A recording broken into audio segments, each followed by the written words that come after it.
Reincarnation of the Strongest Sword God Audiobook by Kevin. Chapter 601, Legendary Quest.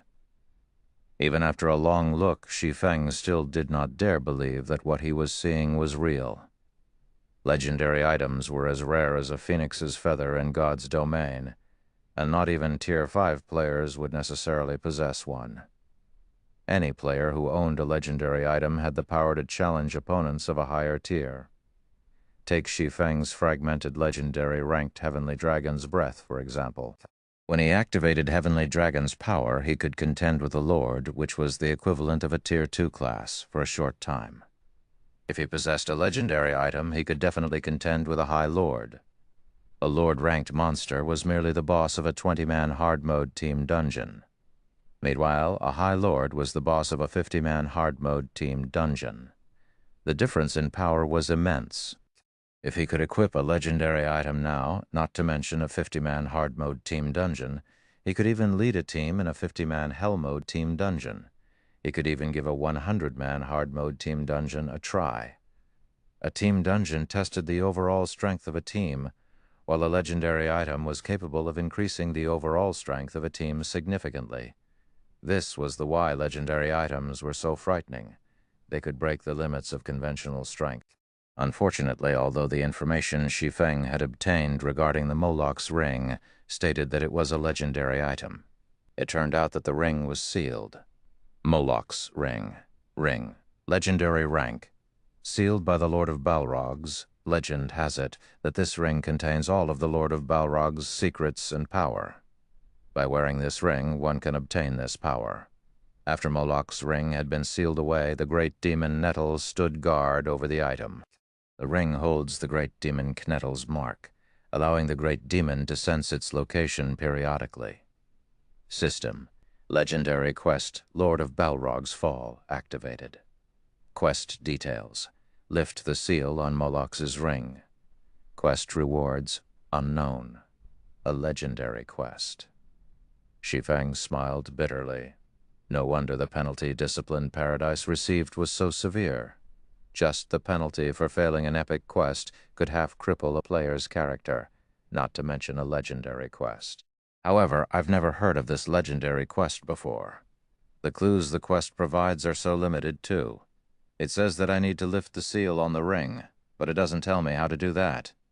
The ring doesn't provide any clues either.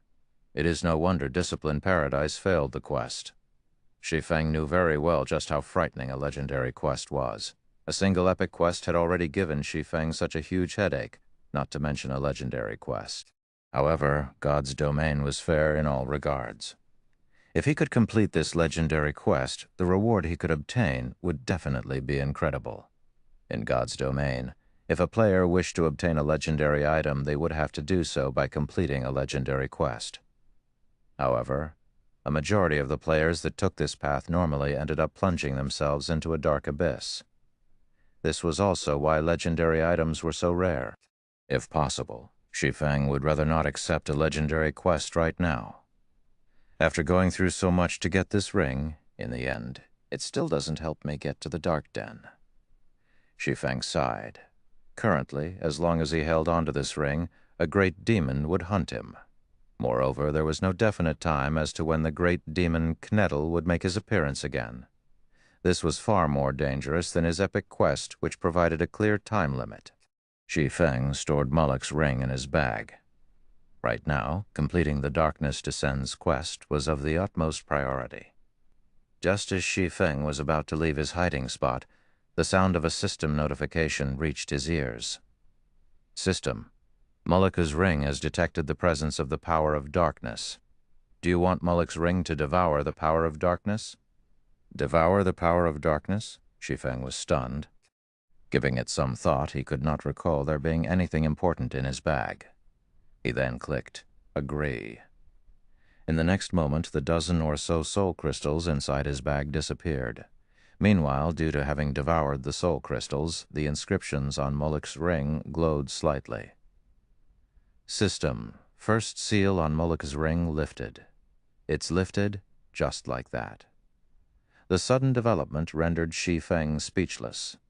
He then examined Moloch's ring again. Molaka's ring, legendary rank. Sealed by the Lord of Balrog's, legend has it that this ring contains all of the Lord of Balrog's secrets and power. By wearing this ring, one can obtain this power. After Molaka's ring had been sealed away, the great demon Ketnetl stood guard over the item. The ring holds the great demon Ketnetl's mark, allowing the great demon to sense its location periodically. First seal lifted. A fragment of its power has been released. Power of darkness required to lift the second seal. 6/100. All attributes plus 10%. Fire resistance plus 30. Additional skill. Gate of Darkness opens a teleportation gate to the central area of the Dark Den.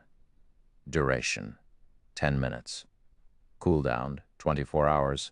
Sure enough, the Dark Den and this ring are related, Shi Feng stated, laughing. With this, I can head to the central area of the Dark Den. After Shi Feng equipped Molaka's ring, he activated Gate of Darkness. Boom. The ground suddenly trembled as dark smoke slowly emerged from the forest floor.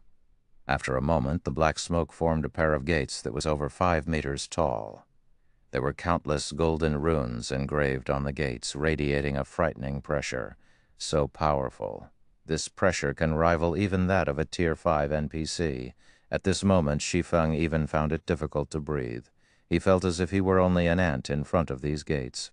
However, when Shi Feng tried to push open the gates, he suddenly discovered that they were locked.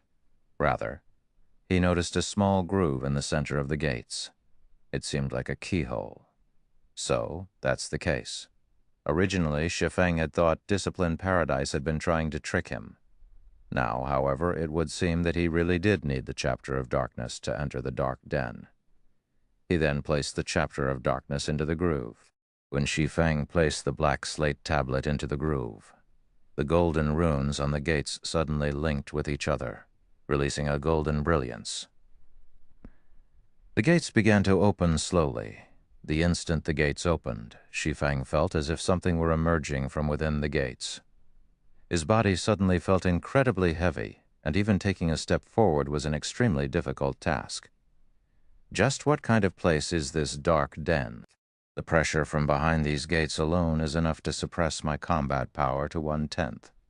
Shi Feng had not felt such fear when he was in the god's grave. Is there a god on the other side? However, Shi Feng couldn't care less. Gritting his teeth, he gradually pushed his body forward, advancing to the other side of the Gate of Darkness. He did not have much time left.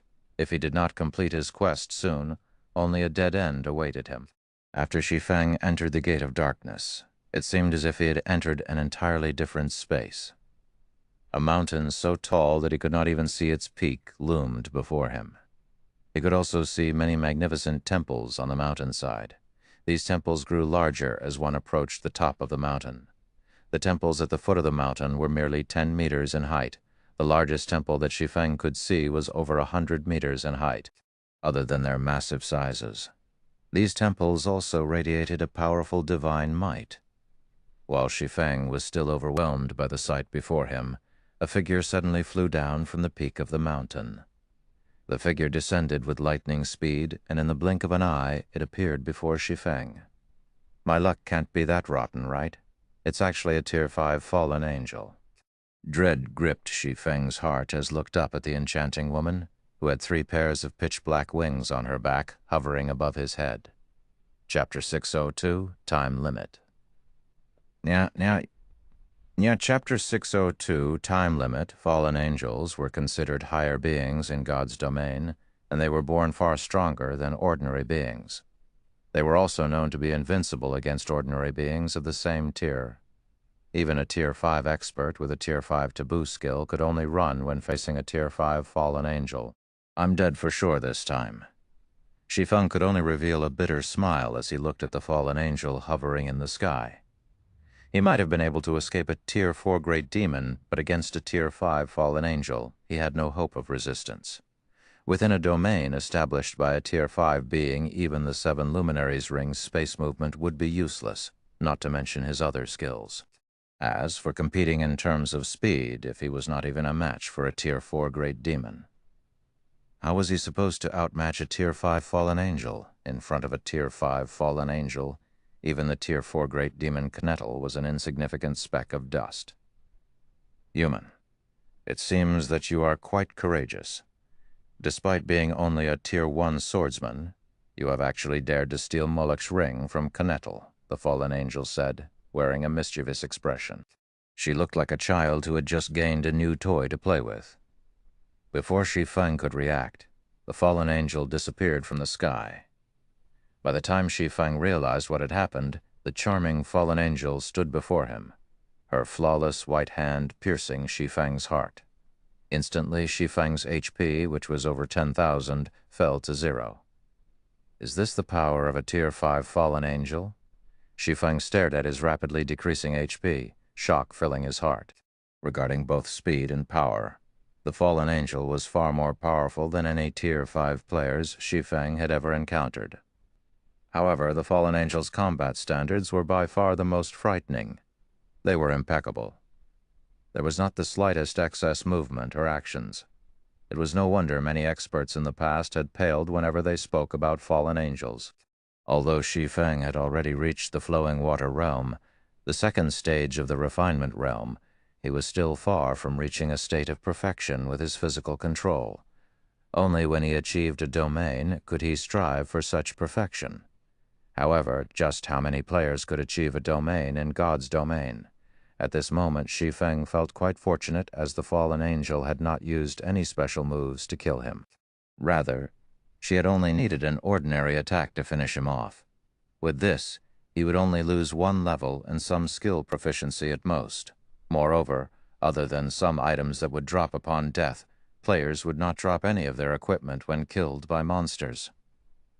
What's going on here? When Shi Feng opened his eyes, he discovered that he was still in the dark den after coming back to life. However, he had revived much further away from the towering mountain. If he wanted to head towards the mountain, he would have to run for more than half an hour. Normally, when a player died in a special map, they would revive back in a city, since the Tier 5 fallen angel had killed him. Logically, that should have been where he revived, in a city, yet he had revived out in the fields. Shi Feng then hurriedly called up his attribute panel, checking his attributes and the contents of his bag. Good. I only lost a level and some skill proficiency. Shi Feng released a sigh of relief. Regardless if he were level 33 or level 32, it did not matter too much to Shi Feng, just what is going on. Looking around, Shi Feng suddenly discovered a golden avenue paved through the endless plains. There were also countless monsters moving along this avenue towards the towering mountain.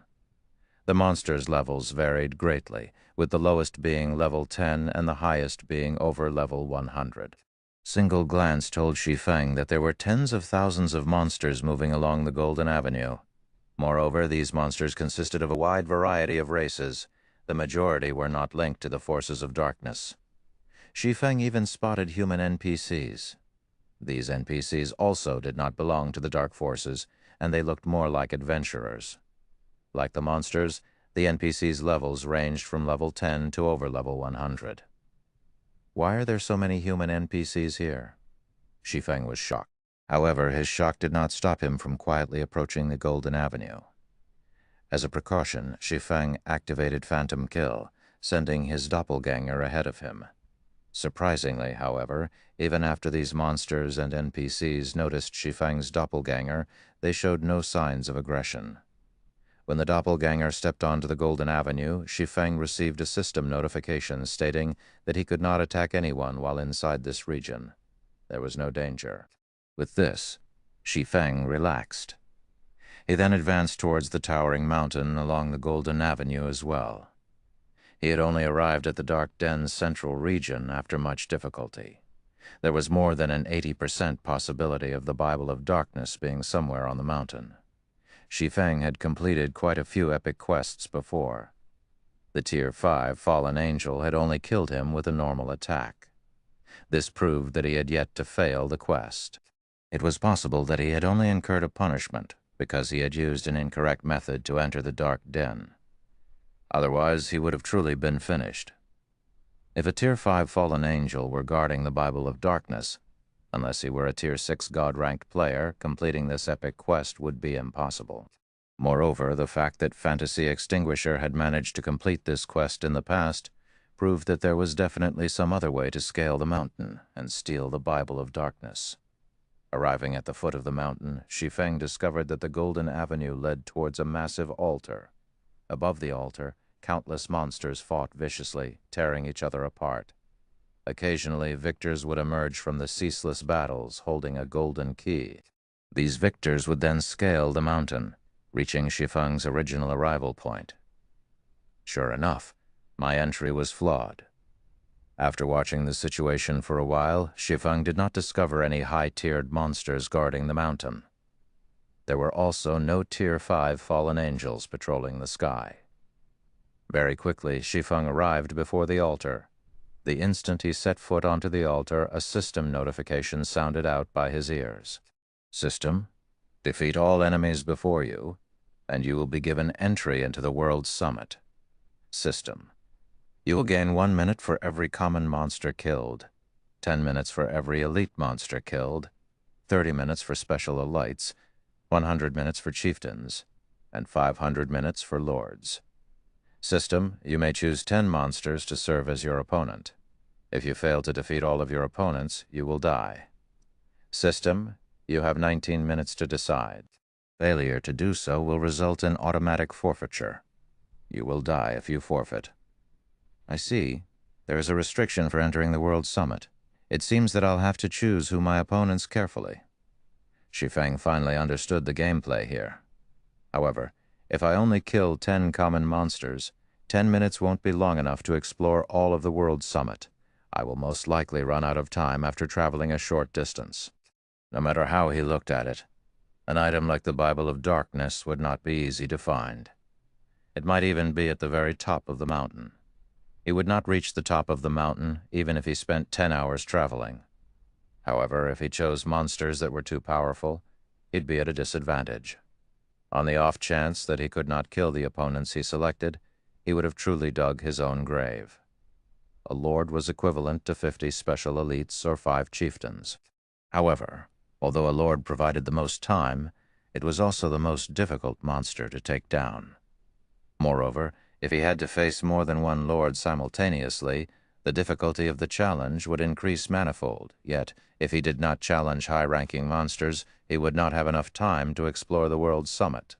While standing on the massive altar, Shi Feng pondered for a very long time. System, you have 1 minute to consider. Please make your decision as soon as possible. TL Notes. Mun. Note. Notes. Note. Domain. This is slightly different from the domain mentioned in Chapter 5099. The domain Shi Feng is referring to in this chapter is a martial arts thing, while the domain mentioned in Chapter 5099 that Weissman had used magic domain in the Mechanical Slayer arc is an in-game mechanic. It is something like a skill, Chapter 603, S rank. Chapter 603 S rank time passed quickly, and Shi Feng's head was spinning. This was a test meant to determine a player's understanding of themselves and their abilities. If a player overestimated their strength and skills, they might bring about their own deaths due to choosing monsters that were too strong. On the other hand, if they chose monsters that were overly weak, they might fail their quest due to having insufficient time. In other words, the more a player understood of their own strength, the more benefits they could obtain through this test. With berserk skills, such as Heavenly Dragon's Power and Blade Liberation, although it was possible for Shi Feng to kill a lord of the same level, the same did not true for a group of lords. Hence, Shi Feng could not make this decision lightly. System, you have 30 seconds to consider. Please make your decision as soon as possible. I choose 1 lord and 9 chieftains, Shi Feng said, finally deciding. System, opponents confirmed, based on the analysis of your combat power. This test's difficulty is A rank. Once victorious, you will obtain a key that can be used to open shrine gates that are dark gold rank or lower. Do you wish to confirm your choice? Dark gold rank? Shi Feng immediately felt that something was amiss. Hurriedly, he said, I wish to change my selection to 2 lords and 8 chieftains. His quest was epic rank. It was clear that he would not be able to obtain the Bible of Darkness if he could only visit dark gold shrines. He needed to be able to enter epic shrines, otherwise, even if he won this battle, he would still fail his quest. System. Opponents confirmed. Based on the analysis of your combat power, this test's difficulty is A rank. Once victorious, you will obtain a key that can be used to open shrine gates that are dark gold rank or lower. Do you wish to confirm your choice? Crap. Even with 2 lords, it still hasn't reached S rank? Shi Feng inwardly cursed. Change my selection to 3 lords and 7 chieftains. Shi Feng should be at his limit with 2 lords. There was only a 50% chance that he would emerge victorious from such a battle. If he faced 3 lords based on his estimations, his success rate would be less than 20%. System. Opponents confirmed. Based on the analysis of your combat power, this test's difficulty is S rank. Once victorious, you will obtain a key that can be used to open shrine gates that are epic rank or lower. Do you wish to confirm your choice? Confirm, Shi Feng shouted, gritting his teeth. Hopefully the lineup of these lords won't be too powerful. A moment later, 10 monsters appeared before Shi Feng on the altar. 3 of them were lords and 7 were chieftains. All 10 monsters were combat puppets of the same shape and size as an average player. In terms of attributes, however, they were leaps and bounds above Shi Feng. Golden Puppet, Lord rank. Level 32, HP Farvatin 50-30 55 Seth. Good, my luck isn't that rotten. After all, these puppets are all melees, and their HPs are quite low as well. I shouldn't have too many issues if I fight them from a distance. Shi Feng released a sigh of relief. When the battle started, the 10 puppets began moving. Step by step, they slowly approached Shi Feng, lacking the dexterity of a living creature. However, Shi Feng did not dare to be careless.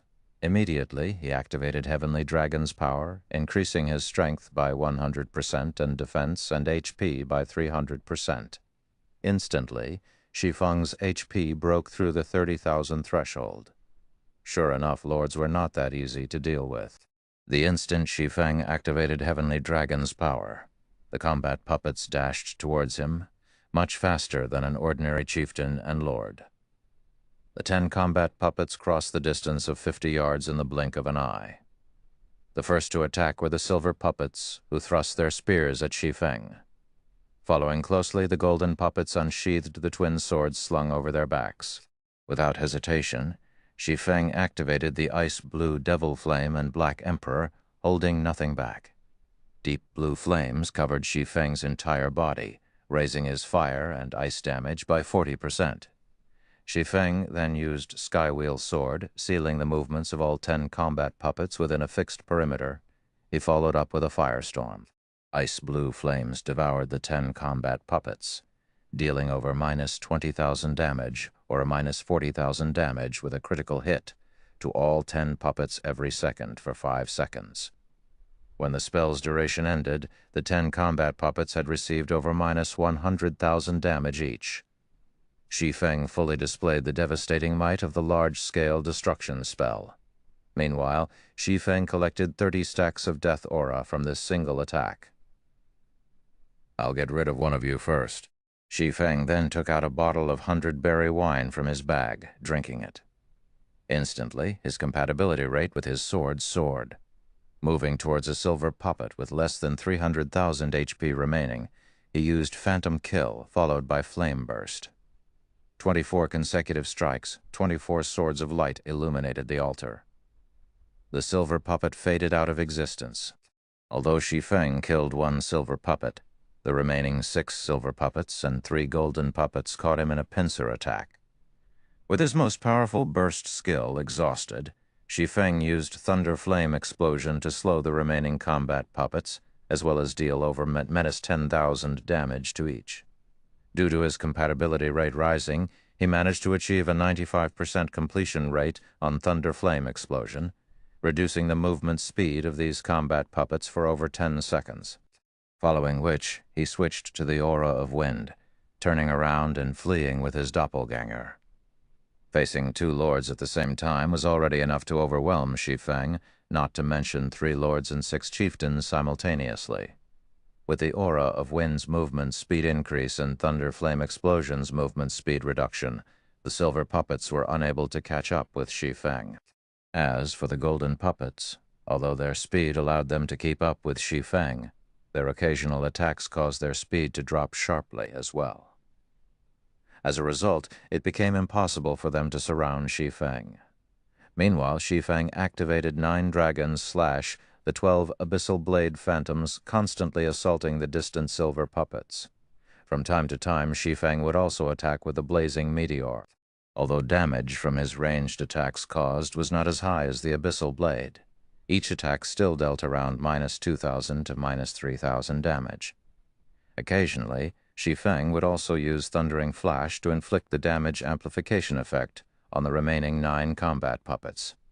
Shi Feng also constantly expended the death auras he accumulated to reduce the cooldown of Thunder Flame Explosion, Thundering Flash, and other skills. Among them, he reduced the cooldown of Flame Burst the most.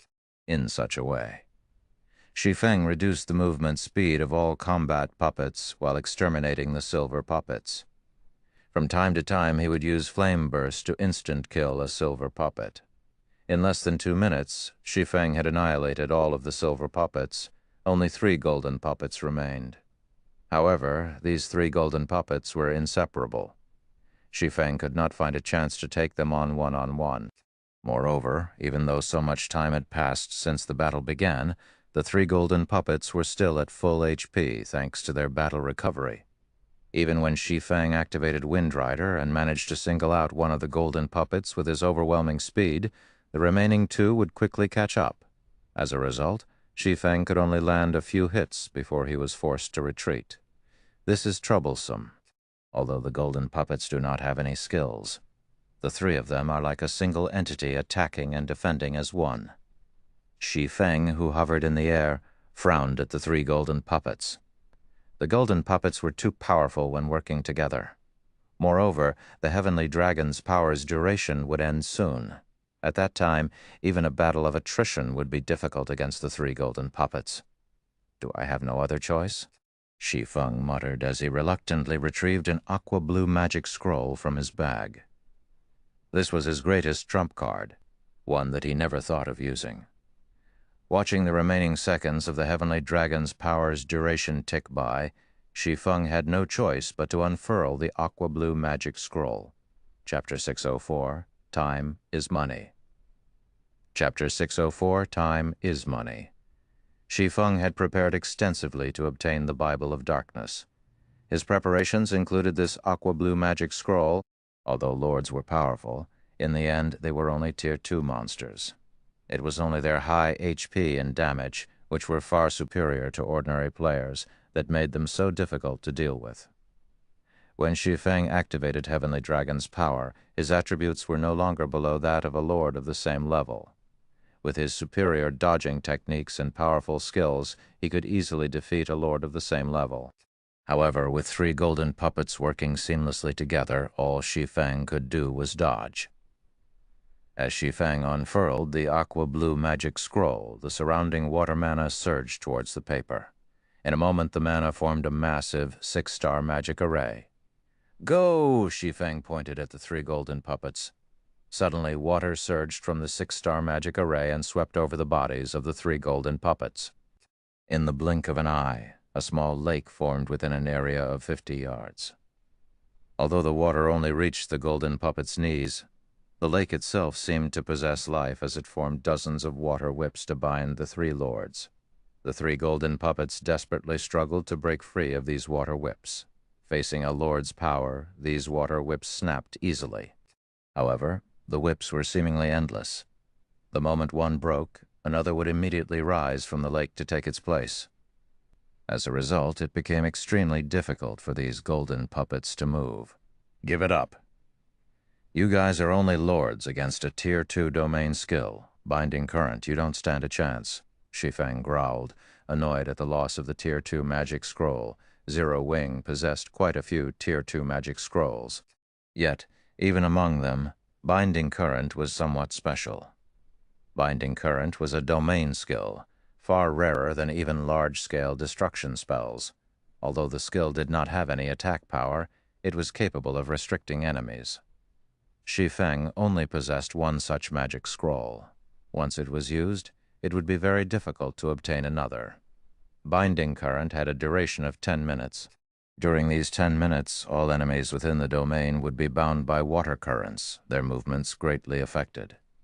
Even Lord's strength would be significantly restricted while inside this domain. Die. Shi Feng immediately struck a golden puppet. With the endless currents, the 3 golden puppets could no longer work in sync. This allowed Shi Feng to focus his attacks on a single golden puppet safely. Chop. Thunder, flame, explosion, thundering flash. Shi Feng used one skill after another on the golden puppet. Due to Black Emperor, Shi Feng could decrease his skill's cooldowns significantly. Shi Feng's chop was practically without a cooldown. In addition, Shi Feng the bottle of 100-berry wine allowed his skill completion rates to remain above 95%. Every time Shi Feng used chop, he obliterated nearly 30,000 HP from the golden puppet. As a result, the golden puppet's 1,600,000 HP decreased at a rate visible to the naked eye. When the golden puppet's HP fell to 30%, Shi Feng suddenly sensed danger. Hurriedly, he retreated by several steps. Boom. After backing up, a powerful impact slammed into Shi Feng, sending him flying over a dozen yards backward. This is absolute domain. Shi Feng was shocked. At this moment, a faint gray membrane surrounded the golden puppet with only 30% of its HP remaining. When the countless water whips collided with his gray membrane, they were immediately repelled, unable to enter the domain. Without the currents binding it, the golden puppet recovered its speed fully. In the blink of an eye, the golden puppet arrived before Shi Feng and brandished its twin swords. The puppet's swords were like whips as they viciously assailed Shi Feng. Just in time, Shi Feng involuntarily smiled. As if he had long since seen through the golden puppet's intentions, he nimbly bent his body, allowing the whip-like swords to move over his body unhindered. The puppet's swords slid against Shi Feng's body as they passed. However, they did not truly connect with Shi Feng, flowing water realm. Shi Feng was like flowing water as he received the golden puppet's barrage, evading the countless sword lights smoothly. He would also occasionally strike back at the golden puppet, his attacks targeting the monster's joints. If the puppet were capable of using any other skills, Shi Feng might really be in a predicament. However, since it could only use Absolute Domain, a skill that dispelled all control skills targeting its user, the golden puppet was no threat at all. In terms of power, he was not one bit inferior to a lord. As for speed, although he was slower than the golden puppet, he could make up for the gap with his dodging techniques. Moreover, even in the event that dodging was not possible, he could confront the puppet directly. He was not afraid of facing the lord in melee combat. After roughly a dozen seconds, Shi Feng finally defeated one of the golden puppets. With the death of one golden puppet, Shi Feng's concerns had gone out the window. His chances of victory instantly increased to more than 50%. He then proceeded to deal with the second golden puppet. When Heavenly Dragon's power's duration finally ended, Shi Feng used the Tier 2 magic scroll, Scorching Saber, to finish off the second golden puppet. Shi Feng glanced at Flame Burst's cooldown before shifting his gaze towards the final golden puppet. Smiling faintly, he muttered, "I can finally end this." After roughly 2 minutes of exhausting battle, Shi Feng finally managed to wear down the golden puppet's HP to 1 milliard. Not wanting to waste any more time, Shi Feng activated Blade Liberation, increasing both his strength and agility attributes by 90%. He then proceeded to torture the last golden puppet to death. Compared to when he had activated Heavenly Dragon's power, his attacks dealt slightly less damage. However, due to his increased attack speed, his total damage was higher than before. When the golden puppet was about to activate its absolute domain, Shi Feng activated his ultimate skills, Flame Burst and Dragon Breath, killing the golden puppet, which only had 30% HP remaining, instantly. When the battle ended, The sound of a system notification rang out by Shi Feng's ears. System, you have completed the S-rank difficulty test, rewarding Epic Shrine Key. You have received 2,200 minutes. After the test ended, Shi Feng did not rush towards the mountain. Instead, he chose to rest for a moment. When blade liberation ended, he would enter a weakened state for 3 minutes. Moreover, he had no idea of what to expect on the mountain. Since he had already qualified to enter the World Summit and was not in a hurry, he could take the chance to recover his mental state.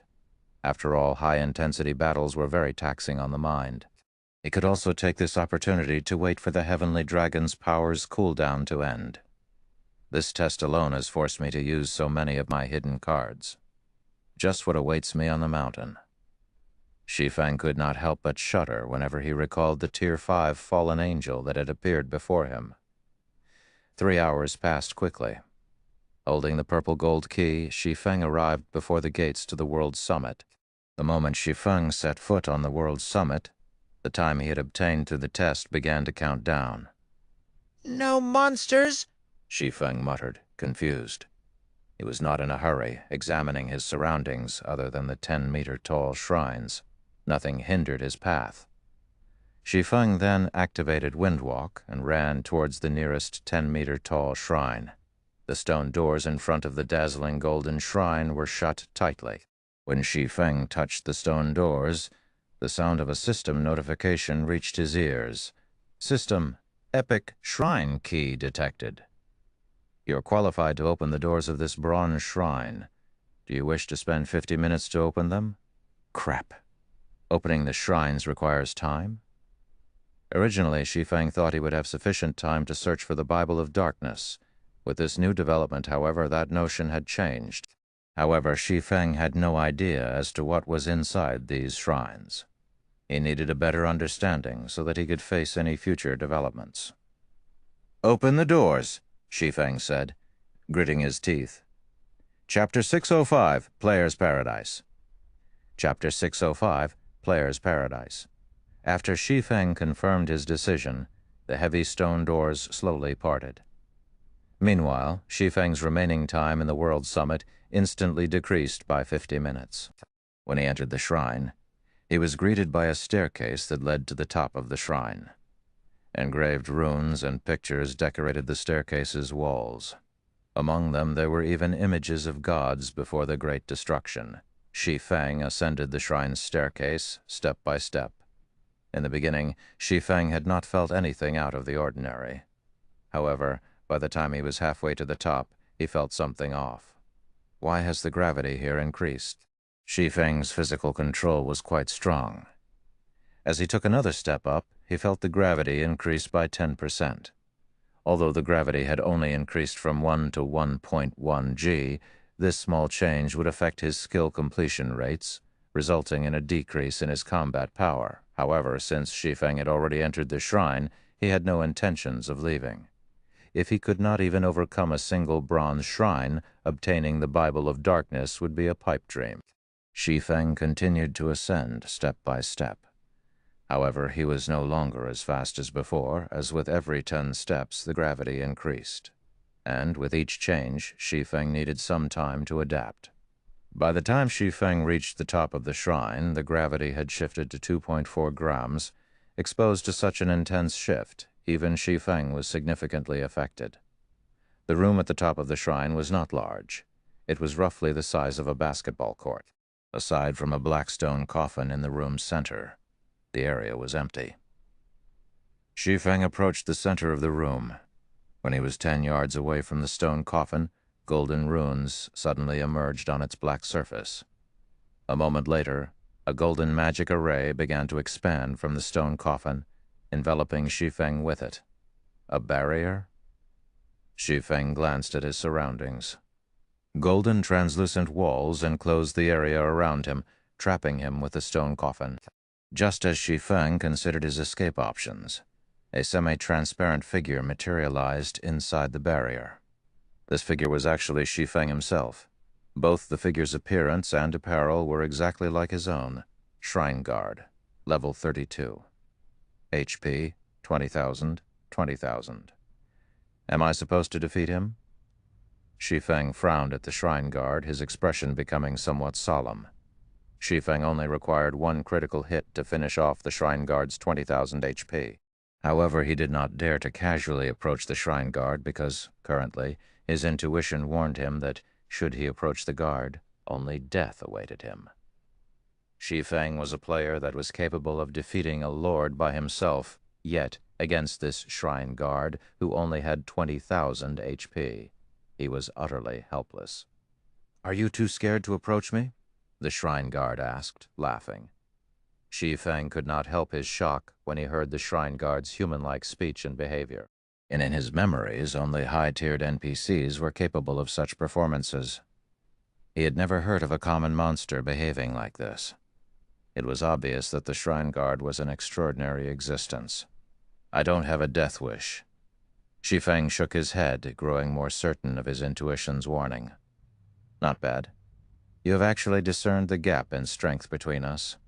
However, rest assured, since you have already made it here, there is no danger." "On the contrary, I have a reward for you," the shrine guard said, laughing. "Reward? What kind of reward?" Shi Feng did not think that an NPC would trick him, and there was no need to do so. This NPC was certainly far stronger than himself. The shrine guard could simply kill him if he wanted to. "I will help you become stronger," the shrine guard then explained. "I can offer you guidance on one swordsman skill. How much you learn depends on you, of course. However, you don't have much time left. You only have 49 minutes remaining." Guidance on a swordsman's skill. Shi Feng was surprised. When he thought back to the price required to enter the bronze shrine, he immediately understood. Hurriedly, he said, "I would like you to give me pointers on chop." Shi Feng had plenty of swordsman skills. However, there were some he used frequently and some he only used occasionally. Among them, he used chop most often.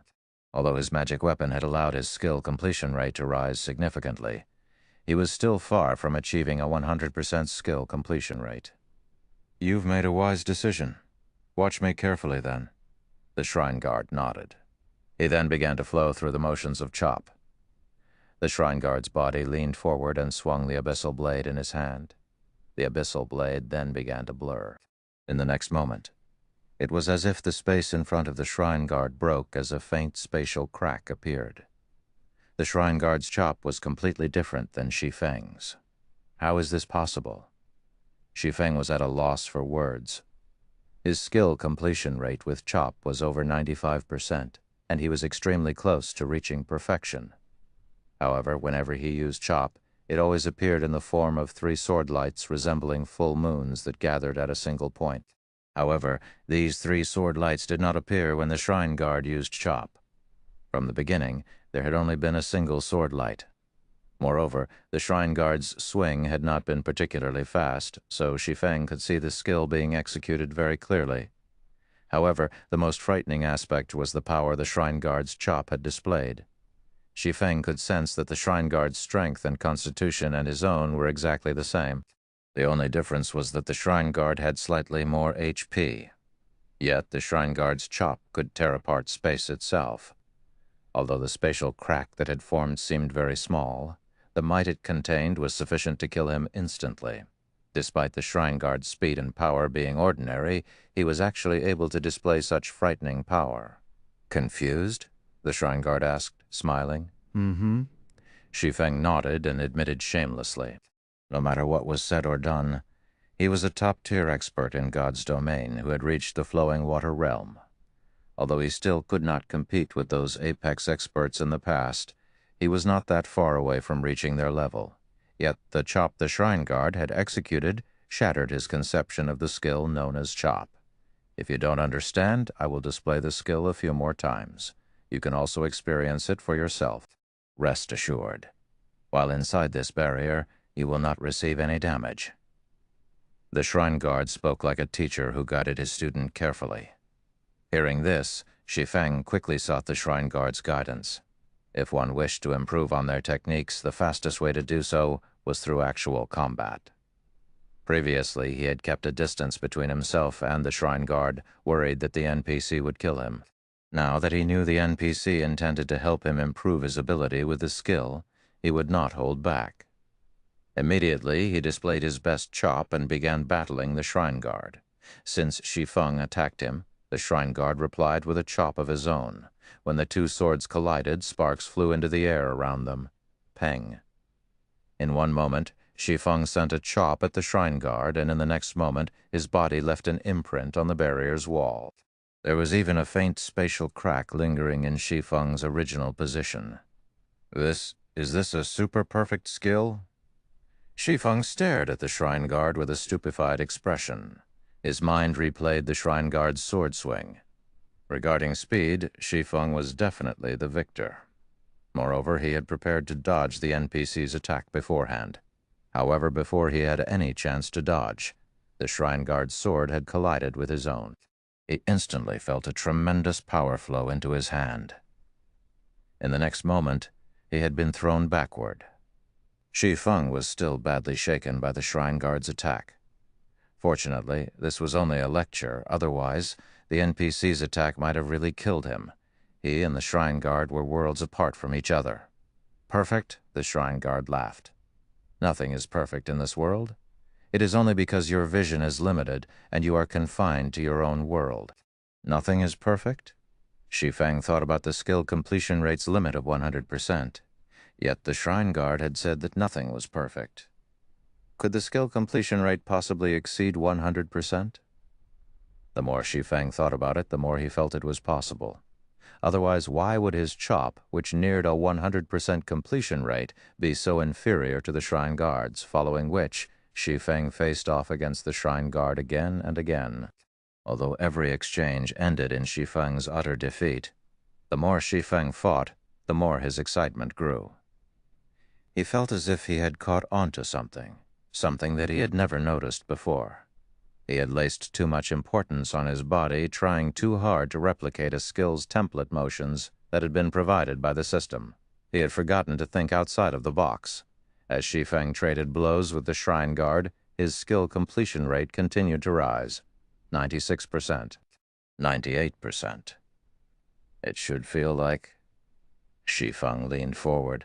He no longer pursued ultimate speed as he swung his sword along the air's resistance. Suddenly, a spatial crack appeared before him. Chop's skill completion rate reached 101%. Chapter 606, Epic Shrine. Chapter 606, Epic Shrine. This is a really wonderful feeling. When Shi Feng looked at the black fissure before him, he could not help but recall the sensation he felt when he drew his sword before. Unfortunately, he had only achieved this super-perfect completion rate accidentally. Trying to grasp this feeling was akin to trying to catch a dream.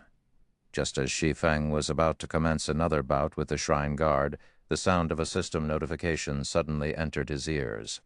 System. Active duration of the shrine has ended.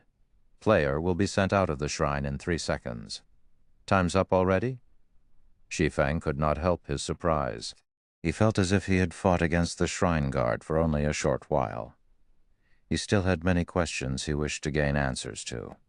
Yet, before he realized it, 50 minutes had already elapsed by the time Shi Feng snapped out of his daze. He was already back outside the gates of the bronze shrine. Shi Feng still wanted to enter the shrine again. However, the system notified him that he had already opened this shrine once before, and that he would have to wait another 7 days before he could open it again. Truly a pity. If I were to practice there for a few more hours, I might be able to grab a hold of that feeling, Shi Feng silently lamented. In God's domain, whether it be a player's combat techniques or skill usage, both were learned through self-experimentation. There was no teacher to guide players on these topics. The system only provided a holographic video of the template motions of a skill. The rest was up to the players themselves to experiment and practice. Having someone specially teaching them how to use their skills was definitely a heaven-sent opportunity. After all, having a guide was far more efficient than groping for answers in the dark. The learning speed would definitely be more than 10 times faster. Otherwise, there wouldn't be so many players who couldn't achieve a 100% skill completion rate. I wonder what kind of rewards the other shrines have. Expectations welled up inside Shi Feng. Just a single bronze shrine had provided him with such a guidance reward. What would the mysterious iron, secret silver, fine gold, dark gold, and epic ranked shrines have in store for him? Thinking up to this point, Shi Feng no longer wasted any more time. He immediately activated Windwalk and dashed towards the peak of the world's summit. Shi Feng could determine the rank of a shrine based on its location on the world's summit. The higher the rank of a shrine, the closer to the pinnacle it lay. However, the world's summit was simply too massive. It was many times larger than White River City. Despite continually alternating between Windwalk, Windrider, and Speed Scrolls, Shi Feng had reached only the middle section of the world's summit after running for 3 full hours. He still couldn't see the peak of the mountain from where he stood. On the other hand, the shrines at the foot of the mountain were no more than little dots in his eyes now. I have managed to reach the area of the fine gold shrines only after 3 hours. That's 6 special elite kills gone. Even if an expert player were to come here, they would not be able to obtain the reward of the fine gold shrines. Shi Feng had tried checking one of the fine gold shrines earlier, and it required him to spend 200 minutes just to open it. It should be known that the current elite players of God's domain were only capable of contending against an elite monster of the same level, while ordinary experts were capable of opposing up to a special elite of the same level. Only first-rate experts could fight a chieftain of the same level. As for top-tier experts, they were capable of contending against a lord of the same level. In order to arrive at this place and open the doors of a fine gold shrine, a player would need to defeat 2 chieftains and 8 special elites, obtaining 440 minutes at the very least. In other words, an extremely powerful first-rate expert would barely be able to open the doors of a fine gold shrine and obtain the reward stored within it. I have only reached the middle section of the mountain. Just how long do I have to continue running to reach the epic rank section? Shi Feng grew somewhat worried. Shi Feng discovered that the distance between shrines also grew wider the further up he went. He had only reached the edge of the fine gold shrine area right now. He still had to traverse the dark gold area to arrive at the epic area. He also had to spend time searching for the right epic shrine. Moreover, he had obtained the epic shrine key by the skin of his teeth. He had no idea how much time was required to open the doors of an epic shrine, in the off chance that he did not have enough. This place really is damnable. I can't use the aura of space's spatial movement here. Only the aura of wind's speed increase and Windrider are of some help. The rules of the world's summit were thoroughly exasperating. If Shi Feng could use spatial movement here, he could travel a distance of 400,000 yards in just 1 second, saving him hours in travel time. Time passed by quickly. After running for another 5 hours, Shi Feng finally arrived before a shrine that was over 300 meters in height. The shrines around this area were completely different from the ones he had seen before. "This is an epic shrine?" Shi Feng muttered as he looked at the mountain-like shrine. The shrines he encountered before were all inanimate objects. On the other hand, the epic shrines here had frightening auras. Shi Feng even began to wonder whether terrifying monsters lived in these shrines. Done admiring the shrine before him, Shi Feng walked up and touched its doors. System: Epic Shrine Key detected. You are qualified to open the doors of the epic shrine. Do you wish to spend 1,000 minutes to open them? 1,000 minutes. Shi Feng breathed out a sigh of relief. I still have slightly more than 1,600 minutes right now. I will have plenty of time remaining even after I open an epic shrine. I should be able to locate the shrine storing the Bible of Darkness within 600 minutes. The world's summit had a large number of shrines, and the same held true even for epic shrines. Shi Feng counted 9 epic shrines just within his range of vision. There were also plenty more up above. He guessed that the total number of epic shrines on the world's summit exceeded 100. These shrines were different from each other. There was a huge difference just in terms of the elemental mana surrounding these shrines. Some shrines released bright and dazzling elemental mana, and others released flaming elemental mana. Even shrines that released the same type of mana would have different images engraved on their doors, images of angels, demons, and many other races. Some shrine doors even depicted gods. Hence, Shi Feng would not have difficulty looking for the shrine that contained the Bible of Darkness so long as he had sufficient time. The Bible of Darkness is a treasure of the demon race. It should be stored in one of the demonic shrines of the darkness element. Although Shi Feng had little understanding of the World Summit, he knew quite a lot regarding mana. A curse was categorized as a darkness skill, since it was a great demon who had cursed him. The great demon knew how to cast darkness spells. This meant that the Bible of Darkness had to be related to a shrine of the darkness element. With a target in mind, Shi Feng quickly began his search. Very easily, he had managed to locate 5 darkness shrines. Among them, only 2 belonged to the demon race. Meanwhile, of these 2 shrines, one belonged to the Lord of Destruction, while the other belonged to the Lord of Nightmares. The Bible of Darkness was a descriptive record of all demons written by the Lord of Destruction. Rumor had it that as long as one managed to control the Bible of Darkness, they would become the Lord of Demons, with all demons obedient to their commands. Without hesitation, Shi Feng opened the Lord of Destruction's shrine. When the black stone doors parted, an ancient aura washed over him. Shi Feng could feel the origin of destruction contained within this aura. The pressure he felt coming from within the shrine was far more powerful than what he had felt from the Tier 5 fallen angel he encountered before. Amazing. It is only a shrine. There is clearly no living being inside, yet it gives off such an overwhelming pressure. As expected of the Lord of Destruction's shrine, Shi Feng exclaimed, "Heavenly Dragon's power, activate." The immense pressure made even walking a difficult task for Shi Feng. However, after activating Heavenly Dragon's power, the weight pressing down on him lessened significantly. He was then able to enter the shrine with relative ease. Chapter 607, Magic Device. Chapter 607, Magic Device. The moment Shi Feng stepped into the shrine, it was as if he had arrived in another world. He could hear the chirping of birds and smell the fragrance of flowers. Verdant trees and grass filled his vision. Instead of a shrine, this place looked more like a garden. Fallen angel. Inside the garden, Shi Feng immediately discovered the fallen angel that had killed him previously. 3 pairs of pitch-black wings, a perfect, enchanting body, long and slender legs, as well as that jade-white skin and flawless face of all the women Shi Feng knew.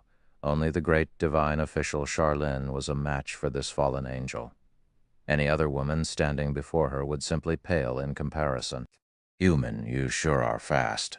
The Tier 5 fallen angel giggled as she looked at Shi Feng with her aquamarine eyes. "You adventurers are truly blessed by the heavens, being born with an immortal soul. Even we would find it difficult to thoroughly kill you adventurers." Even until now, Shi Feng still got chills whenever he thought back to how the fallen angel had killed him instantly. Most likely, only a few players throughout the entire God's domain could rival that near-perfect combat technique. If he had not known that only rewards and no punishments awaited him inside these shrines, he would have long since fled this shrine. "My name is Serena. Come over. You entered the World Summit normally this time, so I won't kill you." Serena laughed as she beckoned Shi Feng with her hand. "Since you've managed to make it to this place, it shows that you indeed possess some ability. I can give you 2 options." "2 options?" Shi Feng asked curiously. "Though I say options, in reality they are just 2 reward methods." Serena nodded lightly. "The first option is obtaining the Bible of Darkness that is stored in this place directly. The second option is undertaking a small test. Through the second option, you will not only obtain the Bible of Darkness, but also have a chance to win these items." Serena waved her hand lightly. Suddenly, 3 rainbow treasure chests appeared in midair. The first rainbow treasure chest contained a large number of soul crystals. A simple glance told Shi Feng that there were over 100 crystals at the very minimum. In the dark den, the soul crystal was the foundation of all development. Sudden infusion of more than 100 soul crystals would definitely increase a shelter's strength significantly. The second rainbow treasure chest contained a black stone tablet that looked similar to the Chapter of Darkness. However, the name displayed was Chapter of Shelter. It could be used to immediately promote a shelter by a single rank, up to a maximum of large shelter. There's such a good item available as well. Sure enough, the rewards of an epic shrine are astonishing. Shi Feng grew very excited when he saw these 2 rewards. Promoting the shelters found inside the dark den was extremely difficult. Besides the astronomical number of soul crystals required, players also needed to complete a series of quests in order to promote a shelter. The manpower and resources necessary to do so were extremely daunting. Even the shelter at District 1 had yet to be promoted to a large shelter until now. One could just imagine how difficult a feat it was. Only a shelter supported by a large guild was capable of becoming a large shelter after amassing all the resources collected by the multiple shelters controlled by said guild. Once he obtained the chapter of shelter, he could immediately upgrade a medium shelter to a large shelter. This would be of immense help for District 1 shelter, which was under Zero Wing's control. However, when Serena opened the third rainbow treasure chest, Shi Feng was thoroughly stupefied. Magic device forging design. Shi Feng's eyes turned bloodshot as he looked at the dilapidated design inside the treasure chest. He could not help but wish he could snatch it up right away.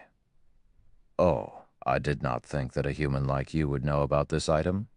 Since you know about magic devices, then you must know what a magic device forging design represents. Its value is only slightly lower than the Bible of Darknesses. You humans, however, would probably appraise the design more highly." The fallen angel Serena smiled in satisfaction upon seeing Shi Feng's reaction. "Say it, then. Which reward do you choose?" At these words, Shi Feng fell silent. A product of God's domain's magical civilization when it was at its peak, the magic device represented the pinnacle of alchemy, forging, and engineering combined, as well as the end of the era of the gods.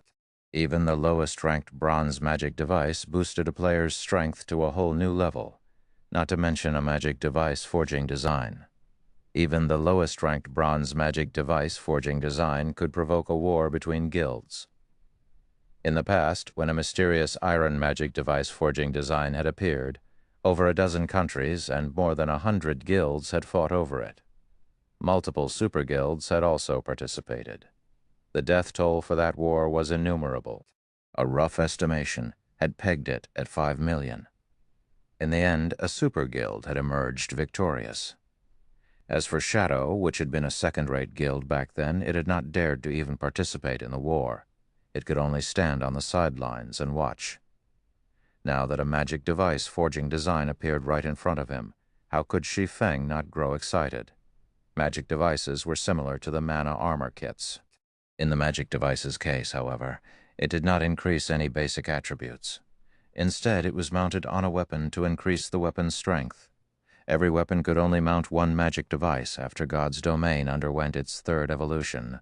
Whether it was a battle against players or against monsters, an injury would reduce a player's combat power. And while players could rely on heals to recover from their injuries, the deterioration of their weapons was inevitable. It was especially true when players fought against high-ranking monsters. Unless one's weapon was of high quality, players would have great difficulty injuring a lord and reducing its combat power, since lords had skin that was as hard as steel.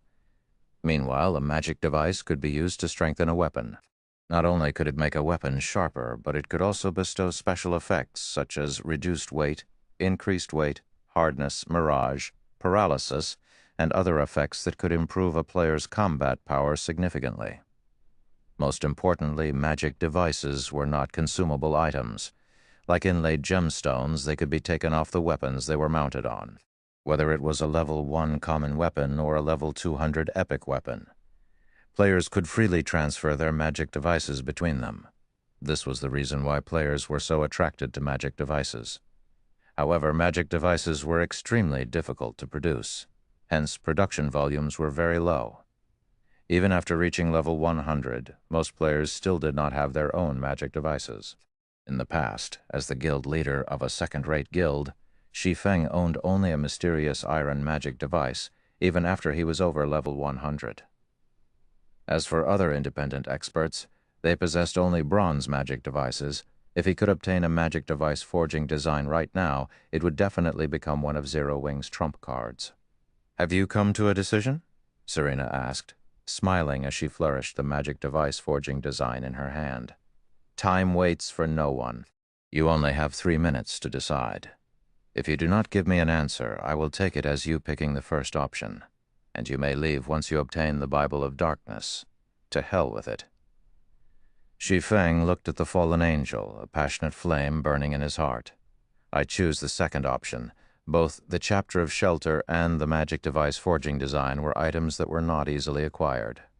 The difficulty of obtaining the magic device forging design was even above that for an epic item. Otherwise, magic devices wouldn't have been so rare in the past." "Good. I knew you were a smart man. Let's begin, then." Serena smiled in satisfaction. She then waved her hand. The entire garden promptly vanished, and replacing it was a volcanic hell. Molten magma surrounded a 40-yard area of solid ground. The ambient temperature was scorching hot. Any ordinary player would most likely broil to death slowly. Only someone like Shi Feng, who possessed high fire resistance, could stay in this place for long periods of time. Meanwhile, the gravity here had also increased to 3 grams, which would greatly affect a player's mobility. "Come then. If you can defeat me, you win," Serena said, smiling as she looked down at Shi Feng from midair. Chapter 608, Tier 2 Taboo Skill. Originally, Serena had anticipated seeing a look of horror on Shi Feng's face. However, even after she had revealed the contents of the test, Shi Feng did not evince any shock. On the contrary, it seemed as if he felt that the test was totally reasonable. "Don't you feel surprised that the final test actually requires you to defeat me?" Serena asked, a perplexed expression on her face as she looked at Shi Feng. A Tier 1 human against a Tier 5 fallen angel. With such a massive gap, even a person with a stable mentality would feel despair. And if not despair, then at the very least anger, as this was obviously not a fair contest. Yet Shi Feng remained unfazed by this revelation. So how could she not be surprised? "Since the rewards are so bountiful, I naturally prepared for the worst. Not to mention, I really don't have a choice, do I?" Shi Feng laughed, a helpless smile on his face. There were no free lunches in God's domain. Not to mention, the rewards of the test were of such a frightening caliber. "It seems that you understand the rules of the world quite well. So it wasn't just luck that prompted you to pick the second option." Serena squinted her aquamarine eyes slightly as she looked at Shi Feng. At this moment, she no longer looked down at the human before her. Curling her blood-red lips into a seductive smile, she continued, "If you had chosen the first option, then the Bible of Darkness you would have received would have been a replica. As for the second option, while you may fail the test, you will still obtain the real Bible of Darkness regardless." Although Shi Feng had guessed that this was the case, he inwardly felt relieved to hear these words directly from the fallen angel herself. When all was said and done, the Bible of Darkness was a treasure left behind by the Lord of Destruction. How could it possibly be that easy for players to acquire it? Since you are already clear on the situation, I will explain the rules of the test. Serena raised her brows slightly and continued in a low tone. "The rules are very simple. You will not die while inside this area. Both our strengths will also be suppressed to Tier 1. It will be your win as long as you are able to defeat me in the remaining time you possess." "Both suppressed to the standard of a Tier 1? Shi Feng frowned. Although both their strengths would be suppressed to the standard of a Tier 1 class in the upcoming test, fallen angels were higher beings. Not only were they born much stronger than other beings, but they also wielded many more skills. Even at Tier 1, Serena's combat power would most likely be at the peak of an ordinary Tier 2 class or above. She was stronger than even a High Lord of the same level. There was actually a possibility that her combat power approached that of a Great Lord. "If there are no problems, you may begin attacking as much as you want." Serena smiled faintly as she sent Shi Feng a teasing look. "Rest assured, I'll make sure to hold back plenty. I also won't use any Tier 3 or Tier 4 skills." Despite Serena's reassurance, Shi Feng had no intention of attacking her just yet. Even without using Tier 3 or Tier 4 skills, a Tier 1 fallen angel can still kill me easily using Tier 2 skills. He smiled bitterly as he took in Serena's leisurely attitude. Shi Feng had a very clear understanding of his own strength.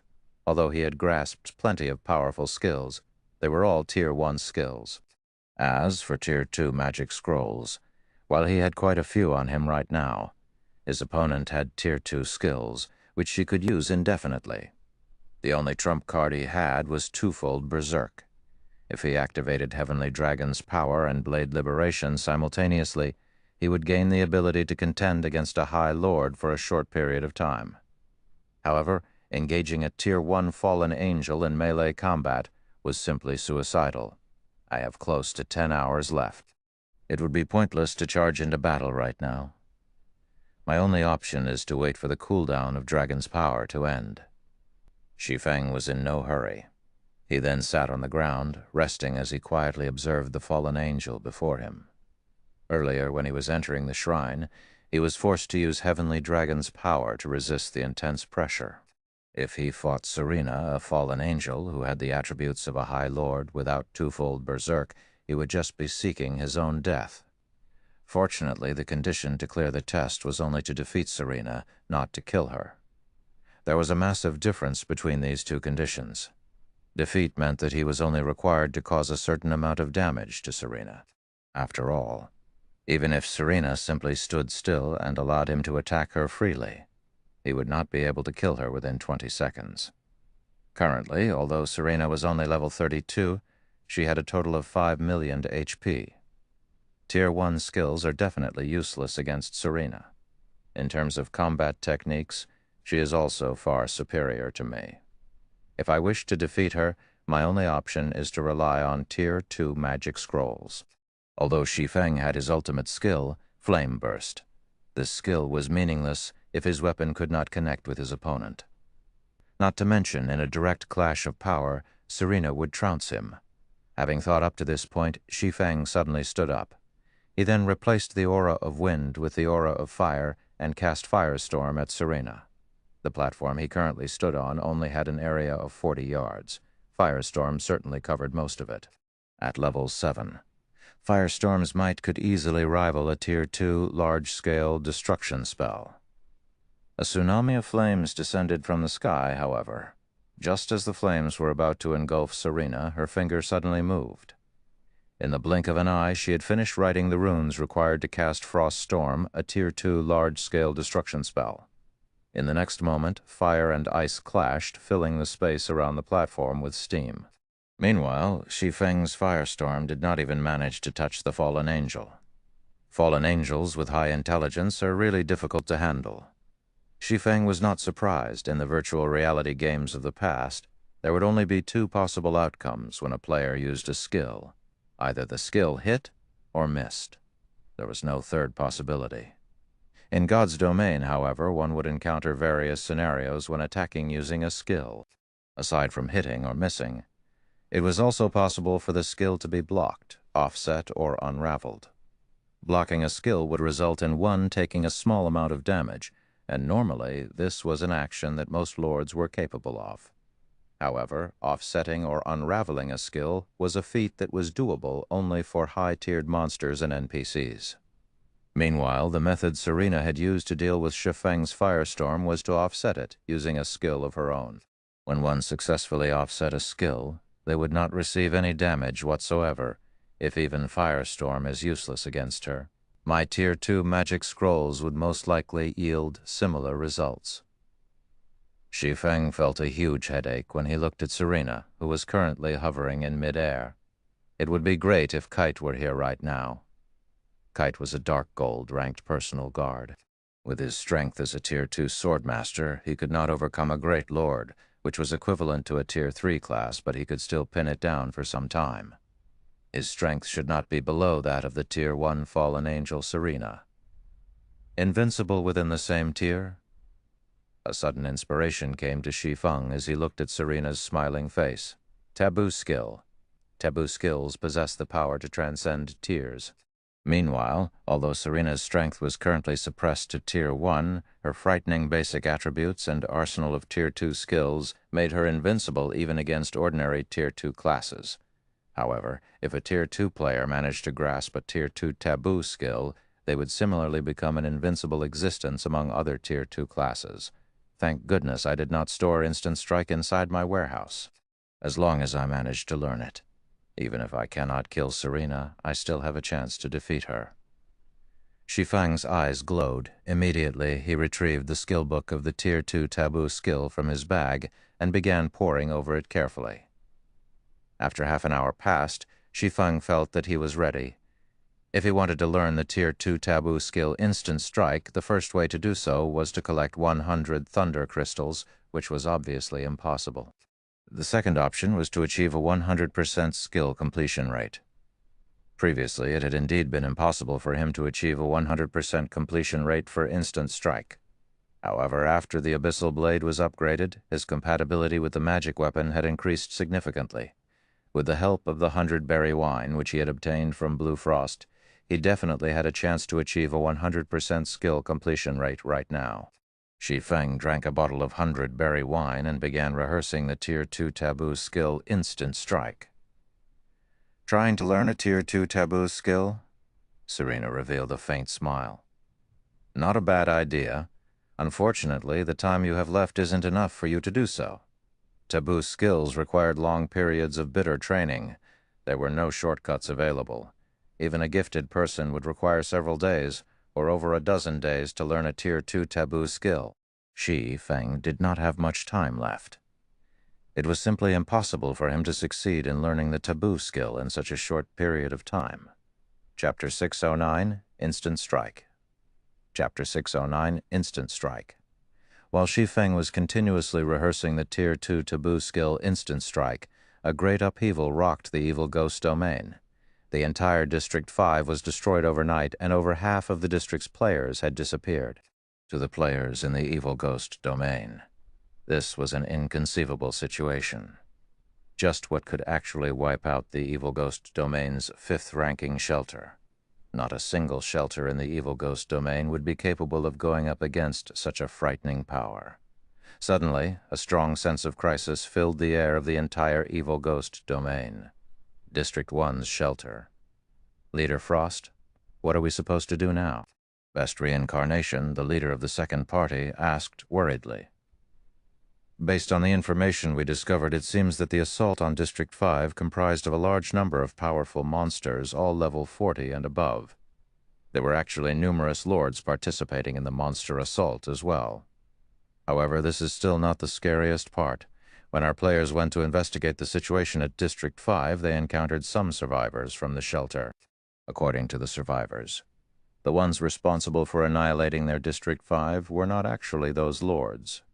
Instead, it was the doing of a much more powerful monster. However, as they had been too far from the monster at the time, they did not get a clear look at what that monster was. They only know that that monster had annihilated hundreds of players with just a wave of its hand using black flames. It instantly killed even District 5's strongest player, Punishment Day. If we remain in this area, it is quite likely that we will encounter that monster as well. Although District 1 is a lot stronger than District 5, against that rank of monster, we simply stand no chance at all." Everyone present fell silent at Best Reincarnation's words. The enemy that obliterated District 5 was just too terrifying. It had not been easy for them to raise their shelter to the rank it had today. If it was destroyed, then their shelter's rank would also fall by 1, dropping from a medium shelter to a small shelter. If that happened, the advantage of the 100-berry wine they had possessed all this time would vanish as well. There was also no telling whether they would be able to obtain the 100-berry wine again the next time they upgraded their shelter to a medium shelter. Yet, if they moved their shelter to a low-level area, the distance they had to travel every day would be extremely long and time-consuming. They would most likely have to spend the entire day running just to commute between their leveling spots and the shelter. This would greatly impact the development of the shelter. "Everyone listen to me. This is an opportunity for our District 1, Blue Frost said after pondering for some time, an excited smile on his face. Opportunity? What opportunity? Everyone could not understand what was going through Blue Frost's mind. I believe that you guys have heard of this as well. After the incident with District 5, many shelters that previously refused to join a guild force began changing their minds one after another. They are all trying to gain the protection of shelters run by guild forces. In the worst-case scenario, they can also migrate directly to the large shelters of the guild forces and develop themselves there, Blue Frost said. Meanwhile, our District 1 has also joined Zero Wing. However, unlike the other shelters, the guild we joined is very strong. You guys must have seen the teleportation magic array design for yourselves. Brother Shi Feng has also stated that, so long as we manage to gather the necessary materials, he will construct a teleportation magic array for our shelter. If we manage to annex the other shelters right now, our position in Zero Wing will also rise. I believe that nobody present wishes to remain as just the party leader of a shelter, right? All the party leaders expressed their agreement with Blue Frost's words. The things Zero Wing had revealed so far were already enough to show just how powerful the guild was, particularly the frightening combat power Shi Feng had displayed as well as the funds that he had transferred to them. Zero Wing had even provided them with a training facility. As long as they made contributions to Zero Wing and raised their positions within the guild, they would be able to head to Jinhai City's Big Dipper Training Center and undergo special training for their combat techniques. Every city had their own martial arts dojos and training centers. If one wanted to improve their combat techniques, it was definitely better to have someone guiding them. They had previously conducted some investigations in the real world regarding the Big Dipper Training Center. The moment they checked, however, they were shocked. The Big Dipper Training Center actually had a martial arts master overseeing it. Currently, the Big Dipper was already a famous training center, and many professional fighters from the surrounding cities had gone there to train. It was no longer a place that ordinary people could enter. Moreover, the amount one had to pay in order to become a member there was also not something ordinary people could afford. Although their knowledge regarding first-rate guilds was lacking, they knew full well just how precious a martial arts master was. A martial arts master was the ultimate force of humans. If they could receive pointers from a martial arts master, their combat techniques in God's domain would definitely improve by leaps and bounds.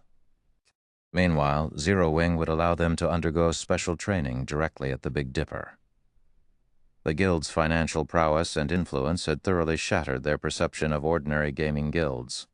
Although they had earned quite a lot of money from playing God's domain, they were still far from being able to afford establishments like the Big Dipper Training Center. If they could climb their way up to Zero Wing's upper management, they would not have to worry about earning enough to support themselves in the future.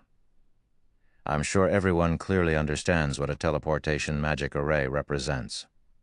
What we need to do now is annex the other shelters and obtain the materials required for the teleportation magic array as soon as possible.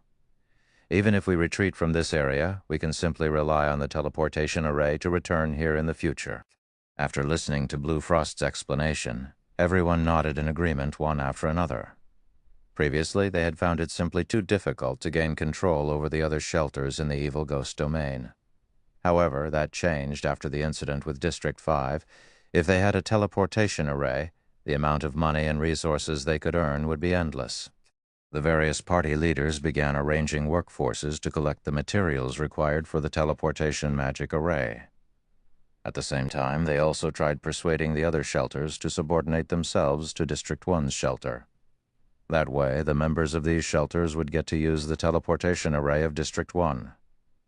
Inside the Darkness Shrine, Shi Feng had already been rehearsing Instant Strike for 5 hours continuously now.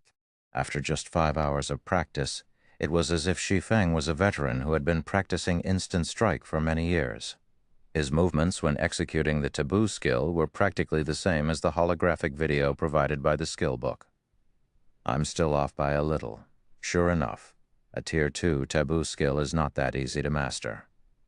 Although Shi Feng had already given his all to trying to raise his completion rate, his best record was 95%. Right now, he could not increase it by even an additional %. Moreover, he had only managed to achieve this result because of the Abyssal Blade and the 100-berry wine.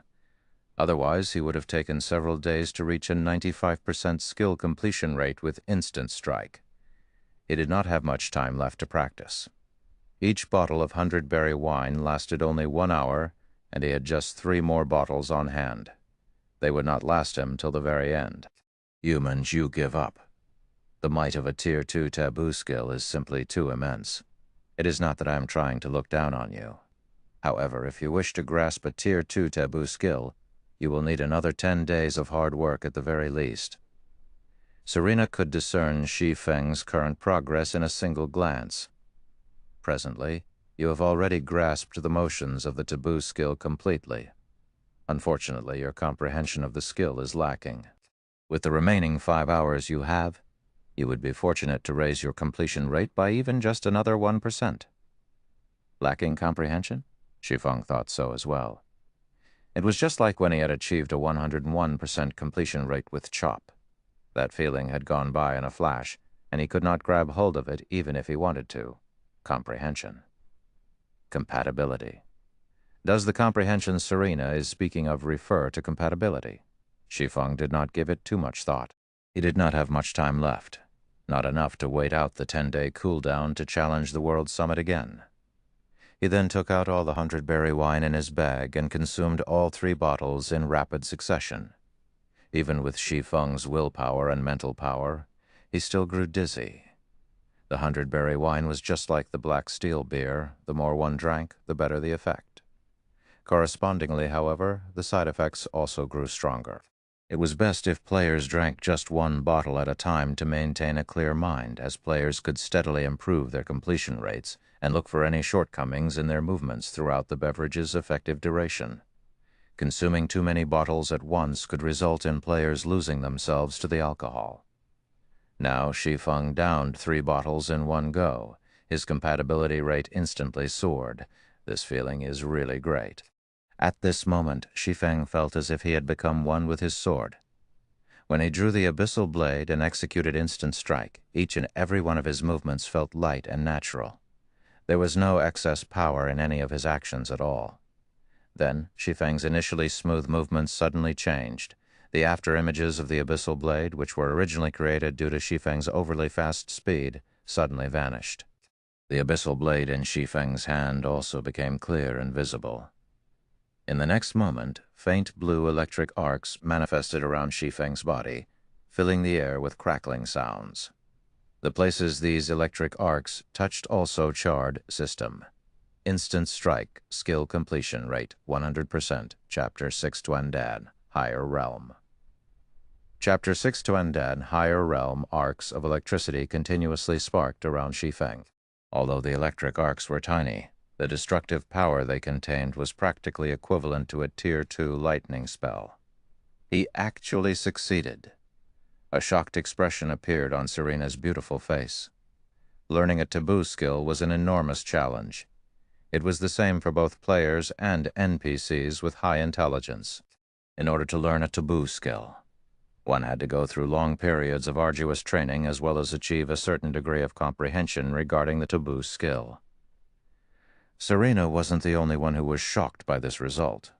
Even Shi Feng himself was quite shocked. It was extremely difficult for a Tier 1 class to learn a Tier 1 taboo skill, not to mention a Tier 2 taboo skill. Moreover, instant strike's requirements were exceedingly high even for a Tier 2 taboo skill. Achieving 100% completion rate on a taboo skill was a feat Shi Feng had never managed, despite having been a Tier 3 Sword King in the past. In this life, however, he had actually done so while he was still a Tier 1 class. This was simply a dream. 99 more times to go. I need to hurry up. Although Shi Feng was currently somewhat drunk, he was still able to maintain a relatively clear consciousness. To make sure he did not forget the feeling from before, he hurriedly continued with his rehearsal. Unfortunately, none of his next 3 tries managed to achieve a 100% completion rate at all. The highest he reached was 97%. He had only managed to achieve the 100% completion rate before due to luck. On this point, Shi Feng was very certain. However, now that there was a first, achieving 100% again would become much easier. Following which, Shi Feng continuously tried to recall the feeling he had felt before. His skill completion rate gradually increased as well, and soon after he managed to maintain a stable 99%. He was only a thread away from 100%. Not only do I have to control my own body, but I also have to learn how to adapt to the external environment around me and constantly adjust to the environment. As Shi Feng reviewed his memories, He did not only think about when he achieved a 100% completion rate with instant strike, but also when he had achieved a 101% completion rate with chop. Whether it was the refinement realm or the flowing water realm, both pursued internal control.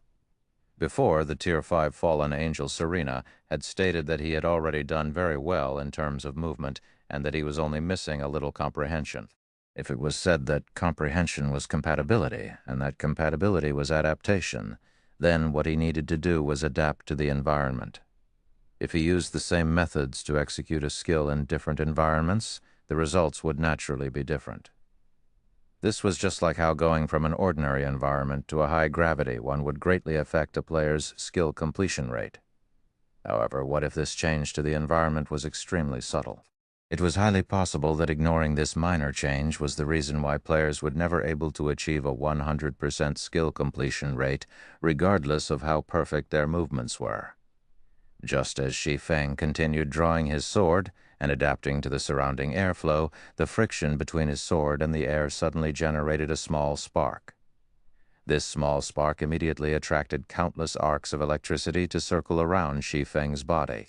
System: instant strike skill completion rate 100%. Sure enough, the progression in control goes from internal to external.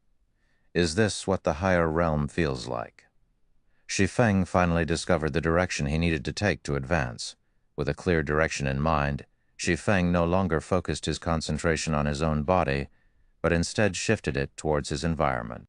As Shi Feng grew increasingly familiar with his surroundings, the 100% skill completion rate of instant strike grew more frequent as well. Currently, Shi Feng was achieving a 100% skill completion rate about once every 4 times he executed instant strike. Moreover, during the process of swinging his sword, Shi Feng was also constantly making minor adjustments to better adapt his movements to the external environment. After training for another half an hour, Shi Feng's improvement was undeniable. He was able to achieve a 100% skill completion rate practically every other time he executed instant strike.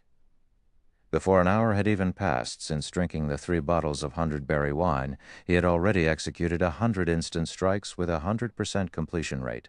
After Shi Feng completed an instant strike that achieved a 100% completion rate for the 100th time, electricity purified his entire body, his skin becoming glossier, and the muscles all over his body growing denser and more powerful system. You have learned instant strike, obtained basic lightning physique. Why does my body feel a lot lighter? Shi Feng was greatly shocked when he saw the faint blue electric arcs coursing around his body. Carefully feeling out the changes to his own body, he exclaimed, "This lightning physique really is mysterious. The gravity my body is under should still be 3 grams. Yet, the effect the increased gravity has on my body has clearly decreased significantly, even though none of my attributes have changed. Right now, the effect feels like the equivalent to a gravity of 1.5 grams.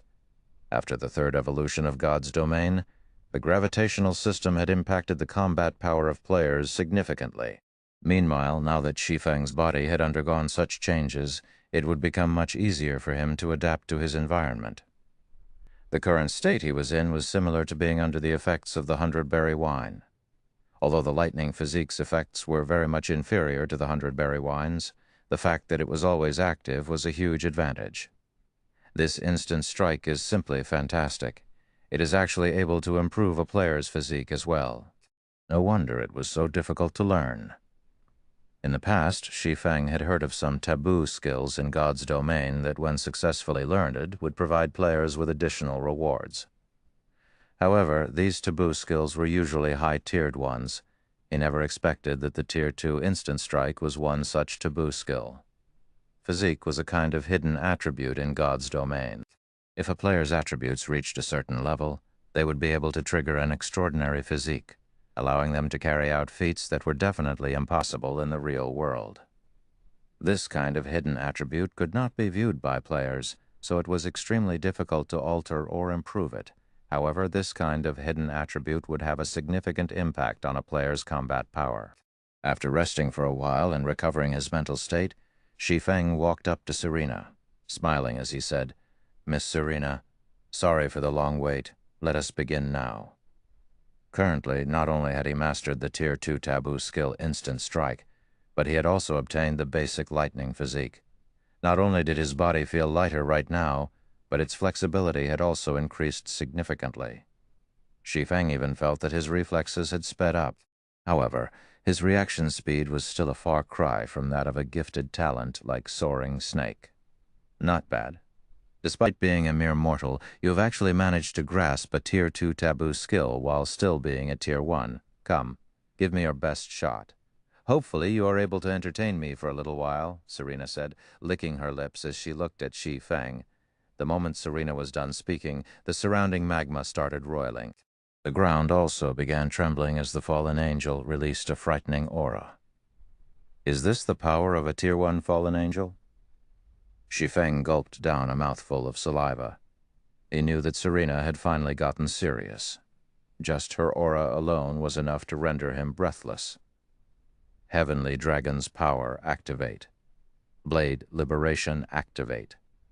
Shi Feng was unwilling to lag behind. After activating Heavenly Dragon's power and Blade Liberation, his strength attribute was now equivalent to a High Lord of the same level. The instant Shi Feng activated twofold Berserk, he tilted his body forward slightly. He then activated Phantom Kill and had his doppelganger get ready as well. Shi Feng's sudden increase in strength surprised Serena somewhat. She had not thought the little human before her was capable of reaching such a level. She then stretched out her right hand. Instantly, a golden holy sword appeared in her hand.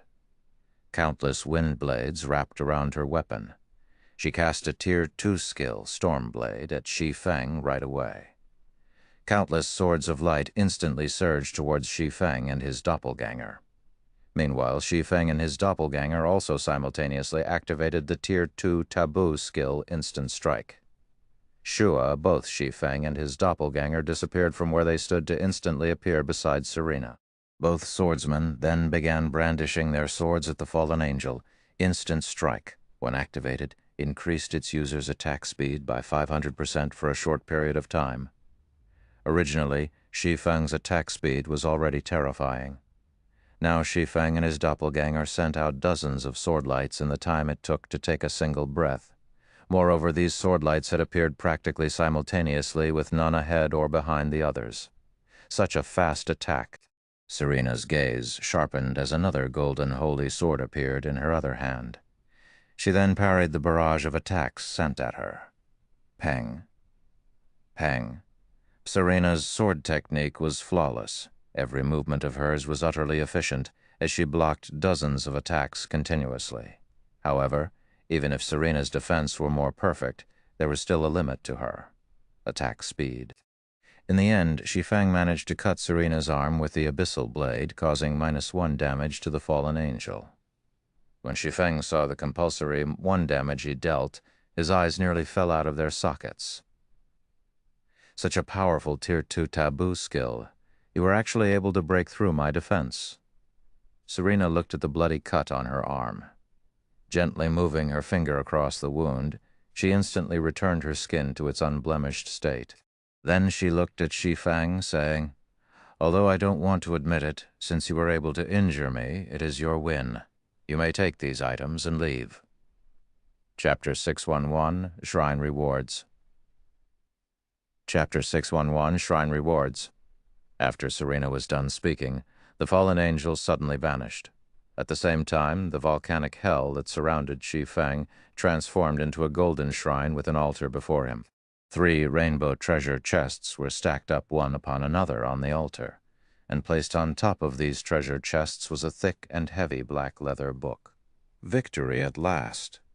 Shi Feng breathed out a sigh of relief. Serena was just too powerful. Whether it was in terms of techniques or basic attributes, he was far inferior to the fallen angel. Shi Feng and his doppelganger had sent out over 100 attacks within the 3 seconds of Instant Strike's duration. Yet Shi Feng had only managed to land a hit on Serena at the very last second. The fallen angel's strength was simply terrifying. Most likely, even Kite would not be a match for Serena, who had suppressed her strength to Tier 1. If Serena had suppressed her strength to Tier 2 instead of Tier 1, he would not have stood a chance against her at all. Although Shi Feng had only managed to get through the test after immense difficulty, his harvest was similarly huge. During his 3 seconds of frantic attacking, Shi Feng had thoroughly experienced Serena's perfect sword defense technique firsthand. He had seen for himself the sword technique of an NPC standing at the peak of God's domain. This was not something just any player would get to enjoy, as normally they would have killed with a single hit. After Shi Feng reviewed his memories of the previous battle a few times, he walked up to the altar and carefully picked up the black leather book. As soon as he did so, he felt a hard stare. Moreover, this feeling was not just limited to one person staring at him. Instead, he felt the gazes of a vast number of people. Every one of these gazes felt cold and violent. It was as if his body had submerged in a chilling, icy hell. Sure enough, the Bible of Darkness is not an ordinary item. Shi Feng activated omniscient eyes and appraised the black leather book. Bible of Darkness, fragmented legendary item. The Bible of Darkness had been destroyed during the Great Destruction. However, the power of darkness contained within the Bible is extreme. If one can gather the other fragments, they can restore the Bible's power, gaining dominance over all demonic creatures, and become the Lord of Demons. It's actually a fragmented legendary item. I heard that the Bible of Darkness fantasy extinguisher was an epic item. Was the one he obtained a replica? Shi Feng muttered, feeling rather surprised as he looked at the quality of the Bible of Darkness in his hands. However, after giving it some thought, Shi Feng felt it was possible with how powerful Serena was, fantasy extinguisher should not have been able to injure the fallen angel at all with the strength he had at that time. It was highly possible that he had chosen the first option instead. Meanwhile, Fantasy Extinguisher had managed to become a peerless expert in the Black Dragon Empire thanks to the Bible of Darkness. With the help of the Bible of Darkness, Fantasy Extinguisher managed not only to become exceedingly powerful himself, but also to increase the strength of his guild significantly. Only afterward did Blue Frost and the others from District 1 shine brightly. Back then, countless guilds had looked at Fantasy Extinguisher enviously. There was nothing remarkable about owning a single epic item. However, the Bible of Darkness was no ordinary epic item, as it held the power to increase the overall strength of a guild. The Bible of Darkness was capable of strengthening players with the power of darkness. Not only could players receive a huge boost in attributes, but they could also obtain an enhanced skill corresponding to their classes. This was the reason why the Fantasy Shrine had managed to form the invincible Black Demon Legion in the past, allowing the guild to become one of the tyrants of the Black Dragon Empire. Back then, even the Dragon Phoenix Pavilion's Blood Legion had not been a match for the Black Demon Legion. If Fantasy Extinguisher had gained such achievements by relying on a replica, what would have happened if he had obtained the real Bible of Darkness? Most likely, the entire Black Dragon Empire would have fallen into the Fantasy Shrine's hands. Shi Feng inwardly grew excited as he looked at the Bible of Darkness in his hands. He had finally completed one of the steps required to become an overlord in God's domain. Whether it was the magic weapon Abyssal Blade or the fragmented legendary ranked Heavenly Dragon's Breath, both were items that focused on increasing his personal strength. They were of little use in raising the overall strength of his guild. However, the Bible of Darkness was different. It was an item focused on increasing the overall strength of many players. With the Bible of Darkness in hand, he would be able to form a group of Black Demon Guards. With his special training plan, he would be able to quickly establish a Black Demon Legion that surpassed even the Dragon Phoenix Pavilion's Blood Legion. At that time, who in Star Moon Kingdom would be able to compete with him? After some fantasizing, Shi Feng then stored the Bible of Darkness and shifted his gaze towards the 3 rainbow treasure chests. I have really made a killing from the epic quest this time. Not only did I get a fragmented legendary item, but I also obtained a chapter of shelter and a magic device forging design. Shi Feng laughed. He quickly tucked the contents of all 3 rainbow treasure chests into his bag. The first rainbow treasure chest contained 188 soul crystals. Though Shi Feng himself had no use for these things, he would be able to upgrade the Lion's Bar to a 2-star bar with this many soul crystals. At that time, the production volume of the 100-berry wine would increase to a level barely enough to supply the upper echelons of both District 1 and 0 Wing. The second rainbow treasure chest contained the chapter of shelter. Before coming to the World Summit, Shi Feng had asked Blue Frost about large shelters in detail. If a small shelter was akin to a small village, then a medium shelter was a small town, while a large shelter was a large town. Why were so many guild forces madly accumulating resources and were adamant in upgrading a shelter to a large shelter? It was because larger shelters possessed a certain degree of self-defense. The number of players a shelter could hold was not unlimited. If players wished to become a resident of a shelter, they had to register themselves with said shelter. Meanwhile, the number of players a shelter could register was limited. If there was no cap to registration, players within the Dark Den would have long since migrated to the best shelters available to develop themselves. It was also precisely this limitation that severely restricted the development speed of a shelter. Small shelter could register a maximum of 10,000 players, which was roughly equivalent to the member count of a small guild. Medium shelters could register up to 30,000 players, which was roughly equivalent to the player population of a small town. Aside from having a larger population, players could also construct some specialty buildings, such as the Lion's Bar and a medium shelter. The overall strength of a medium shelter was significantly higher than a small shelter's.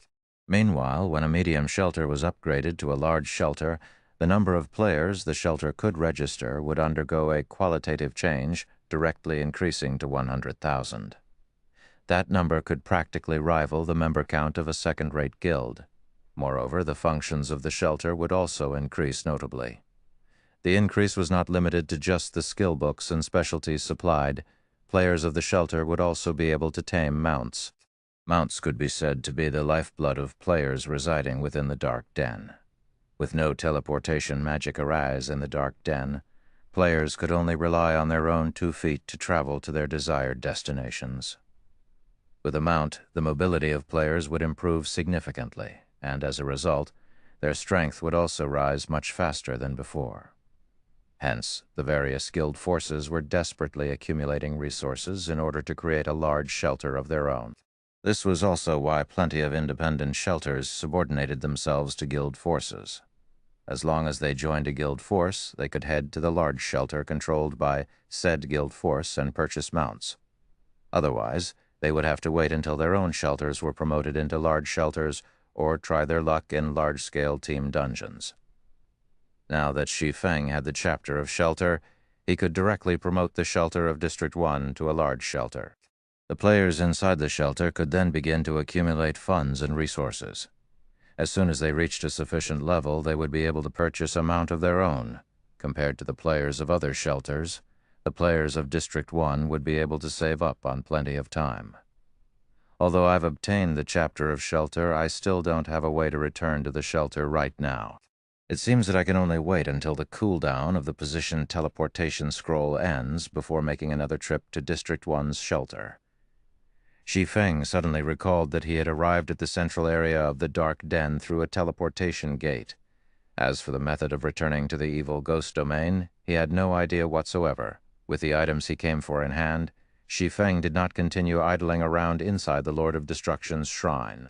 He took out a return scroll and began chanting the incantation required to teleport back to White River City. After 20 seconds passed, Shi Feng transformed into a streak of light and disappeared from the shrine. Chapter 6100, White River City Teleportation Hall. Due to Zero Wing's ever-growing fame and the Candlelight Trading Firm's wide array of high-end products, many players were attracted to White River City. Currently, one could see plenty of players forming dungeon raiding parties in the wide and spacious teleportation hall. The prosperity and liveliness here were far more intense than in Star Moon City. The moment Shi Feng stepped out of the teleportation hall, he could feel the hustle and bustle that filled the city. Other than a large number of independent players who filled the city streets, there were also plenty of guild players. These guild players' average levels were very high. Although they could not compare to the players in the Dark Den, most of these guild players were still level 27 or 28. That was still quite high in the current god's domain. These guild players also wore fine gold and secret silver equipment. They were the envy of ordinary players. That guild is amazing. Its members' equipment looks so amazing. They should be catching up to the powerful guilds in White River City. I've heard of that guild before. It's called Heaven's Burial, and it's one of the newly established White River City guilds. Although it is a new guild, it is very powerful.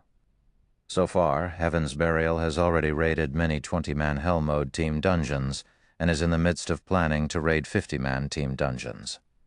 I also heard that the guild has a very powerful backer. A strong backer isn't the only thing Heaven's Burial has.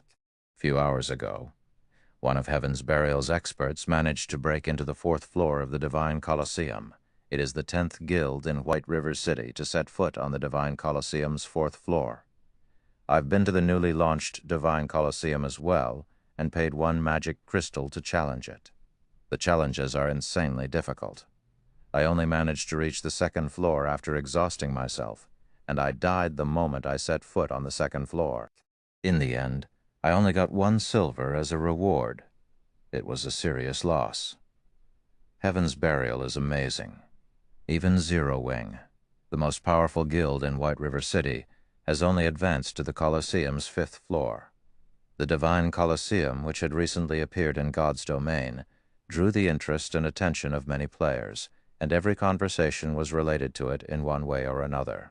After God's Domain had undergone its 3rd evolution, combat in the game had become more difficult for players. The Divine Colosseum was a very good place to train their combat techniques. Only, training there was too expensive. Moreover, the Colosseum only accepted magic crystals as currency. This had caused the price of magic crystals to skyrocket overnight. Since the 3rd system upgrade, the price of magic crystals had doubled. Sure enough, that which should arrive will arrive. Shi Feng was frustrated as he swept a glance over the members of Heaven's Burial. Before the 3rd evolution of God's Domain, international corporations had only prepared to invest in God's Domain. As for other smaller corporations, they had not paid much attention to this particular investment route. However, with the launch of the Divine Colosseum, God's Domain's popularity began to show signs of overtaking the fighting competitions in the real world. This situation drove corporations, both big and small, around the world towards the game. With a potential gold mine in sight, these corporations began to increase their investments in the game. For a time, countless new guilds emerged throughout God's Domain, all wishing to take a bite of the pie known as God's Domain. Among these corporations, several major investors looked to Star Moon Kingdom. Some bought shares of long-standing guilds, while others chose to establish their own guilds. Among these newly established guilds, 3 stood out: Cloud9, Yin Yang Court, and Heaven's Burial. In the past, Heaven Burial had started developing itself in Star Moon City. The guild was clearly ambitious. While Ouroboros and the Star Alliance had been busy fighting each other, Heaven's Burial had taken advantage of the situation and solidified its position in Star Moon City in one fell swoop. In the end, it had even forced the 2 first-rate guilds to suffer quite a few hardships. Shi Feng had never expected that. After White River City began to show signs of becoming the #1 city in Star Moon Kingdom, Heaven's Burial would run to White River City to develop itself. Moreover, of the newly established guilds Shi Feng had seen so far, Heaven's Burial wasn't the only one of the top 3 newbies to establish itself in White River City. He also saw members of both Cloud9 and Yin Yang Court. Interesting. Everyone's has come to White River City trying to take a bite out of the fat piece of meat that I cooked up. Do they really think that Zero Wing is some kind of pushover?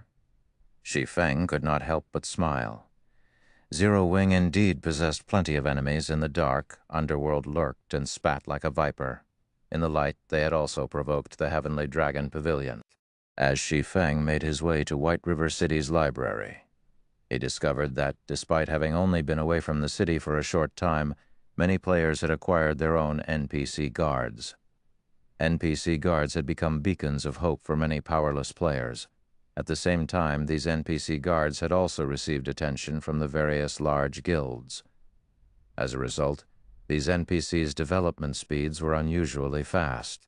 Players who were trying to become merchants were especially interested in these NPC guards. In God's Domain, players' activities were not limited to killing monsters out in the fields. Players could also take on all sorts of quests. Many merchant players who did not possess any combat power could rely on NPC guards when carrying out special quests. However, the majority of the quests did not allow the assistance of ordinary guards, only personal guards. Just as Shi Feng arrived before White River City's library, the sound of his system communicator rang by his ears, and the caller was none other than Everlasting War. "Brother Ye Feng, you've finally come online. I've been trying to contact you for a while. How are preparations coming along?" Everlasting War asked, slightly worried. Shi Feng was the expert he had recommended. If Shi Feng did not pass the selection test, it would stain his reputation. "There are no issues. I can participate in the selection at any time." "Seeing as Brother Everlasting is contacting me, has something happened?" Shi Feng asked. "The selection held in Beast City was tomorrow morning." There was still quite some time before the selection began. Something must have happened for Everlasting War to contact him. "It's nothing major. Only the higher-ups have changed the requirements for the selection. Now, after you pass the selection, you are required to sign a contract and become a member of the company if you join the battle team. Of course, you will receive far more benefits as well. For example, you will be entitled to 5% of the wagers made on the matches you win," Everlasting War explained. "If Brother Ye Feng joins the battle team with your strength, you will easily make more than a dozen times the credits the guild leader of a first-rate guild would normally earn. Once the battle team becomes famous, your status in the world will become even greater than any leader of a first-rate guild. What do you think, Brother Ye Feng?" Everlasting War and his group did not particularly care about signing the new contract, as they had originally been employees of the company. However, Shi Feng was different. He was affiliated with Zero Wing. Moreover, he was one of Zero Wing's core members. He had definitely signed a contract with the guild. If he joined the battle team, unless the company allowed it, he would not be able to be part of any guilds in the future. To put it bluntly, the company was restricting the freedom of the team members instead of cooperating with them. Of course, if Brother Ye Feng is selected to become one of the members of the battle team, the company will take full responsibility of the breach of agreement with your guild. Brother Ye Feng can rest assured on this. Everlasting War was very confident in Shi Feng's strength, and he desperately hoped that Shi Feng would join their battle team. In his opinion, what did a guild in a virtual reality game amount to? How could it possibly hope to match up against an international corporation?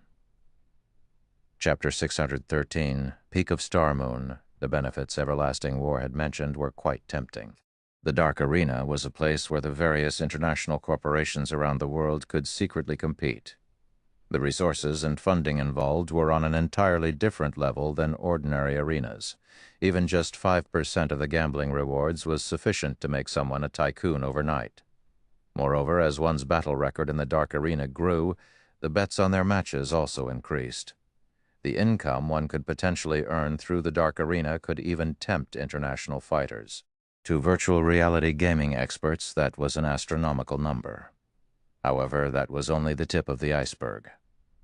Based on what information Shi Feng had in the past, any players who signed a contract with a battle team held extraordinary positions in the corporation that owned the team. If it were a famous player such as Everlasting War, even the upper echelons of international corporations would treat them with respect. The guild leader of a second-rate guild did not even qualify to fawn over such players. They were from entirely different worlds. The third evolution of God's domain arrived too soon. I did not expect these international corporations to discover the importance of expert players so quickly. Shi Feng frowned, feeling disappointed. It would have been great if these international corporations had only discovered this fact a few days after the selection tests. However, since these international corporations had discovered the truth, he could not do anything to change it. He was the guild leader of Zero Wing. Moreover, in this life he had sworn that he would not be controlled by others ever again. "Brother Everlasting, since the higher-ups have made this decision, you will have to forgive me for not participating in the selection," Shi Feng directly refused. Although he could no doubt earn a lot of money, fame, and status in the Dark Arena, in the era of God's domain, a player could similarly obtain all of these things so long as they had the ability, Since he could not earn a large sum of credits through the dark arena, he just had to look for some other way. As a reincarnator, he did not believe that he could not earn credits from other avenues, particularly from his trip to the Dark Den. He had obtained the teleportation magic array design and magic device forging design. These two items were practically money-printing machines. As long as he had enough raw materials, the money he could make would be astronomical.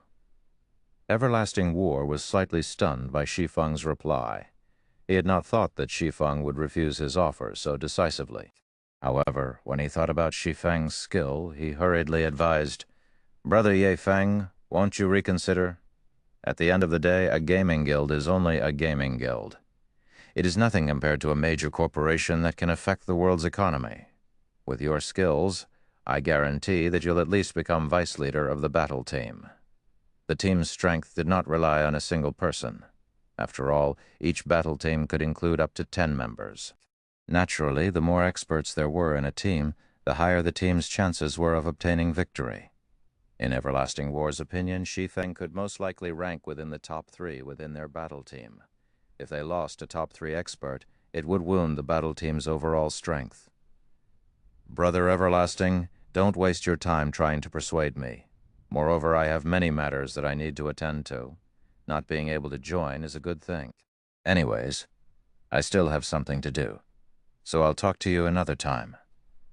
Shi Feng disconnected the call. He then entered the library. Meanwhile, Everlasting War could not help but sigh as he said, "Truly disappointing." "Disappointing? What's there to be disappointed about? Isn't he just a core member of a small guild? How strong could he be? He must have realized how weak he actually is. Do you know how many experts of God's domain and professional fighters are trying to join the glorious battle team?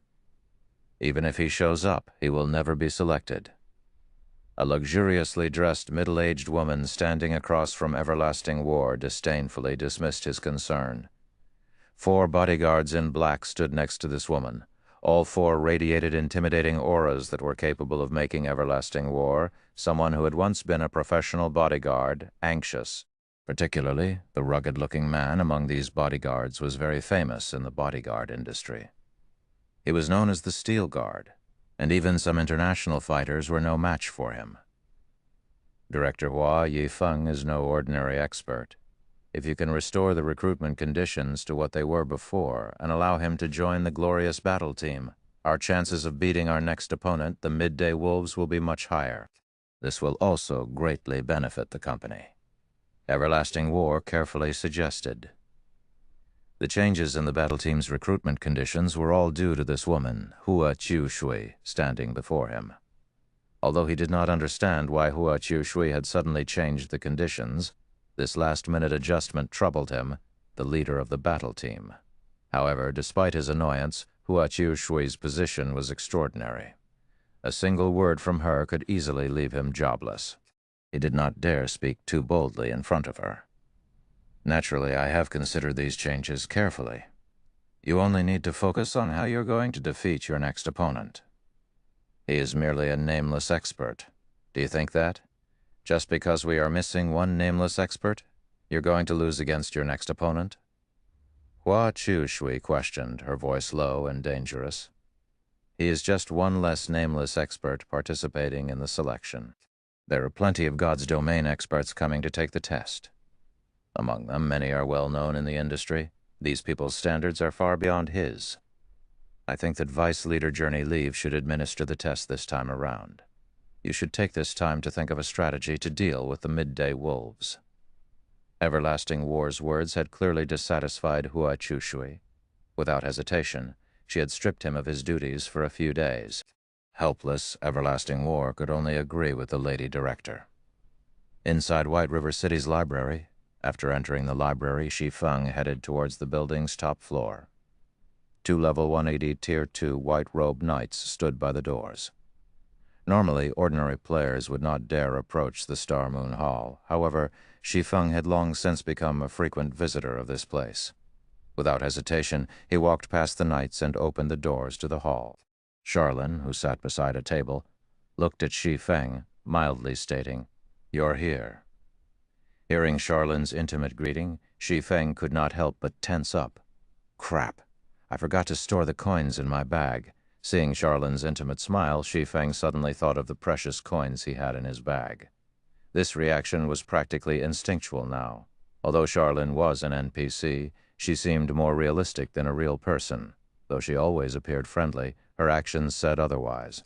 If not for a few tricks he hid up his sleeves, she would have bankrupted him long ago. "Ha ha ha! Come over here. Let me see what you've brought this time." Charlin waved her hand at Shi Feng. Suddenly, a huge force tugged at Shi Feng's body, sending him flying towards Charlin. Shi Feng was shocked at this sudden development. After not meeting for some time, Charlin's strength had increased once more. Charlin, who had been a Tier 4 Great Divine Official, had now become a Level 200 Tier 5 Red Official. At this point, Charlin was many times stronger than Weissman, White River City's magistrate. She stood at the peak of Starmoon Kingdom. Although Shi Feng had long since known that Charlin was not an ordinary NPC and that her strength would increase significantly every time they met, her improvement speed was simply mind-blowing. Even he, someone who had played God's Domain for more than a decade, found it astonishing. Just who is Charlin? Questions filled Shi Feng's heart. Chapter 614, Demon Gate, and Chapter 614, Demon Gate. Just as Shi Feng pondered Charlin's identity, a hint of shock surfaced in the Red Official's golden eyes. "You have actually obtained it." Charlin could not help but reevaluate her opinion of Shi Feng. "And here I thought you would bring me a replica to help you solve your problem." Hearing this, surprise appeared on Shi Feng's face. He had only discovered the truth about the replica from the fallen angel Serena. He had not expected Charlin to know about it as well. Charlin could see the question floating in Shi Feng's mind. Smiling, she explained, "The Bible of Darkness is not an ordinary item. The Lord of Destruction crafted this item, and it is a treasure used to gain dominance over all demonic creatures. Even though the Bible has been destroyed, it still holds boundless power. There are countless powerhouses who wish to obtain it.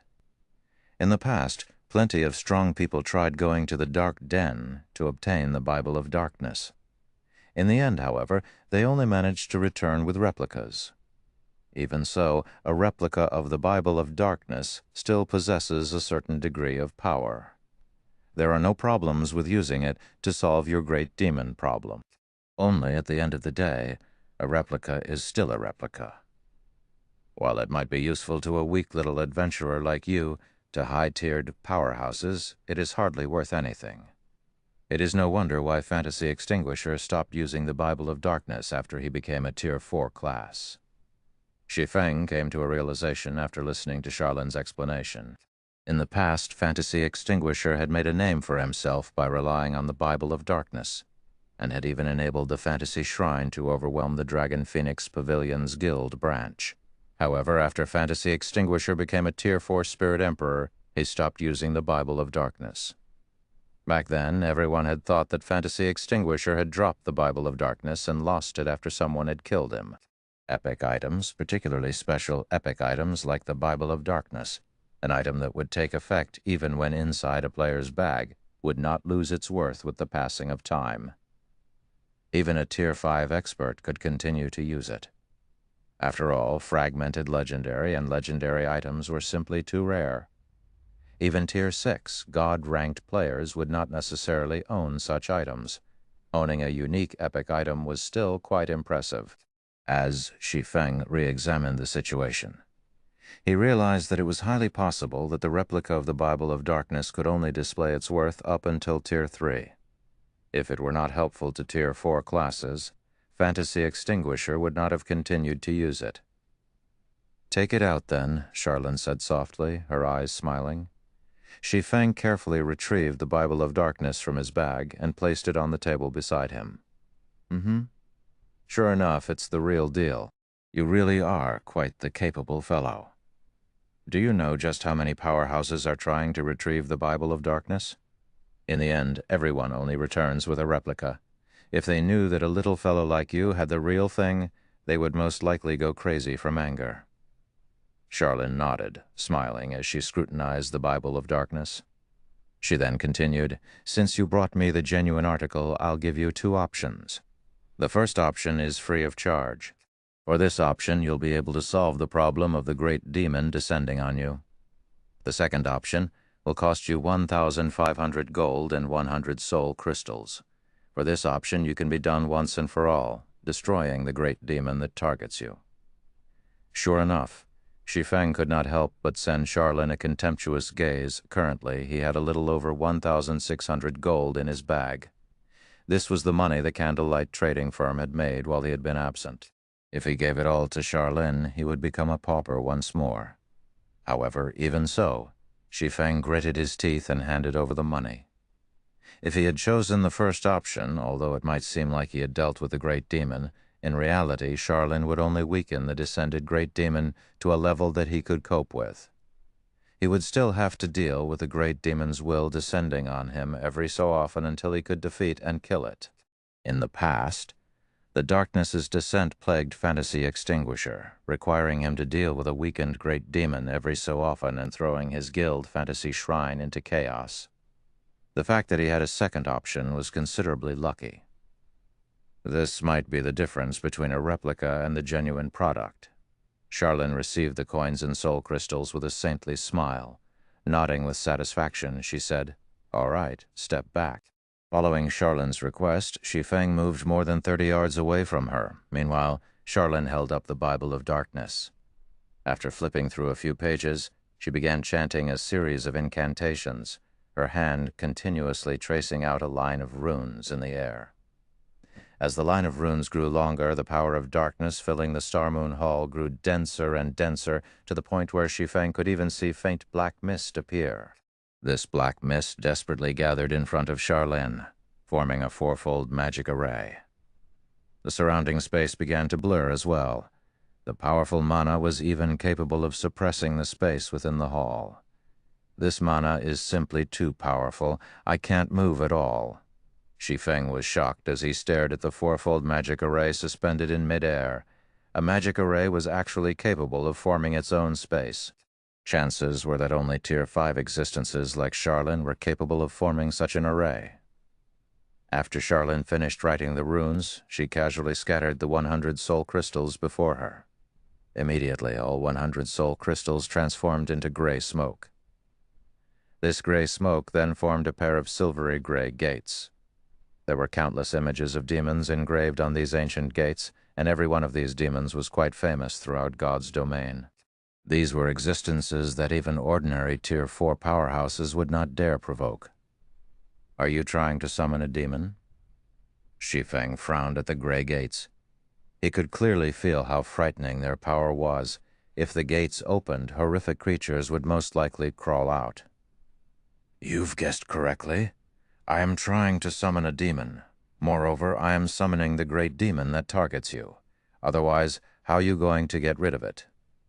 Charlin rolled her eyes at Shi Feng. Her golden eyes then shifted back to the gray gates. "In the name of darkness I summon thee. Emerge, great demon Kildred."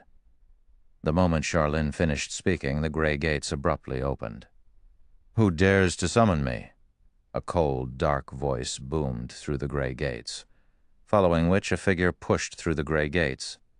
This figure sported a large pair of black bat wings and two pitch-black goat horns on his head. Pitch-black scaled covered his entire body, and killing intent filled his blood-red eyes. The moment Kildred appeared, he surveyed his surroundings with his blood-red eyes, and he could not help but sneer at what he saw.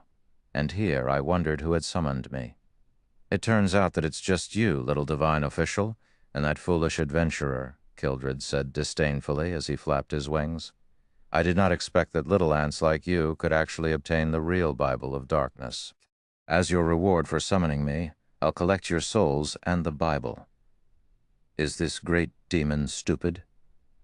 Shi Feng frowned at Kildred, confused. Kildred was a level 180 Tier 4 great demon.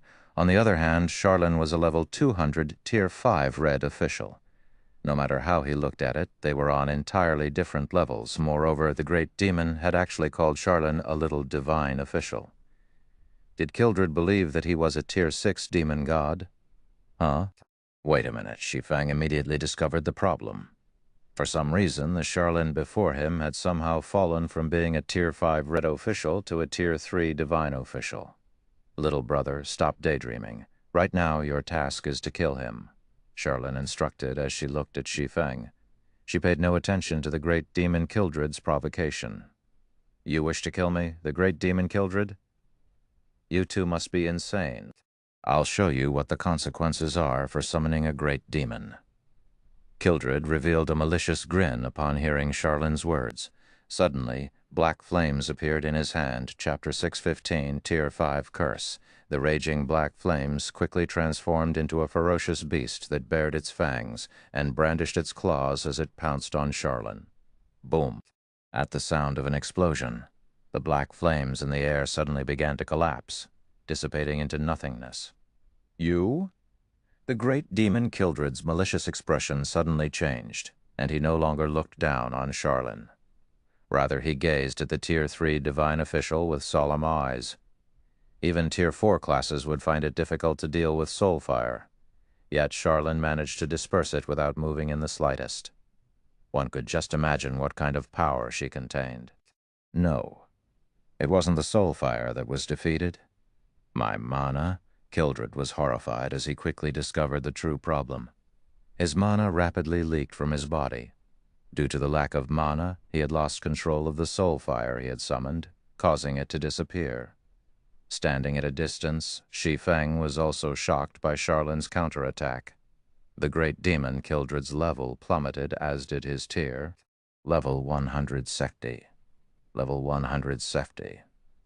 In a short moment, the great demon Kildred had become a level 35 Tier 2 evil spirit. He was no longer a level 180 Tier 4 great demon. What have you done? Kildred asked, gaping at Shaolin in abject horror. Oh, it's nothing. I just used God's Twilight, a Tier 5 curse, Shaolin said, smiling. While inside God's Twilight's effective area, all beings above Tier 2 will be forcefully suppressed by 2 tiers. Naturally, their levels will lower as well. Upon hearing these words, Kildred instantly paled. Shi Feng was similarly astonished. A Tier 5 curse. This was a spell that could rival the power of a Tier 6 God-ranked spell. Kildred, you can only escape this situation by defeating the adventurer before you. Otherwise, you will die here. Although Shaolin's voice sounded pleasing to the ears, her words caused even a great demon like Kildred to shudder in fear. Realizing that was his cue, Shi Feng unsheathed the abyssal blade in Purgatory's shadow. This should be the final test. Shi Feng licked his lips as he stared at the great demon Kildred, who hovered in the air. He had always known that it would not be so easy to obtain the fragmented, legendary ranked Bible of Darkness. In God's domain, there was an abundance of epic items. However, fragmented legendary and legendary items that were above epic rank, were extraordinarily rare. If players wanted to obtain one, they would have to pay an unimaginable price. The fact that he had grasped a special fragmented legendary item, such as the Bible of Darkness, with so little trouble could already be considered a miracle. In the past, to obtain a single fragmented legendary item, the various large guilds throughout God's domain would have to be busy for at least 1 to 2 months, possibly 3 to 4 months. Unless one were extremely lucky and encountered special locations, such as the Star River Valley. They would have to rely on quests to obtain a fragmented legendary item. Little Ant, a Tier 1 swordsman like you dares to draw your sword against me, the great demon Kildred. You are indeed courageous, however. Just because I have been suppressed to Tier 2, you think you have a chance of defeating me? Kildred laughed angrily as he felt the sting of a deep wound to his pride. How will I know if I don't try? Shi Feng laughed. He then approached the great demon, 1 step at a time. Kildred, evil spirit, great demon. Level 35. HP million thousand, will million thousand. A Tier 2 evil spirit was the equivalent of a Lord-ranked monster. However, due to Kildred's intelligence, his combat power was definitely much higher than an ordinary lord. His HP, though lower than an ordinary lord, was also much higher than a player's. As Shi Feng approached Kildred gradually, he suddenly discovered something fortunate. While he was under the effects of God's twilight, all of his skills' cooldowns had not only been refreshed, but they had also been reduced by half. It seems my test this time is to defeat a Tier 2 evil spirit while at my peak. Shi Feng had initially been worried that he would not be able to use Blade Liberation. Now, however, it seemed that his worries were for naught. Die. The great demon Kildred roared. Suddenly a black spear appeared in his hand. He then swooped down and jabbed the spear towards Shi Feng in rapid succession. In the next moment, streaks of black light rained down on the swordsman. Tier 2 skill, Black Rain Annihilation. Shi Feng did not dare to hold back. Immediately, he activated Heavenly Dragon's power and Blade Liberation. He then used the aura of Wind's activatable skill, Wind Rider, and leaped into the air. With a 280% increase to his movement speed, Shi Feng's speed could rival that of a great lord. Very easily, he escaped the effective area of Black Rain Annihilation. Moreover, due to his ability to fly, he had no need to fear the great demon Kildred's ranged attacks from the air. After avoiding Kildred's Black Rain Annihilation, Shi Feng proceeded to activate the Ice Blue Devil Flame, Phantom Kill, 9 Dragons Slash, Black Emperor, and Purgatory Power, instantly pushing his combat power to its peak. Immediately, both sides began a fierce and deadly dance. With Wind Rider active, Shi Feng held an absolute advantage in terms of speed. As a result, he was able to dodge all the great demon's attacks easily. Kildred could not even make contact with Shi Feng's body. On the other hand, sword lights bombarded on the scales covering Kildred's body, easily penetrating the great demon's armor. Chop. 25,641. Thunder Flame Explosion. 47,156. Thundering Flash, 14,527. 18,546. Mish, 24,716. Every skill Shi Feng executed had a completion rate of 95% or above, allowing his skill's effect to increase significantly. The great demon Kildred's 1 million HP decreased at a rate visible to the naked eye. After a measly 5 seconds, the great demon only had 70% of his HP remaining. However, Shi Feng suddenly discovered that as he relentlessly attacked the great demon, his opponent's strength and speed began to rise. Originally, when he had activated twofold Berserk, his strength should have rivaled even a high lord of the same level and overwhelmed the great demon Kildred. After a short period of intense battle, however, Kildred's strength was already equal to his. The great demon's speed also quickly caught up. This can't continue. Although I don't know whether he is growing stronger due to the length of battle increasing or his HP decreasing, I need to finish him off as soon as possible. Shi Feng used Flame Burst. Suddenly, 2 miniature suns appeared and illuminated the Star Moon Hall. 24 consecutive strikes. Both Shi Feng and his doppelganger used Flame Burst at the same time. 24 sword lights cut across the space of the hall, striking the great demon Kildred. Every sword light from Shi Feng dealt over minus 20,000 damage to the great demon. His doppelganger caused over minus 10,000 damage with each attack as well. When critical hits were achieved, the damage of the attacks doubled. When the attacks ended, the great demon Kildred suffered a total damage of over minus 500,000.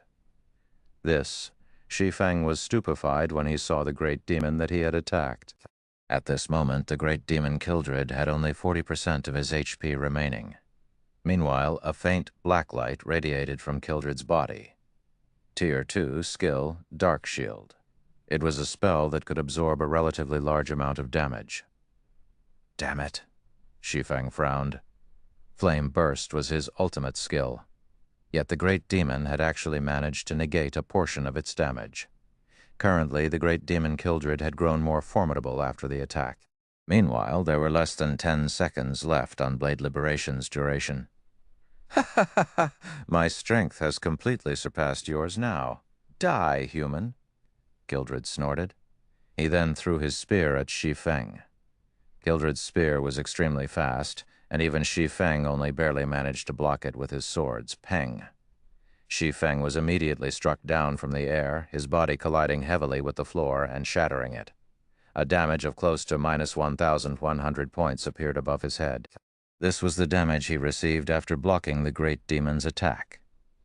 If he had failed to block the attack, he would have lost far more than a little over 1,000 HP. However, the great demon Kildred was not finished. Suddenly, Kildred split into two copies of himself. These two Kildreds looked exactly the same, and their attributes were equally frightening. In the next moment, one Kildred charged at Shi Feng's doppelganger, while the other charged at Shi Feng. Chapter 616, Promotion to Count. Chapter 616, Promotion to Count. Two identical great demon Kildreds attacked Shi Feng and his doppelganger. Shi Feng, who had been at a disadvantage in terms of strength, had no choice but to dodge the great demon's attacks. Although Shi Feng had entered the flowing water realm and could predict the trajectories of Kildred's attacks, the great demon's spear was like a venomous snake that consistently sent fatal blows towards his blind spots.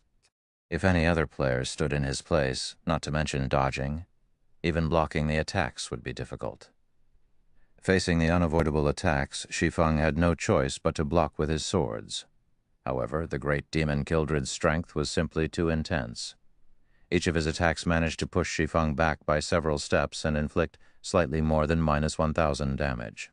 Fortunately, Heavenly Dragon's power had increased Shi Feng's defense and HP by 300%. With over 30,000 HP, Shi Feng could endure the great demon's assault for quite some time. Only Shi Feng's twofold berserk state could only last for 20 seconds. Once these 20 seconds were over, he would enter a weakened state and would lose all power to resist the great demon. A short moment later, the other great demon Kildred defeated Shi Feng's doppelganger. Human, you're quite amazing. Mere Tier 1 swordsman like yourself has actually managed to damage me, the great demon Kildred, to such an extent. As a reward, I'll let you become my puppet, and you can follow my orders for the rest of your life. Kildred sneered at Shi Feng, who desperately tried to defend against his attacks. Standing at a distance, Charlene frowned slightly as she watched the battle. Sighing, she muttered, "Was it still too soon?" Now Shi Feng no longer had his doppelganger. His ultimate skill, Flame Burst, was also on cooldown. Even though he was under the effects of God's Twilight, reducing his cooldowns by half, Flame Burst still had a cooldown of 1 minute 30 seconds. Most importantly, he had to face two great demon Kildreds who had the same attributes and 40% HP remaining. Shi Feng had no chance of winning. It would be Shi Feng's end once the two great demon Kildreds launched a pincer attack. Human, be at ease and become my slave. In the blink of an eye, the two great demon Kildreds appeared in front of and behind Shi Feng, both great demons revealing a ferocious expression. This is just the twin life technique. Do you really think that I have no way of unraveling it? At this moment, Shi Feng's previously stern expression suddenly vanished. On the contrary, he revealed a disdainful and victorious smile. Hearing Shi Feng mention the words twin life technique, Kildred's expression turned grim. Twin life technique was a special skill that did not possess any tiers. It was a skill that utilized the aid of a treasure to produce a doppelganger with the same capabilities as the original, though both the doppelganger and the original shared the same HP. However, unlike the original, the damage the doppelganger received would be increased by 300%. While Twin Life Technique boosted its users' combat power, it also increased the damage they took. The skill was a double-edged sword. If used correctly, it could display boundless power. If used badly, one would cut their own lifeline with this skill. So what if you know about the Twin Life Technique? Can you tell which one is real and which is fake? Kildred did not believe that Shi Feng could differentiate the true Kildred from his doppelganger. The doppelganger the Twin Life Technique had created was exactly the same as the original. It was impossible to tell the difference by sight alone. Even if you identify the doppelganger, will you be able to block the attacks from both of us? Shi Feng did not reply to the great demon. Instead, he pointed the abyssal blade towards the hall's ceiling.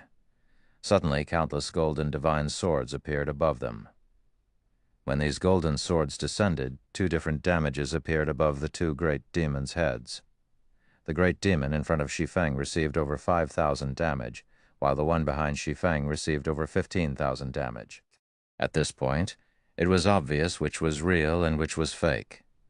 However, Shi Feng was not finished with his attacks. Tightening his grip around the abyssal blade, he swung the magic weapon downwards. Abyssal Curse.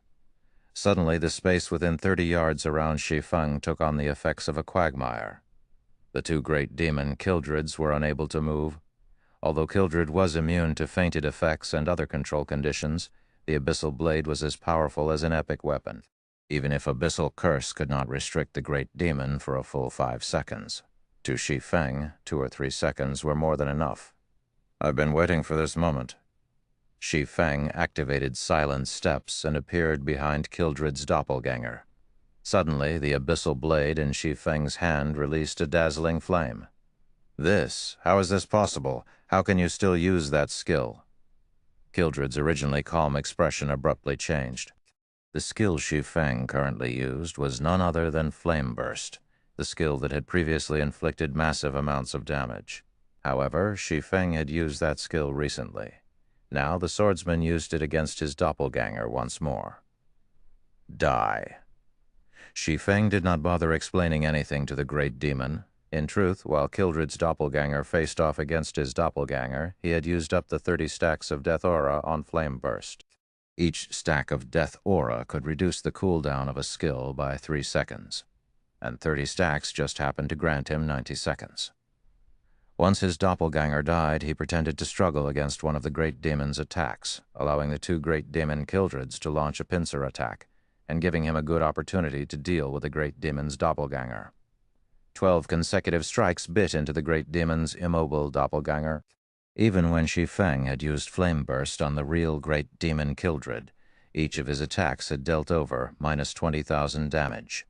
Now that the damage was amplified by 300%, each strike dealt over minus 60,000 damage against Kildrid's doppelganger, or minus 120,000 damage with a critical hit. Against such frightening damages, Kildrid's doppelganger died instantly. No. Kildrid released a frustrated scream. Unfortunately, Twin Life Technique made it so that both doppelganger and the original shared the same HP. The doppelganger's death meant the original's death. The great demon Kildrid would never have guessed that Shi Feng was a reincarnator. Not only was Shi Feng extremely familiar with many of the skills in God's domain, but he also knew the weaknesses of the various skills. After Shi Feng killed the great demon Kildrid, a golden glow appeared around his body. Moreover, this golden glow appeared twice in a row.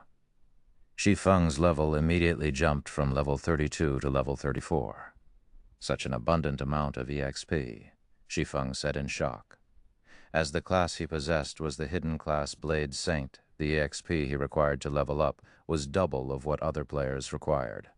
Now that he had leveled up twice in a row, not only had he earned back the level he had lost at the World Summit, but he also gained a level beyond that. System, Epic Quest, Darkness Descends completed.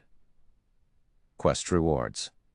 Demon Slayer title, Star Moon Kingdom reputation, plus 50, White River City reputation, plus 500, automatically promoted to the status of Count in White River City. System. Congratulations on becoming a Count of White River City.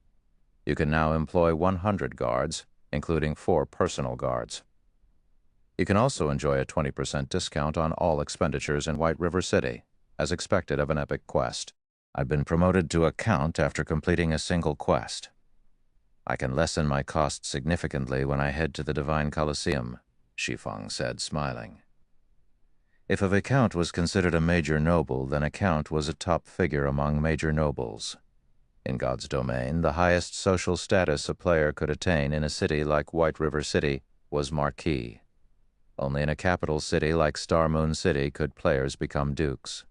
Thus, becoming a Count of White River City was quite impressive.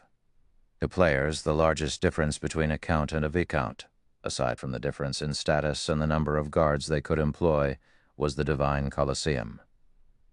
The Divine Colosseum was a location where players could raise their combat power. Meanwhile, the Colosseum required magic crystals as currency. However, Viscounts or below would not receive any discounts at the Divine Colosseum. Only Counts or above would enjoy that benefit. This was also one of the reasons why many players had strived to increase their reputation and become Counts. That way, one could lessen the burden on their wallet. Compared to ordinary players, a Count's title held far more importance to players who owned private lands because Counts possessed much greater authority. This authority was also the capital that a player required if they wished to rise and succeed in a city. Chapter 617, Book of Legends. Chapter 617, Book of Legends. After the great demon Kildred died, Shi Feng discovered a particularly interesting item. A design had dropped from the demon. However, this was no ordinary design. The design Kildred had dropped was nearly 4 times larger than ordinary designs. Stable design, Shi Feng could not help his shock after examining the item in God's domain. After players reached level 40, they could use mounts rather than relying on their own 2 feet to travel. Players could purchase common mounts from the various large cities. Of course, players were also required to have a certain amount of reputation before they could make this purchase. As for higher-ranking mounts, players could only obtain them through quests, raiding team dungeons, and killing high-ranking field bosses. Guild players had one other avenue to obtain a mount. The Guild Mount Guild. Mounts were different from the generalized mounts that one could purchase from cities. They were mounts unique to guilds. They could also be considered the symbol of a guild. Not only did guild mounts possess higher movement speeds than common mounts, but they could also be upgraded. Only upgrading a mount was very difficult. However, high-quality mounts were an ordinary player's dream. How could a guild obtain guild mounts? They could do so with the stable. In order to obtain a guild mount, a guild had to construct a stable in its residence and recruit NPCs to nurture the mount. Guild members could only purchase these mounts with guild contribution points. In the past, to obtain a guild mount, many independent players had desperately tried to join a guild. As for why they were so desperate to obtain a guild mount, aside from guild mounts having higher movement speed and being upgradable, the key benefit was that the mounts had unique appearances. Guild mounts had different appearances from the common mounts one could purchase from cities, so if one rode a guild mount while roaming a city's streets, they would attract a lot of attention. Not only could a guild mount serve to raise the reputation of its rider, but they were great icebreakers. The mounts one could purchase from cities only consisted of horses. The only difference between them was their coloring. However, guild mounts were not limited to horses. There were many other rideable species. Based on Shi Feng's knowledge, there were several thousand mount species in God's domain. Hence, most guilds would have their own unique mounts. Why were there so many species of guild mounts? It was because guild mounts were either wild beasts or demonic beasts that had been captured, tamed, cultivated, and propagated until they were finally rideable. This was why there were so many species available. Similarly, it was not easy for a guild to obtain a guild mount. This required a large amount of resources and manpower. Now that I have the stable design, I can push ahead with the plan to develop Zero Wing's mount. Shi Feng had considered a few locations where he could capture rare mounts in the past. The various large guilds throughout God's domain had headaches over the acquisition of their guild mounts. After all, depending on the beast they caught and the method they used to nurture said beast, the mount's attributes would be different. If a beast were nurtured properly, it could start with a rank close to bronze. The mount could also increase movement speed up to 115%. One could just imagine how beneficial this would be to a guild. While everyone used common mounts, they could obtain a mount that was close to bronze rank. With some additional nurturing, the guild would have a batch of bronze mounts. At bronze rank, mounts could assist players in battle. This alone would allow them to widen the gap between themselves and other players. In the past, the various large guilds would nurture the beasts they captured with extreme care to avoid a late start against other guilds. The sooner a guild possessed the stable design, the sooner they could start preparing their guild mounts. However, the stable design was extremely rare. The easiest method to obtain it was through raiding level 20 to level 60, 100-man team dungeons. only the drop rate for the design was abysmally low. In the past, even when guilds had offered to purchase a stable design for 5,000 or 6,000 gold, nobody was willing to sell theirs. Initially, Shi Feng had planned to wait for everyone in the guild to grow stronger before raiding 100-man team dungeons. Now that the great demon Kildred had dropped this design, it had saved him plenty of time. After Shi Feng stored the stable design excitedly, Charlin closed the Bible of Darkness and turned to Shi Feng, saying softly, "Not bad. You actually managed to defeat the great demon Kildred. However, even though Kildred is dead, why is there still such a dense power of darkness lingering around you?" Seeing Charlin's confused expression, Shi Feng quickly came to an understanding. He then retrieved Moloch's ring from his bag, saying, "This should be why, Moloch's ring." Charlin instantly recognized the ring.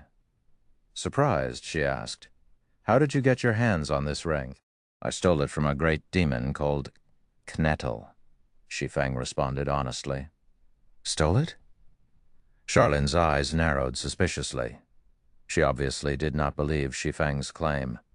A Tier 4 great demon at full power only needed to swing his hand to wipe Shi Feng out of existence. Shi Feng would simply not survive an attempt to steal the ring from the great demon.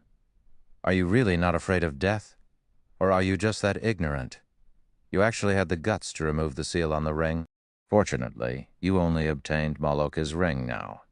I guess you are somewhat lucky. Legend has it that Moloch's ring is related to the fall of the Lord of Balrogs.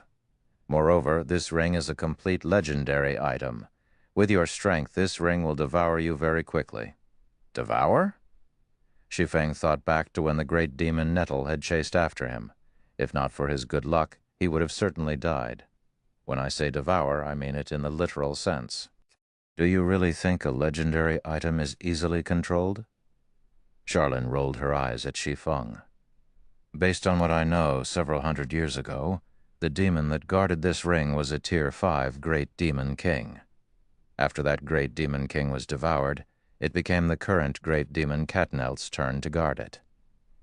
Shi Feng broke out in cold sweat upon hearing these words. At this moment, Shi Feng understood what Charlin was trying to say.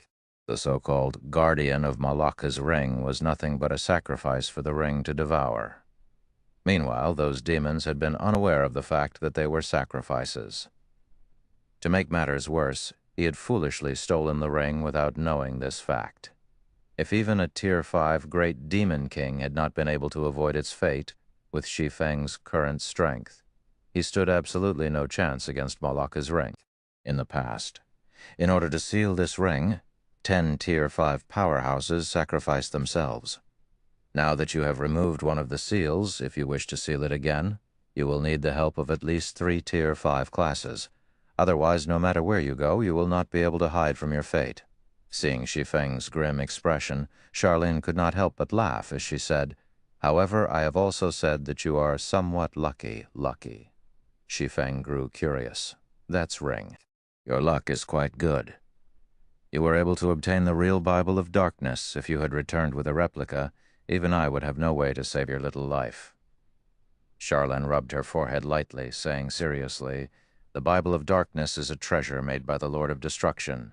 If one wields the Bible of Darkness, they can rule over every demon in existence.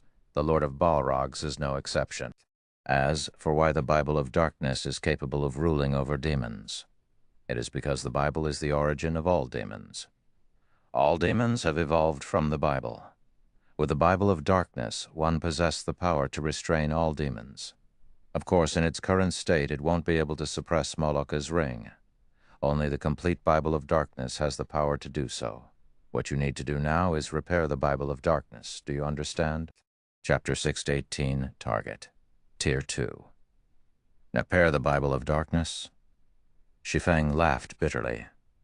In God's domain, some fragmented legendary items could be repaired to their peak conditions, which was legendary rank. However, very few fragmented legendary items could actually be repaired. Otherwise, legendary items wouldn't have been so rare in the past. In the case of the fragmented legendary ranked heavenly dragon's breath, the ring's description clearly expressed how it could be repaired. In the case of the Bible of Darkness, however, the description only provided a vague clue. How was he supposed to repair it? Of course, it won't be easy to repair the Bible of Darkness. With your current strength, you can't repair it at all. Fortunately, you have only removed one seal on Moloch's ring thus far. You still have enough time to prepare, Charlene said slowly after perceiving the current state of Moloch's ring with her magic. Lady Charlene, how long do I have? Shi Feng asked, rather anxiously. That depends on you. Charlene smiled as she glanced at Shi Feng. Me? Shi Feng was stunned. That's right. The stronger you are, the more time Moloch's ring will need to accumulate enough power to devour you. Based on your current level, you have roughly 50 to 60 days. It would be the best if you reach Tier 2 within 50 days. If you can do so, Moloch's ring will require far more power to devour you. Of course, there is a catch. If you continue releasing the seals on the ring, the speed at which the ring accumulates power will grow. Hence, the deadline depends on you.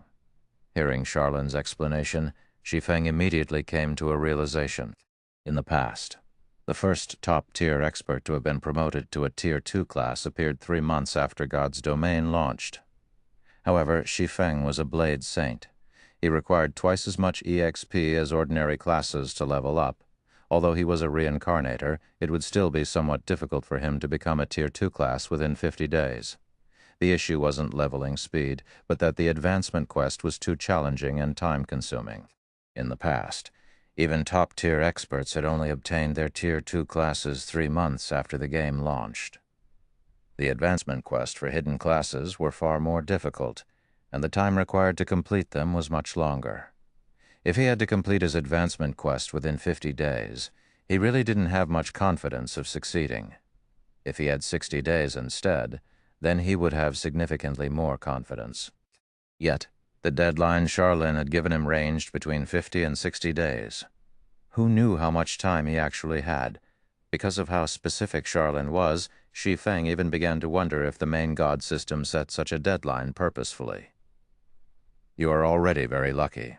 If you had not acquired the Bible of Darkness, Moloch's ring would not have required so much time to devour you. However, with your current strength, you have no chance of repairing the Bible of Darkness. Look for me again once you are promoted to Tier 2. Charlene waved her hand lightly. The Bible of Darkness then floated to and hovered before Shi Feng. Oh, right. Don't forget about the task I gave you. Finished speaking. Charlene vanished. There was no trace of her throughout the Star Moon Hall. This is will projection, Shi Feng stated, shocked when he saw Charlene disappear. Will projection was not a profound skill or something similar. It was an ordinary Tier 4 skill. In the past, many Tier 4 magical class players had known how to use the skill. However, the doppelganger summoned through will projection only possessed a small portion of the original's strength. The doppelganger could not be used as a fighting force. It was a skill normally used for probing and reconnaissance, yet it had not been Charlene who had summoned a demon gate and suppressed a Tier 4 great demon with a Tier 5 curse, but her doppelganger. Charlene had easily completed these feats by relying on a weakened copy. In terms of strength, she definitely stood at the very top among Tier 5 NPCs. When Shi Feng recovered from his shock, he discovered that the Bible of Darkness had undergone some changes. Bible of Darkness, fragmented legendary item. The Bible of Darkness had been destroyed during the Great Destruction. However, the power of darkness contained within the Bible is extreme. If one can gather the other fragments, they can restore the Bible's power, gaining dominance over all demonic creatures and become the Lord of Demons. Skill 1. Demon Summoning. Summons the demon gate with the power of darkness, calling forth a random demon that is no higher than 1 tier and 10 levels than the summoner. Maximum tier cannot exceed Tier 5. The holder of the Bible of Darkness can command the summoned demon for up to 5 hours. Coolbowed. 3 hours. Skill 2. Gate of Darkness. Allows teleportation to the Dark Den. Can also be used in the Dark Den to teleport to the outside world. Can teleport a maximum of 5 people at a single time. Cooldown, 1 day. Skill 3. Light of Darkness. strengthen a player with the power of darkness, allowing said player to wield the power of darkness. Can strengthen up to a maximum of 600 people. Every player strengthened provides one source of darkness to the wielder of the Bible of Darkness. Skill 4. Power of Darkness. Fill your body with the power of darkness, increasing all attributes by 60%, decreasing cooldown of all skills by 30%, and increase damage by 50%. Duration will be equal to the number of Source of Darkness, 1 second. Power of Darkness cannot stack. Can only strengthen players up to a maximum of Tier 5 classes, cooldown, 6 hours. So, that's the case. It's no wonder Fantasy Extinguisher had stopped using the Bible of Darkness replica after reaching Tier 4. Shi Feng was overjoyed after seeing the Bible of Darkness's attributes. In the past, there had been 2 reasons why Fantasy Extinguisher was able to become a tyrant among Tier 3 classes. One was his reliance on the demon he summoned, and the other was the power of darkness. However, the demons Fantasy Extinguisher could summon had only been as strong as their summoner, possessing the same tier. Moreover, he could only summon a maximum of 1 demon at a time. Even so, it had been quite impressive. After all, a demon of the same tier was a lot more powerful than a monster of the same tier. Although it still could not compare to a fine gold-ranked personal guard, demons that died could be resummoned. On the other hand, if a player's personal guard died, they would have to go through a lot of trouble to resurrect said guard. However, the Bible of Darkness replica Fantasy Extinguisher had obtained most likely could only be used up to Tier 3. On the other hand, the real article in Shi Feng's hand could be used up to Tier 5. The gap between the real and the fake was massive. The most frightening aspect of the real Bible of Darkness was the fact that it was capable of summoning a demon that was 1 rank higher than the summoner. Shi Feng was currently Tier 1, so he could summon a Tier 2 demon. When he reached Tier 2, he would be able to summon a Tier 3 demon. With this, who could possibly challenge him? The only unfortunate thing was that the skill summoned a random demon. There was no guarantee that he would summon a demon of a higher tier. Meanwhile, Power of Darkness was a berserk skill that was famous throughout God's domain. Although the skill did not increase one's attributes much, its duration was extremely long. It was at least 2 or 3 times longer than ordinary berserker skills. Moreover, there were no side effects. Fantasy Extinguisher's Power of Darkness lasted 6 minutes, while mine can last up to 10 minutes. Even the number of people I can buff has increased to 600. Shi Feng's heart burned with passion when he thought of forming his own Black Demon Legion. A Black Demon Legion with a total of 600 members. As long as the members of the Black Demon Legion were around the same level, they could definitely go on a crusade against a town controlled by the forces of darkness, capturing it, and constructing their own guild town. Shi Feng then stored the Bible of Darkness. The Bible of Darkness was not equipment. It could take effect even from inside a bag. Hence, it was extremely difficult for others to plunder it. Now that Shi Feng had the Bible of Darkness, he would not waste any more time. He immediately departed from the library and headed towards Zero Wing's residence by way of horse carriage. On his way, Shi Feng contacted Aqua Rose. "Aqua, have the members of the main force gather at the residence," Shi Feng said. "Guild leader, the main force is currently raiding a dungeon. Our efforts will go down the drain if we recall them now. Many guilds in White River City have already reached the final boss." Aqua Rose did not understand Shi Feng's intentions. Currently, the various large guilds in White River City desperately vied for the first clear of the 50-man team dungeon, Ruins of the Crow God. If they recalled Zero Wing's main force right now, they would have wasted a lot of precious time. "Relax. It won't be a problem." Shi Feng was very familiar with the final boss in the Ruins of the Crow God. "It will not be that easy to raid." Smiling, he said, "Moreover, I'm calling them back to help them clear the dungeon." "Guild leader, are you serious?" Aqua Rose grew excited. To conquer the Ruins of the Crow God, the various large guilds had tried every hand and exhausted every ounce of brain power they had. They have never encountered such a difficult dungeon boss before. They were truly helpless against it. Everyone could only try to force their way through the boss again and again. If they had a raiding strategy, then they would have a much easier time dominating the dungeon. Of course. When have I ever lied to you? Shi Feng laughed.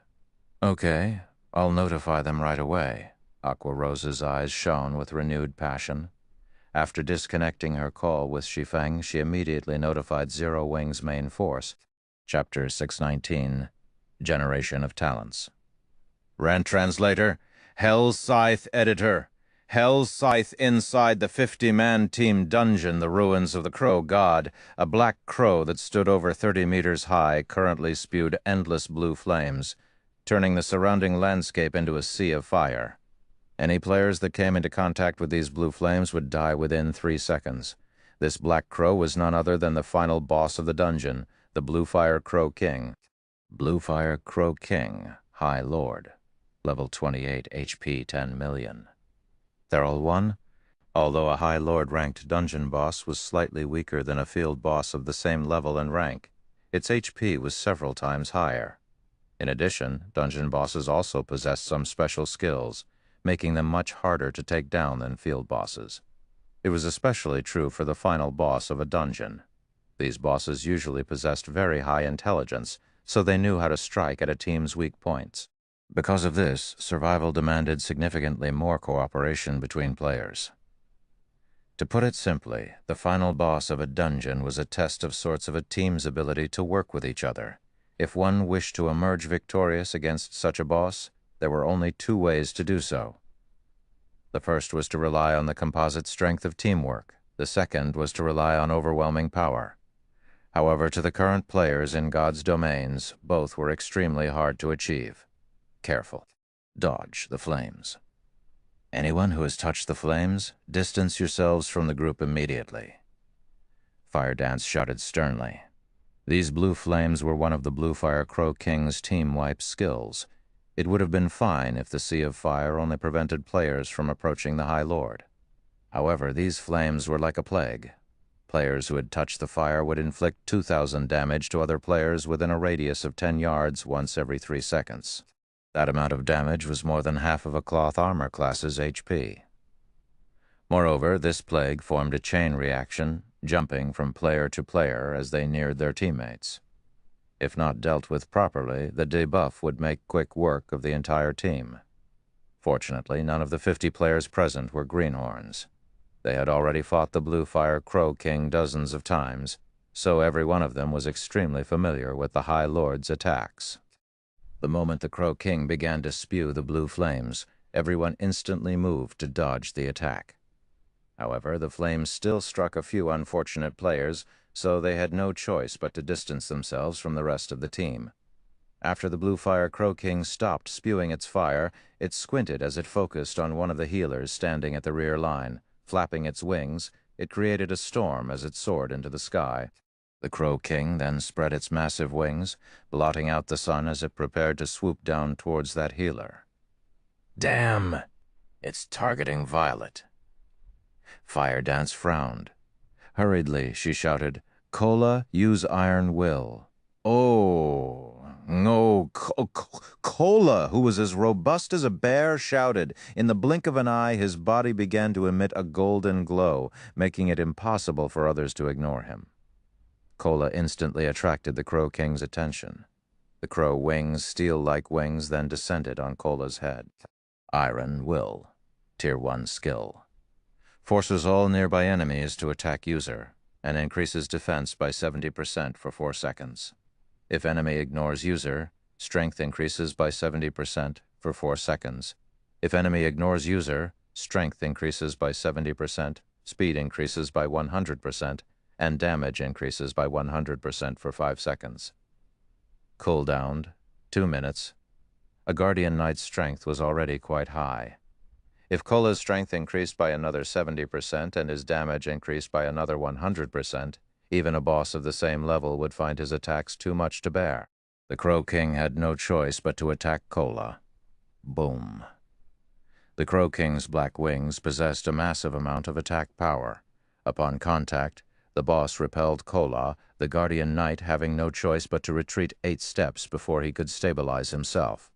Despite having blocked the attack with his shield, Kola still received over 800 damage. Its battering dive really packs a punch. Kola hurriedly used his shield to block the High Lord's follow-up attacks. Every collision numbed his arms and forced him to retreat by multiple steps. If his defense had not been increased by 70%, he would have easily received over 1,000 damage. The Crow King would attack more than a dozen times in quick succession when using battering dive. If Kola received every single attack, he would die without question. While Kola's HP rapidly decreased, Violet Cloud, who stood at the rear of the team, waved her jade-like hand. Healing spells then landed on Kola, one after another, causing Kola's HP to yo-yo. Her heals were very timely. In the end, Violet Cloud managed to stabilize Kola's HP above a safe threshold, letting the Guardian Knight avoid the fate of instant death at the hands of the Bluefire Crow King. Thanks to Violet Cloud's precise and powerful healing, the entire team had an easy time dealing with the Bluefire Crow King. Violet Cloud was the only healer responsible for the lead MT. This situation freed the other healers to focus on keeping the other members of the team alive, allowing the team to avoid losing members to one of the boss's minor skills. Meanwhile, the other ranged classes took the opportunity to barrage the High Lord with a stream of attacks. When Kola's Iron Will ended, the Bluefire Crow King shifted its focus back to Violet Cloud. However, just as the Crow King was about to deal with the Astromancer, the female Guardian Knight, Turtledove, similarly activated Iron Will and forced the Crow King to attack her instead. Turtledove was a Guardian Knight Shi Feng had encountered in White River City's teleportation hall during the incident with the Mechanical Slayer. Back then, she had only been at the standard of an elite player. Now, however, she had become a member of Zero Wing's main force, of Zero Wing's Guardian Knights. She was only inferior to Kola and Ye Wumian. Unfortunately, as her equipment was slightly inferior, she required 2 healers to maintain her HP above a safe threshold. While the MTs held the boss, Fire Dance and the other melee players of the team assaulted the Bluefire Crow King with a continuous stream of attacks. The true fire blades in Fire Dance's hands transformed into countless streaks of light. Every one of her attacks dealt over -1,000 damage. The total damage Fire Dance dealt surpassed even Blackie, who wielded an epic staff. Meanwhile, among the melee players, one berserker stood out like a sore thumb.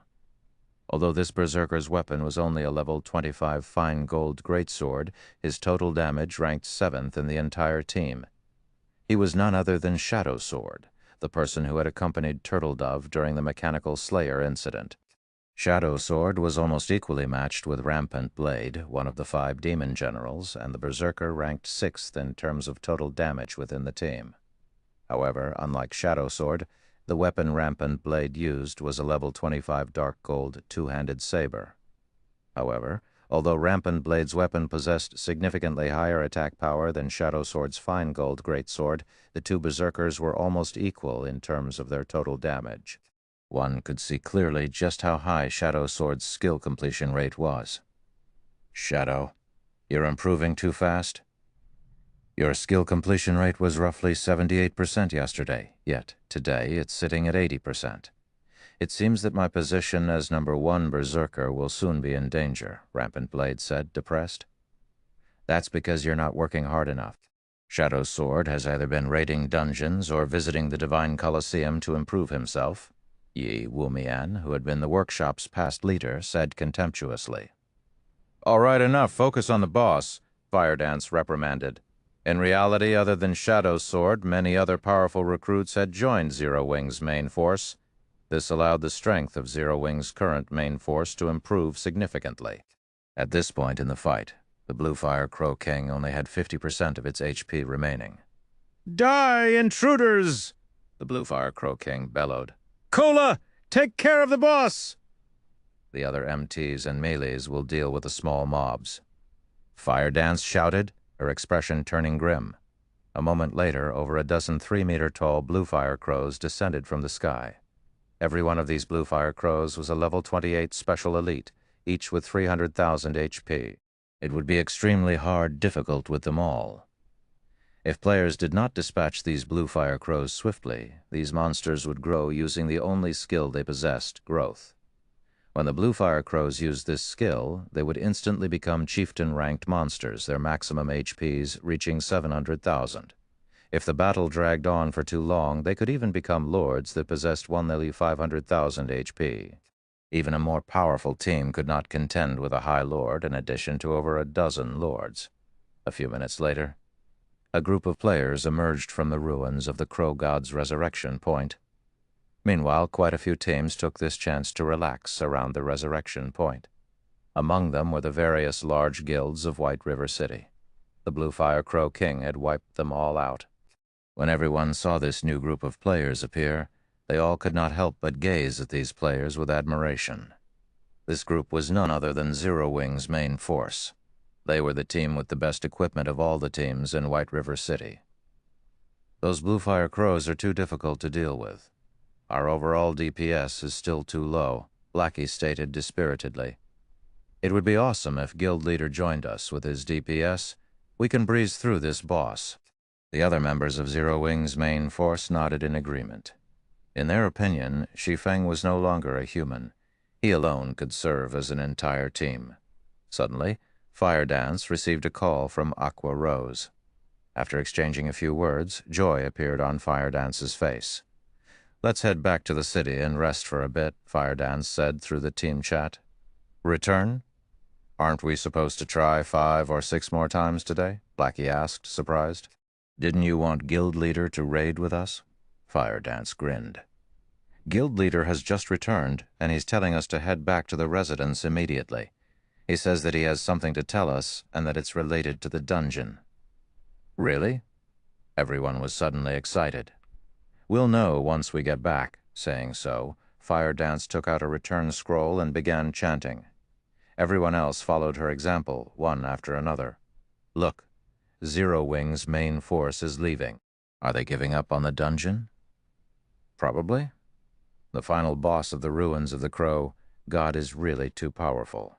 They must have guessed that no team will clear it anytime soon, so why bother wasting their time here?"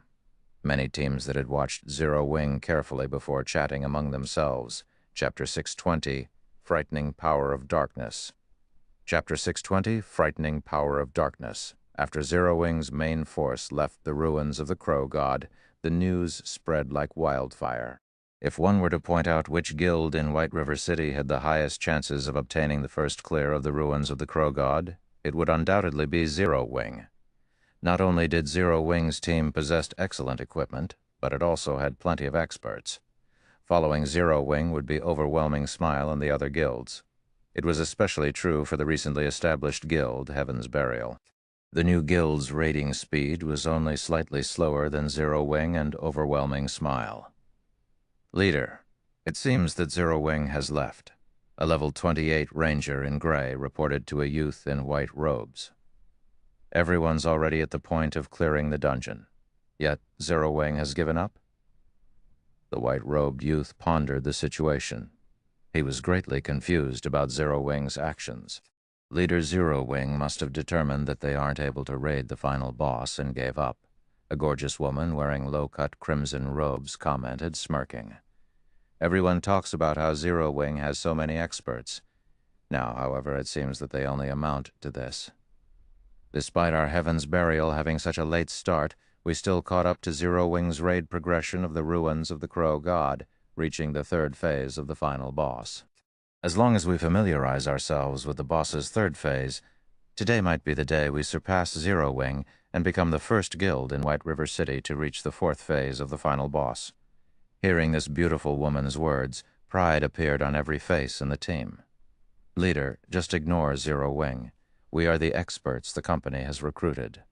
Zero Wing arrived in White River City only a few days before us. If we had arrived earlier, Zero Wing would not necessarily be White River City's overlord," a tall and robust level 28, Berserker said, laughing. Although Heaven's Burial was a newly established guild, the power backing the guild was much stronger than even the power behind Overwhelming Smile. Moreover, their company had paid a huge price to recruit quite a few well-known experts in the virtual gaming world. Among them, the commander of Heaven's Burial's main force, Flame Blood, had been crowned as one of the top 10 newcomers of the virtual gaming world during the previous year. He had once been an expert who had become an overlord in a large-scale virtual reality game. Now that Flame Blood and so many other experts have arrived in White River City, if they could not surpass Zero Wing, they would have wasted their many years of playing virtual reality games. Indeed, regardless of what Zero Wing does, we will be the ones to obtain the first clear of the ruins of the Crow God, Flame Blood said, revealing a refreshing smile. Soon, Ghost Shadow and the others will arrive. At that time, Heaven's Burial will claim the ruins of the Crow God in one fell swoop. Hearing the name Ghost Shadow, a hint of reverence appeared in everyone's eyes. The Ghost Shadow Workshop was one of the industry's first-rate gaming workshop. It had came conflicted with super guilds in many virtual reality games before. The strength of the workshop's core members was extraordinary. Meanwhile, in terms of popularity, Ghost Shadow was even superior to the Snow Goddess, Gentle Snow, and the guild leader of Star Alliance, Galaxy Past. 2 days ago, the company successfully purchased Ghost Shadow Workshop, rebranding the workshop's members as members of Heaven's Burial. Heaven's Burial's strength soared instantly and even showed signs of surpassing Zero Wing. Aside from Heaven's Burial, Overwhelming Smile had also made ample preparations in order to conquer the ruins of the Crow God. Warwolf, who had been based in Maple City, had come to White River City. In addition, he brought with him a group of experts with domineering auras. If Shi Feng were present, he would definitely be shocked, as a few of Warwolf's team actually consisted of Ouroboros's top combatants. Among them was the gifted soaring snake who had undergone a massive change. Not only had he reached level 29, but he also carried 2 blue longswords whose quality could not be determined. The 2 longswords looked identical, and it was obvious that they were a set. "Brother Wolf, now that Zero Wing has given up, the rest will be up to you." Feng Xuanyang addressed Warwolf respectfully. After facing a series of failures, Feng Xuanyang's position in Underworld had fallen significantly. However, he had not given up. As long as Overwhelming Smile obtained the first clear of the ruins of the Crow God, he still had a chance to make a comeback. Hence, he had specifically invited Warwolf and the others to help him. "Young Master Feng, you can rest assured. God's domain is not a one-man game. Even if Black Flame is more powerful, his capabilities inside a large-scale dungeon are limited. With Boss Wolf taking the lead with our expert support, the ruins of the Crow God's first clear will be ours for the taking," an elementalist said confidently. Warwolf only nodded silently. After the third evolution of God's domain, the powers backing the various large guilds had begun placing importance on the experts in God's domain. As Warwolf possessed extraordinary strength, his position in Underworld rose rapidly. Not only did Underworld supply him and his team with all sorts of resources, but the organization had also mobilized the guilds under their control in order to gear up Warwolf and the others. In terms of equipment, their team was only slightly inferior to Zero Wing's main force right now. While Overwhelming Smile and Heaven's Burial prepared to go all out in raiding the ruins of the Crow God, things were getting extraordinarily lively in Zero Wing's residence in White River City. "Guild leader is finally willing to lead us in a dungeon. I want to see just what sort of reaction those bastards from Overwhelming Smile will have once we leave them in our dust." Kola laughed loudly. "Guild leader said that he would lead us in a dungeon the last time. He's finally fulfilling his promise." Ye Wumian said, laughing as well. Zero Wing had already proven its strength to the public many a time through the wars they've participated in. However, regardless of how capable a guild was in PvP, their ability to raid large-scale dungeons was far more important. Only when they obtained the first clear of the ruins of the Crow God would they truly stabilize their position as White River City's overlords. Otherwise, other guilds would always try to rise up and overtake Zero Wing. However, compared to White River City's overlord position, what everyone truly anticipated was for Shi Feng to lead them in a large-scale dungeon personally. That way, they could learn far more from him. It would be a huge help towards improving their own strength. A moment later, the doors of the meeting room abruptly opened. Shi Feng slowly entered the room. He had already used the demon mask to recover Black Flame's appearance. Although there were no changes to Black Flame's character, his aura was much stronger than before. Everyone was shocked by this change. Originally, Shi Feng's aura had been contained, making him seem like only an ordinary passerby. However, after undergoing a series of challenges that pushed him to his very limits, his strength had improved vastly. At this moment, his previous strength could not compare. He would require some time before he could sheath his aura once more. Taking his seat on the guild leader's throne, Shi Feng swept a glance over everyone present and said slowly, "The reason why I've called you guys back is to notify you of one thing. You could also say that this is a core secret of Zero Wing." Upon hearing the words core secret, everyone immediately fell silent. "There's no point in just telling you."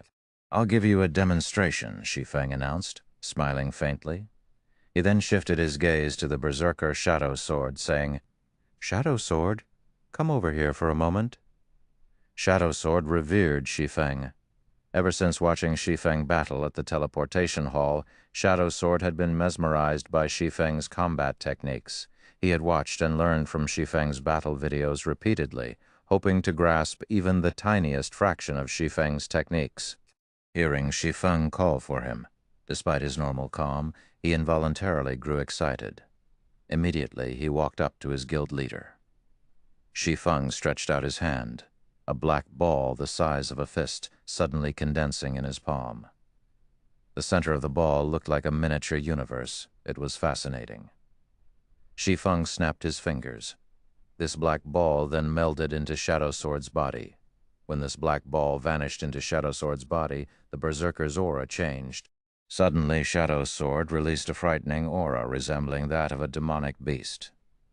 "This is..." Shadow Sword looked at himself in shock. He had never experienced such a strong force before. With Shadow Sword's astounded reaction, there was no need to mention everyone else's who possessed acute five senses. So strong, Fire Dance faintly felt a sense of danger when she looked at Shadow Sword. Thank you for listening to the story on KevinAudio.com, Chapter 621, Sensation as the commander of Zero Wing's main force. Fire Dance had a very clear understanding of every member's strength. Although Shadow Sword had improved quite significantly during this period, his combat power only ranked slightly above average for the team. He was not capable of making her feel even the slightest hint of danger. However, the Shadow Sword standing before her was vastly different. It was as if he had transformed into an ancient beast, dangerous and threatening, in the blink of an eye.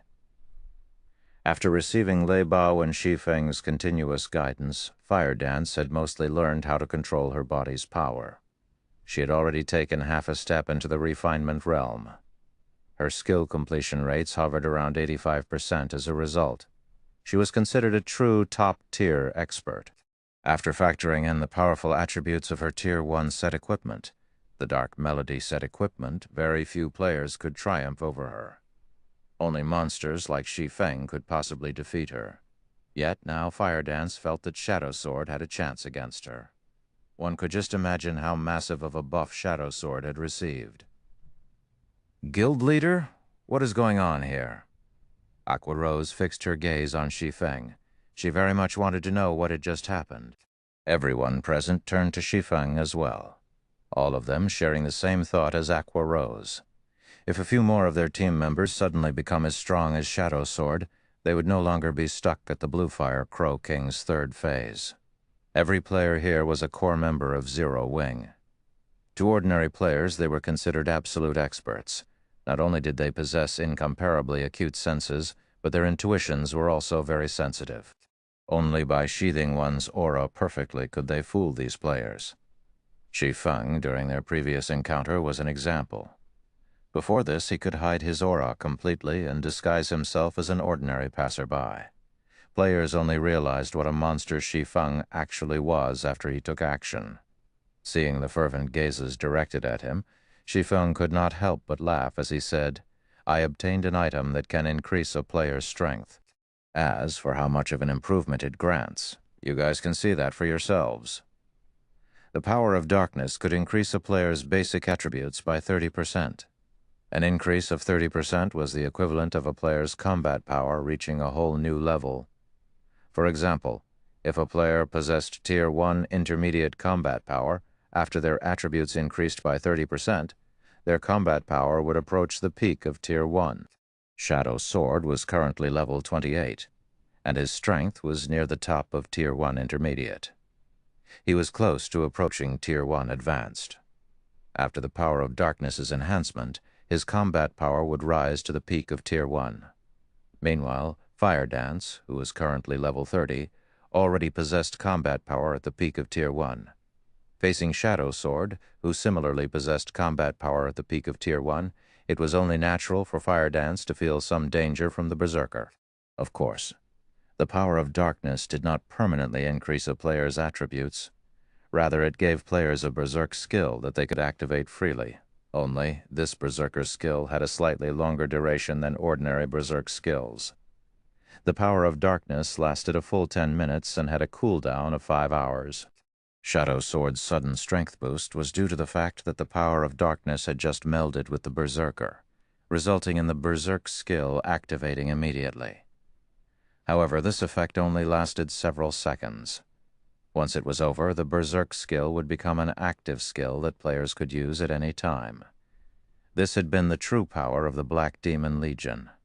Berserk skills were extremely rare in the entire God's domain. If every member of a legion possessed a Berserk skill that lasted 10 full minutes, one could just imagine how frightening they would be. This was also why the Dragon Phoenix Pavilion's Blood Legion had not been a match for the Fantasy Shrine's Black Demon Legion in the past. Guild Leader, how many people can that tool strengthen? As the vice leader of the guild, Aqua Rose was particularly concerned about this. If they could enhance many players, they could definitely raise the main force's combat power to a whole new level. Everyone's hearts began to pound upon hearing Aqua Rose's question. They, too, wished to become stronger like Shadow Sword. However, they all knew that such a buff could only be used on a limited number of players. It would not be easy to obtain a spot for themselves. Relax. Every member of the main force can obtain this power. Shi Feng did not reveal the exact numbers to his guildmates. There were a total of 100 members in Zero Wing's main force. In addition, there were 200 reserve members. The 600 slots he had on hand were more than enough to go around. Everyone! Guild Leader! You're not joking, right? Aqua Rose was inwardly thunderstruck. She seriously doubted Shi Feng's claim. If every member of Zero Wing's main force could possess this power, then they could display astonishing combat power. Not to mention the hard mode ruins of the Crow God, they could even try Hell mode. I have not finished. I plan to choose some members from the second echelon to form the Black Demon Legion. This legion will focus on dealing with field bosses and 20-man Hell mode team dungeons. I'll leave this matter to you, Aqua. Shi Feng did not wish to waste his remaining power of darkness. In the past, one of the duties of the Fantasy Shrine's Black Demon Legion was to grind and collect equipment through raiding various 10-man and 20-man Hell mode team dungeons. With the power of darkness, however, the difficulty of dungeons would fall sharply. It would be much easier to clear dungeons in the future. It was also this reason that had allowed the Fantasy Shrine to amass a ton of wealth. The greatest asset they could gain from raiding Hell mode dungeons was magic crystals. Normal mode dungeons very rarely dropped magic crystals. However, it was a different story for Hell mode dungeons. The drop rate in Hell mode dungeons was more than 10 times that of normal mode. The magic crystals could then be used to train the guild's elites and experts. Fantasy Shrine's overall strength had steadily increased in the past. In the end, the guild had become the overlord of the Black Dragon Empire, and even the Dragon Phoenix Pavilion had been forced to give way to Fantasy Shrine. In this life, Shi Feng could use the power of darkness on far more players than Fantasy Extinguisher had been able to. Naturally, he had to utilize this benefit properly. Short moment later, every official member of Zero Wing's main force received the power of darkness. To Fire Dance and Violet Cloud, a 30% increase in attributes was colossal. Their combat power had already been at the peak of Tier 1. After using the power of darkness, they even qualified to contend with a Lord, which was the equivalent of a Tier 2 class by themselves. Although they still could not win against a Lord, they could hold one off for a relatively long time. They could almost rival a great expert such as Warwolf. Only they still lacked techniques. After strengthening the main force, Shi Feng led Fire Dance and the others towards the ruins of the Crow God. Although Shi Feng still had many things he needed to attend to, such as the teleportation magic array and the stables, the construction of these two required materials. These materials could only be obtained from large-scale team dungeons. There was no point in focusing on those items for now. An hour or so later, ruins of the Crow God, an extremely tense atmosphere surrounded the 50-man team dungeon. Players crowded the vast plains around the ruins. The majority of these players consisted of guild players. The various large guilds in White River City knew that this was the juncture for the final sprint to claim the first clear of the ruins of the Crow God. It was highly possible that a lucky guild would obtain the first clear in the next second. Hence, many guild's members anxiously waited outside the dungeon's entrance. If their guild's team required any tasks or additional supplies, these idle members would rush to get it done or delivered. Look, it's Zero Wing. Huh? Why are they here again? I thought they gave up. I don't think so. Look, even Black Flame has shown up. They must plan to go all out. This is going to be interesting. Just before this, Heaven's Burial also received backup from a group of experts. I heard that those experts were members of the Ghost Shadow Workshop. Every one of them is incredibly strong. As for Overwhelming Smile, they too dispatched a lot of experts. I wonder which of the three will emerge wearing the crown. I'm betting on Heaven's Burial. They have Ghost Shadow leading the team. Even super guilds are trying to annex the Ghost Shadow Workshop. Moreover, Heaven's Burial entered the dungeon a while ago. Zero Wing has only just arrived. Most likely, they are already too late. Upon noticing Zero Wing's arrival, everyone in front of the ruins of the Crow God began chatting among themselves. Guild leader, we have trouble. I've heard of Ghost Shadow before. He is definitely an expert among experts. Moreover, he has a group of reliable teammates with him. Now that they've been in the dungeon for quite some time, it'll be difficult to compete over the first clear. Aqua Rose frowned slightly. She had heard plenty about Ghost Shadow. Shi Feng shook his head. Laughing, he said, "Who says we're competing over the first clear of hard mode?"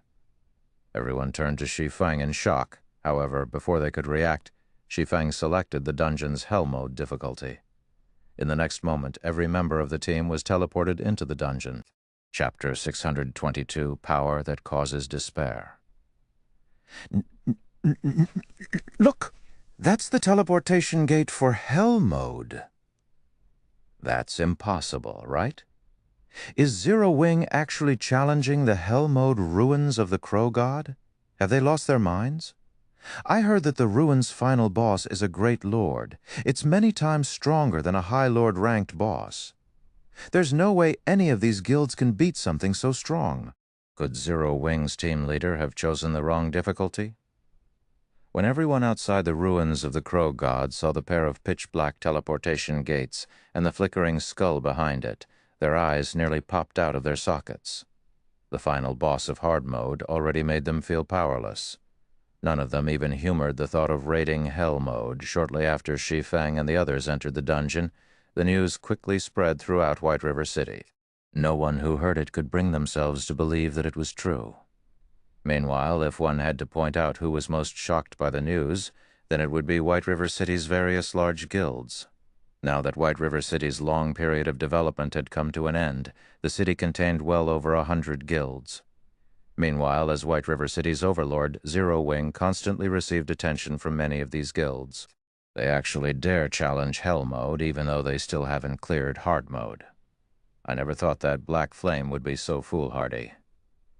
When Feng Xuanyang received the latest news regarding Zero Wing, he could not contain his mocking smile.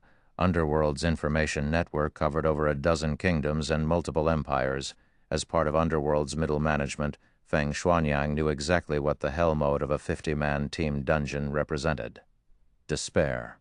Of all these kingdoms and empires, there were several top-tier large guilds that had already conquered the hard mode of a 50-man team dungeon. Yet, out of all of these guilds, not a single one had managed to defeat the first boss of Hell mode. They had not even managed to drop the boss's HP below 90%.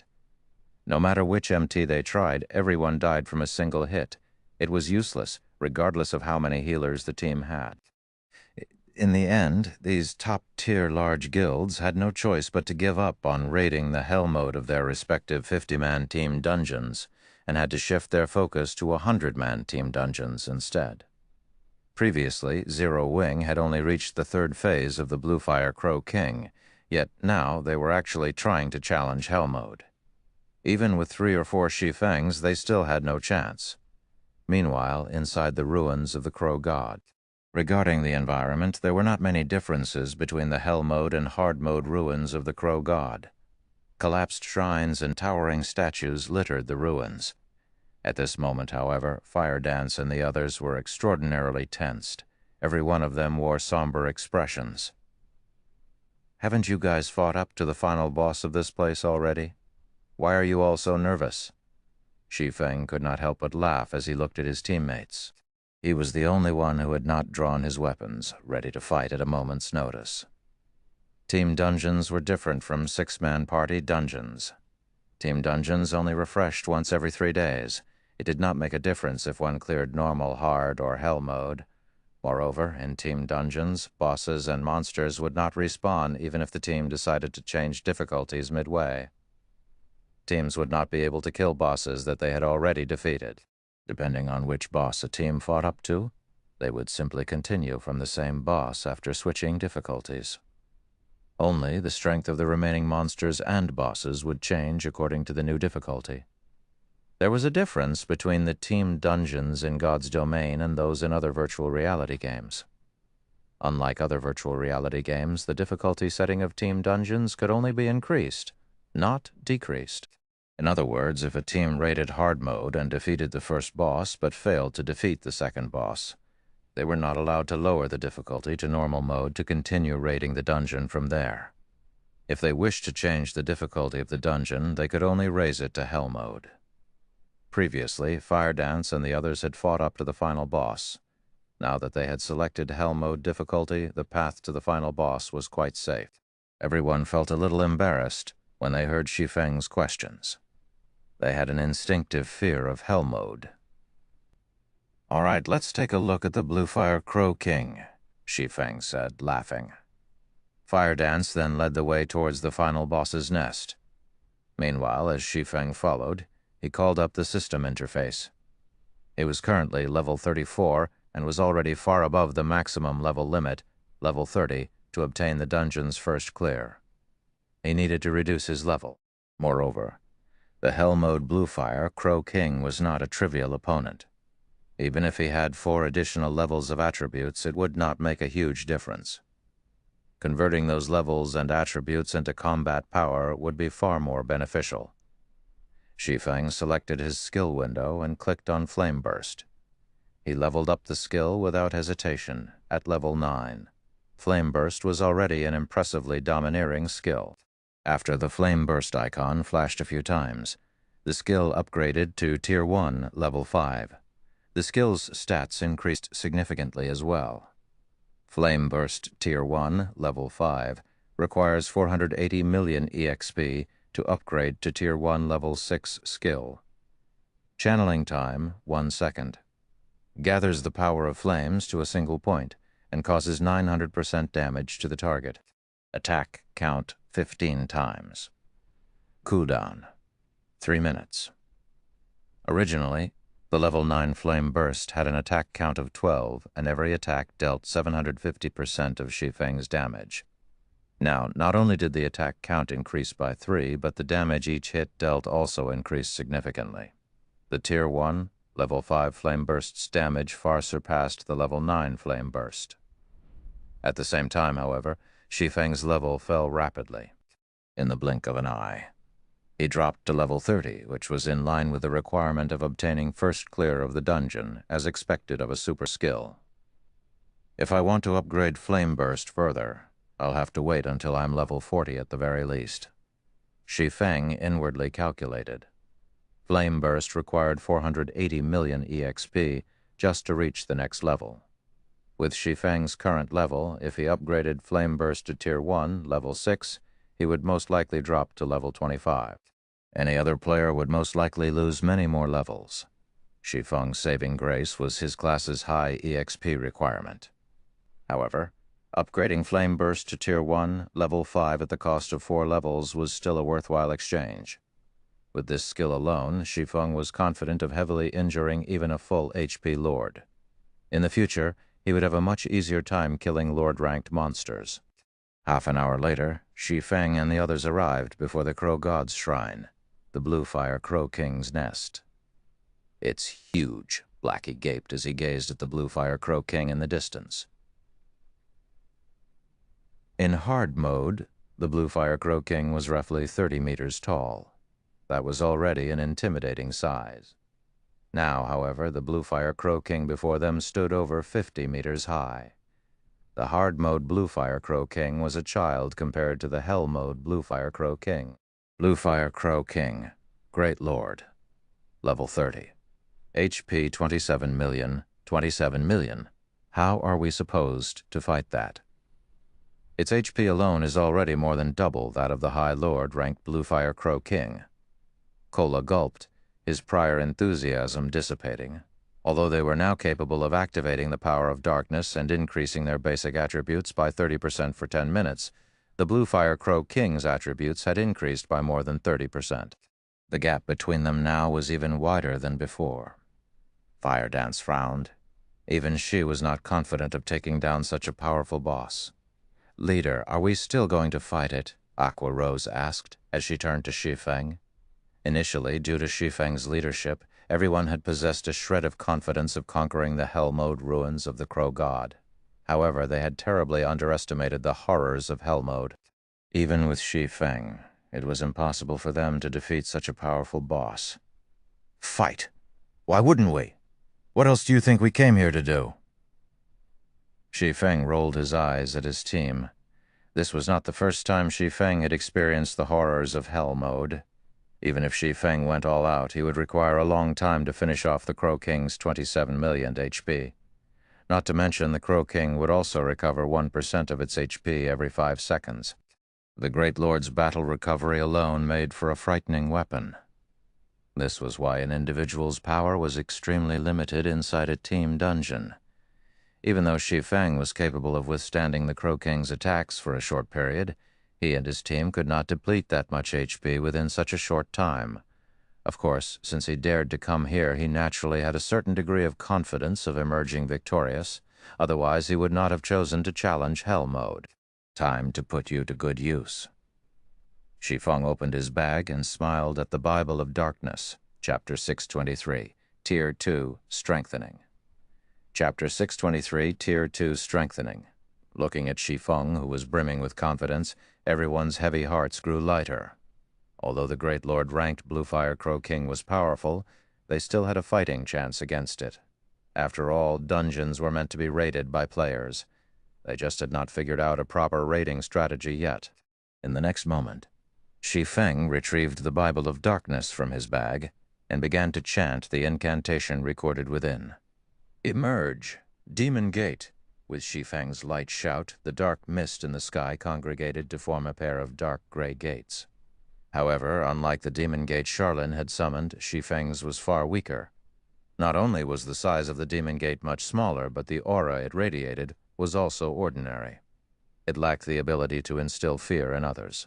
Although the Demon Gate he summoned was significantly smaller, Shi Feng did not particularly mind it. However, to Fire Dance and the others who were seeing these gates for the first time, their expressions grew serious as their gazes locked onto the Demon Gate. As the Demon Gate slowly opened, everyone felt a sense of panic. A moment later, a purple demon, double the height of an average player, stepped out from the Demon Gate. When this purple evil spirit swept its eyes across the crowd before it, Fire Dance and the others instinctively raised their weapons, expecting a fight. "There is no need to worry. This is a demon that I've summoned." Shi Feng waved his hand, signaling for the others to calm down. "It seems that my luck is quite good this time. It is actually a Heart Devourer, a Tier 2 evil spirit. Heart Devourer, Evil Spirit, Level 35. HP 1,200,000 x per 100,000. A Tier 2 evil spirit was the equivalent of a Lord-ranked monster. Although it did not possess as much HP as a Lord of the same level, in terms of skills and intelligence, it was superior. It would be a massive help in a team dungeon. Although players could bring their personal guards to a dungeon, Kite's current level was too high. Moreover, in the off chance that Kite died, it would be extremely troublesome to revive him. Most importantly, personal guards took up dungeon slot. Hence, it was not worthwhile to bring a personal guard. However, Shi Feng would not have to worry about such matters if he summoned a demon. Moreover, every demon possessed many skills and was proficient in a specific field. Take the Heart Devourer, for example. It was proficient as support. Not only was it capable of weakening its enemies, but it was also capable of enhancing its allies' strength, which was why Shi Feng was satisfied with his luck. A Tier 2 demon. Aqua Rose stared at the Heart Devourer in shock. There were plenty of summoning skills in God's domain. For example, the Summoner was a class that specialized in summoning creatures. However, even a Tier 1 summoner would find it very difficult to summon a Tier 1 creature. The majority of the current summoner players could only summon Tier 0 creatures to fight for them. If Tier 1 summoners already found it difficult to summon Tier 1 creatures, there was no need to mention Tier 2 creatures. That was practically a Lord-ranked monster. The summoned creature would be able to move unhindered among the current players of God's domain. It could even display unimaginable strength in current dungeons. All right, everyone get into positions. Maintain a distance of 10 yards between each other. Fight the Bluefire Crow King as you would the hard mode boss. Shi Feng immediately began to issue commands, not wanting to waste any more time. In the past, Shi Feng had raided the hell mode ruins of the Crow God so often that he found it tiresome. Only at that time he had conquered the dungeon by relying on level suppression. Every one of his team members had been above level 40. The equipment they wore had also been secret silver rank or higher. There were not many differences between the hell mode and hard mode ruins of the Crow God. Only the basic attributes and skills of the monsters had been greatly enhanced. The dungeon's bosses had not received any additional skills, and no new traps had been added into the dungeon. The ruins of the Crow God could be considered to be a large-scale team dungeon of intermediate difficulty. Heart Devourer support spells. Shi Feng commanded the demon once everyone was in position. Nodding, the Heart Devourer began drawing line after line of runes in the air with its sharp claws. Tier 2 spell, Iron Wall Reinforcement. Tier 2 spell, Blood Radiance. Tier 2 spell, Magic Power Increase. Tier 2 spell, Mad Cow's Power. The Heart Devourer's Tier 2 spells significantly increased the strength of the entire team. It was especially true for Kola's defense and HP. Not only had his defense doubled, but his HP also increased by 60%. Kola's HP was now over 16,000.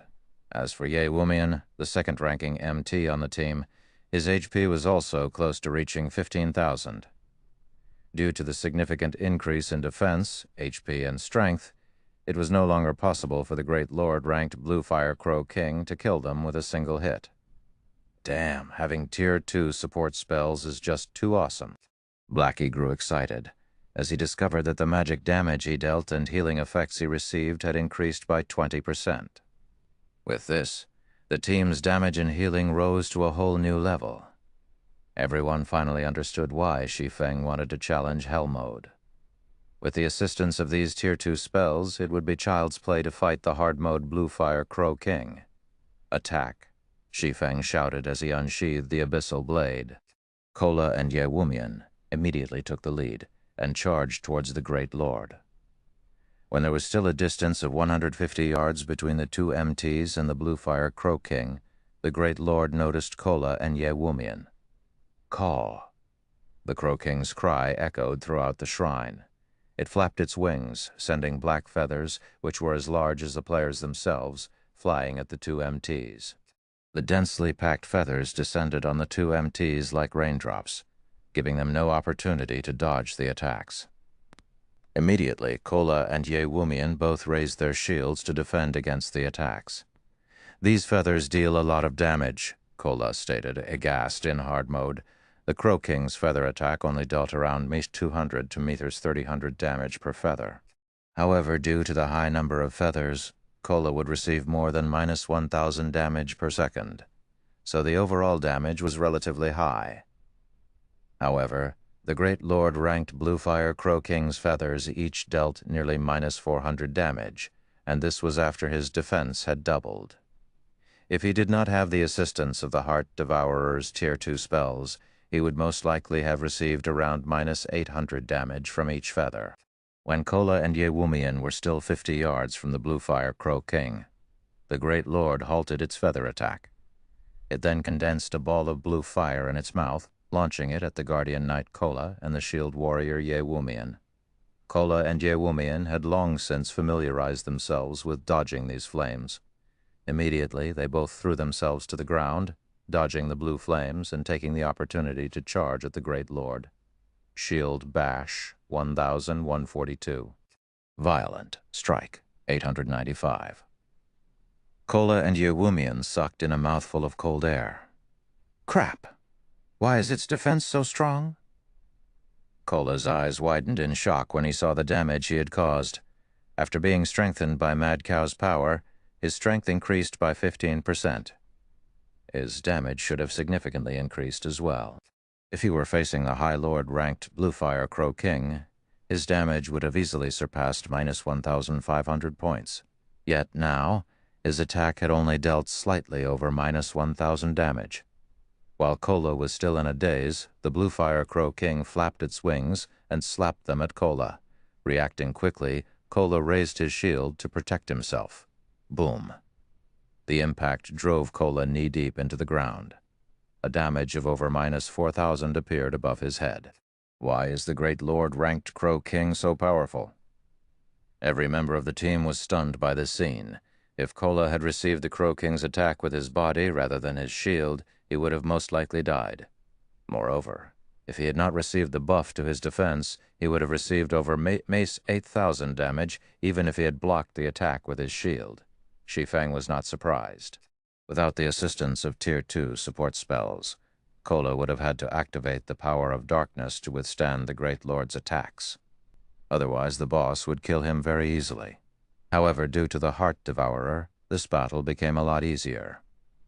Your turn, Shi Feng commanded the Heart Devourer once more. Having prepared for this moment, the Heart Devourer pointed its finger at the sky. Suddenly, a 7-star magic array appeared on the Bluefire Crow King's body. Tier Spell. Judgment of the 7 Stars. Immediately, the Bluefire Crow King released a pained cry. Chapter 624, Difference in Strength. Chapter 624, Difference in Strength. The 7-star magic array suppressed the Bluefire Crow King. The Crow King struggled as if it were trapped inside a swamp, its mobility declining sharply. As a result, the Crow King's massive wings, which originally descended towards Kola, slowed significantly as well. Such a powerful spell. Kola took the opportunity to roll out of the way, easily dodging the Great Lord's wing attack. As the team's lead MT, if Kola could dodge the boss's attacks, it would reduce the burden on the team's healers. Moreover, the healers would not have to run the risk of attracting the boss's attention due to healing too much. Good. Everyone attack. Shi Feng nodded as he ordered the team's damage dealers to begin their assault. The Tier 2 spell, Judgment of the 7 Stars, was not an attack-type spell. Instead, it placed a powerful binding on a single target. The spell's effects would even affect a Great Lord with a Heart Devourer's Judgment of the 7 Stars. Both the melee and ranged damage dealers could attack the boss safely. This was particularly helpful to Fire Dance and Flying Shadow, as the high damage they dealt drew the Crow King's aggro. With the boss's restricted movements, they could dodge its attacks easily, not having to worry about pulling aggro at all. This was just like the time Blue Frost's team had used the Demon Sealing Barrier on the Great Lord Noya. However, even though the Demon Sealing Barrier's restraining effects were far more powerful than the Judgment of the 7 Stars, players could not maintain the barrier for too long due to a lack of mana. On the other hand, there was no need to worry about such problems when it came to the Judgment of the 7 Stars. The Heart Devourer was a Tier 2 evil spirit. It possessed an abundance of mana, more than a dozen times that of a player of the same level. Hence, the evil spirit could maintain the Tier 2 spell for a very long time, long enough to last until the end of the battle. Moreover, the team would not have to sacrifice any combat power by using the judgment of the 7 stars. They were not required to partition a portion of the team to maintain the magic array. Hence, the overall effect of the judgment of the 7 stars was much stronger than the demon's sealing barrier. The Bible of Darkness really is impressive. It is no wonder why Fantasy Extinguisher had been able to lead his team into large-scale team dungeons, one after another, in the past. Shi Feng was extremely satisfied with the Bible of Darkness. Ordinary fragmented legendary items could not compare it at all. Following which, Shi Feng joined in the attack on the boss as well. No matter what was said or done, the Bluefire Crow King was a great lord. Although various spells buffed their team, everyone's total damage was still considerably low. Currently, the team's #1 DPS was Fire Dance. Each of the female assassins' normal attacks dealt roughly 900 damage. She could inflict over -2,000 damage if she used her skills. Even when she used Absolute Strike, the most powerful burst skill available to a Tier 1 assassin, she only managed to deal around -5,000 damage to the Great Lord. As for everyone else, the majority of their normal attacks only dealt around -600 to -700 damage. They were only able to deal more than -1,000 damage if they used skills, and very few among them could deal more than -2,000 damage. To the Bluefire Crow King, which had 27 million HP, that damage was practically negligible. Thanks to its battle recovery, the Bluefire Crow King could recover up to 270,000 HP every 5 seconds. It was the equivalent of recovering 54,000 HP every second. The Crow King's battle recovery alone negated most of the damage everyone dealt. Moreover, this was a battle inside a dungeon, not a shooting range where one could stand still and attack freely. Everyone had to focus attention on dodging the Crow King's attacks, so it was impossible for them to attack constantly. In other words, if their damage output was insufficient, it was impossible for them to kill the Bluefire Crow King. Rather, the Great Lord would exhaust them to death first. Shi Feng then activated Windwalk and circled to the Crow King's side. After activating the Aura of Fire, Purgatory Power, Phantom Kill, and 9 Dragons Slash, Shi Feng began his assault on the Great Lord. As the Crow King's mobility was restricted, it could not avoid Shi Feng's attacks. Every one of Shi Feng's normal attack dealt over -1,500 damage or -3,000 damage with a critical hit. Due to the Abyssal Blade, he had a 50% chance of achieving a critical hit. The Abyssal Blade also increased the damage he dealt with each successful hit. After landing his 10th attack, his subsequent normal attacks began dealing over -1,800 damage over -3,600 damage if it were a critical. As for his doppelganger, although it only possessed 70% of Shi Feng's attributes, it had activated Blade Liberation, increasing its strength and agility by 90%. The damage the doppelganger currently dealt was actually higher than Shi Feng's. Each of its normal attacks dealt over -2,400 damage, while its critical hits deal nearly -5,000 damage. The doppelganger's attack speed was also slightly faster than Shi Feng. Shi Feng's normal attack damage was already several times higher than Fire Dance's, not to mention his skills. Double Chop, 11,420, 15,432. Double Thunder Flame Explosion, 14,266, 20,164.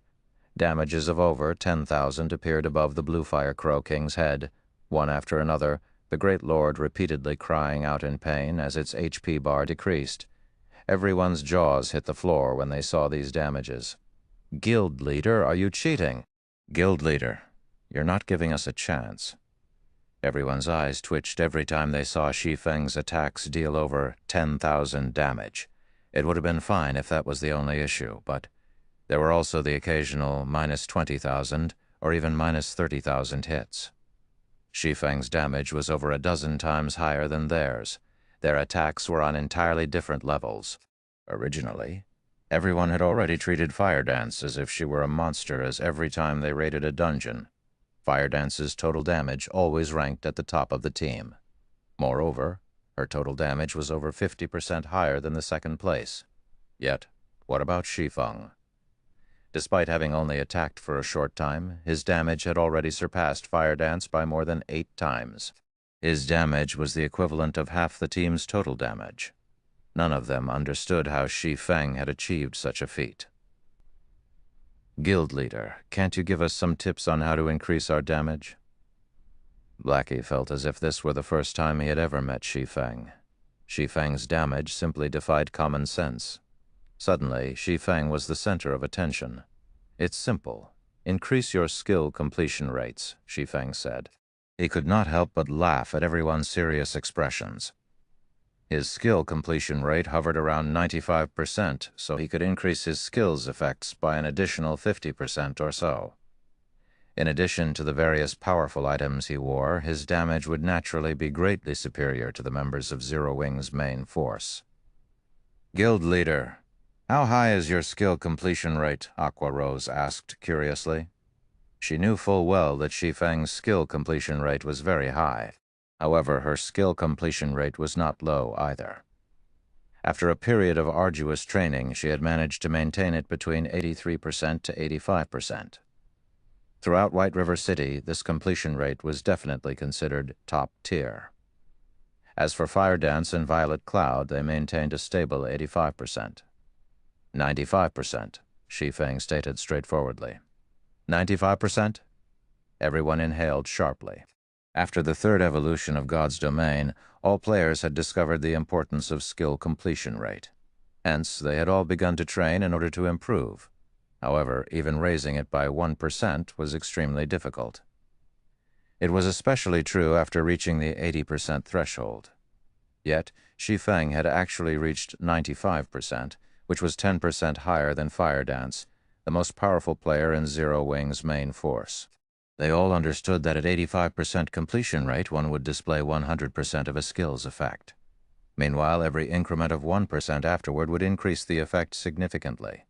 It was simply inconceivable how high the skill's effect would be at 95% completion rate. Originally, none of them had any idea of Shi Feng's strength. Now, however, they fully understood just how powerful their guild leader was. 95%? Fire Dance was similarly shocked. Looking at Shi Feng, she inwardly swore, I will reach 95% as well. Is this the guild leader's strength? Shadow Sword's eyes glowed. This was the first time he felt that his decision to join Zero Wing had been the right one. In truth, Shadow Sword wasn't the only one who had such thoughts. Every team member was suddenly enthusiastic, thinking the same thing. For a time, everyone's reverence and admiration towards Shi Feng rose to a whole new level. They all dreamed of the day when they would reach Shi Feng's standard. Time quickly passed. Due to Shi Feng's stimulation, everyone became even more serious about experimenting to increase their skill completion rates. The Blue Fire Crow King's HP continuously decreased. 98%, 96%, 90%. In just a few short minutes, the Crow King's HP dropped to 70%. Releasing an angry cry, the Blue Fire Crow King soared into the air. Everyone, take caution. The boss has entered its third phase. Shi Feng warned, Chapter 625, Teams First Clear. Chapter 625, Teams First Clear. After the judgment of the 7 stars suppressed the Blue Fire Crow King, the blue flames it spewed posed no threat to anyone. In addition, Shi Feng would always give a timely reminder before the boss released its flames, and until now the Crow King's flames had not struck a single player. However, when the Blue Fire Crow King entered its third phase, the battle truly began. They had all fought the Blue Fire Crow King dozens of times now, but they always wiped at the boss's third phase. Hence, now that the Blue Fire Crow King entered this particular phase, they grew anxious. If they were facing the hard-mode Blue Fire Crow King, they would not be worried at all. After all, their team's current combat power had reached a whole new level compared to their last attempt. It would be child's play for them to conquer hard mode. However, they were currently in the hell mode ruins of the Crow God. The Blue Fire Crow King's skills would be far more powerful than before. After the Crow King released an angry cry, 18 Blue Fire Crows descended from the sky. Not only had the Hell Mode Blue Fire Crow King entered its third phase at 70% HP, but the Blue Fire Crows it summoned also started out at Chieftain rank right off the bat. In hard mode, the Blue Fire Crows only started out as special elites. Every member of the main force was capable of soloing one on their own. However, Chieftains were different. There were less than 10 players on the team capable of soloing Chieftain. Moreover, the Chieftain-ranked Blue Fire Crows of Hell Mode each had 900,000 HP, 200,000 more than hard mode. This raised the burden on the team's DPS to devastating levels. The Blue Fire Crows activated their growth skill once every 2 minutes. In other words, if they did not die in 2 minutes, they would become lords. At that time, they would be far more difficult to deal with. However, the 18 Chieftain-ranked Blue Fire Crows had a total of 16,200,000 HP. This boss is bullshit. Blackie's expression turned grim. If this were hard mode, the Stars of Light skill he had saved would still be of some help. However, against Chieftains with 900,000 HP, even Stars of Light would not do much against them. Everyone activate the power of darkness. Hearing Shi Feng's command, everyone did as he said, their basic attributes increasing by 30%. As the lead MT, Kola's HP instantly soared to slightly over 20,000. The shield warrior, Ye Wumian's HP had also increased to more than 19,000. Both of their damages and reaction speeds had also improved. Turtle Dove, pull the Blue Fire Crows aggro. All mages, get ready to cast your AoE skills on my command, Shi Feng said unhurriedly. Immediately, Turtle Dove, a guardian knight with over 17,000 HP, charged into the group of Blue Fire Crows and activated Iron Will. All 18 Blue Fire Crows were caught within the skill's range and were forced to focus on Turtle Dove. Following which, Turtle Dove activated Protection Blessing. The Tier 1 Protection Blessing could reduce its target's damage taken by 70%, 20% more than the Tier 0 version of the skill. The skill's duration was also slightly longer, lasting up to 20 seconds. However, the Chieftain-ranked Blue Fire Crows were no trivial matter. Every one of their beak attacks dealt nearly -500 damage to Turtle Dove. Fortunately, although Turtle Dove had aggroed all 18 chieftains, only 6 could attack her at a single time. In other words, the Guardian Knight took nearly 3,000 damage with each wave of attacks. To Turtle Dove, who had over 17,000 HP, this damage was no threat. Following which, Turtle Dove received one heal after another, each heal recovering 1,000 or 2,000 HP for the Guardian Knight. The healers could easily stabilize Turtle Dove's HP.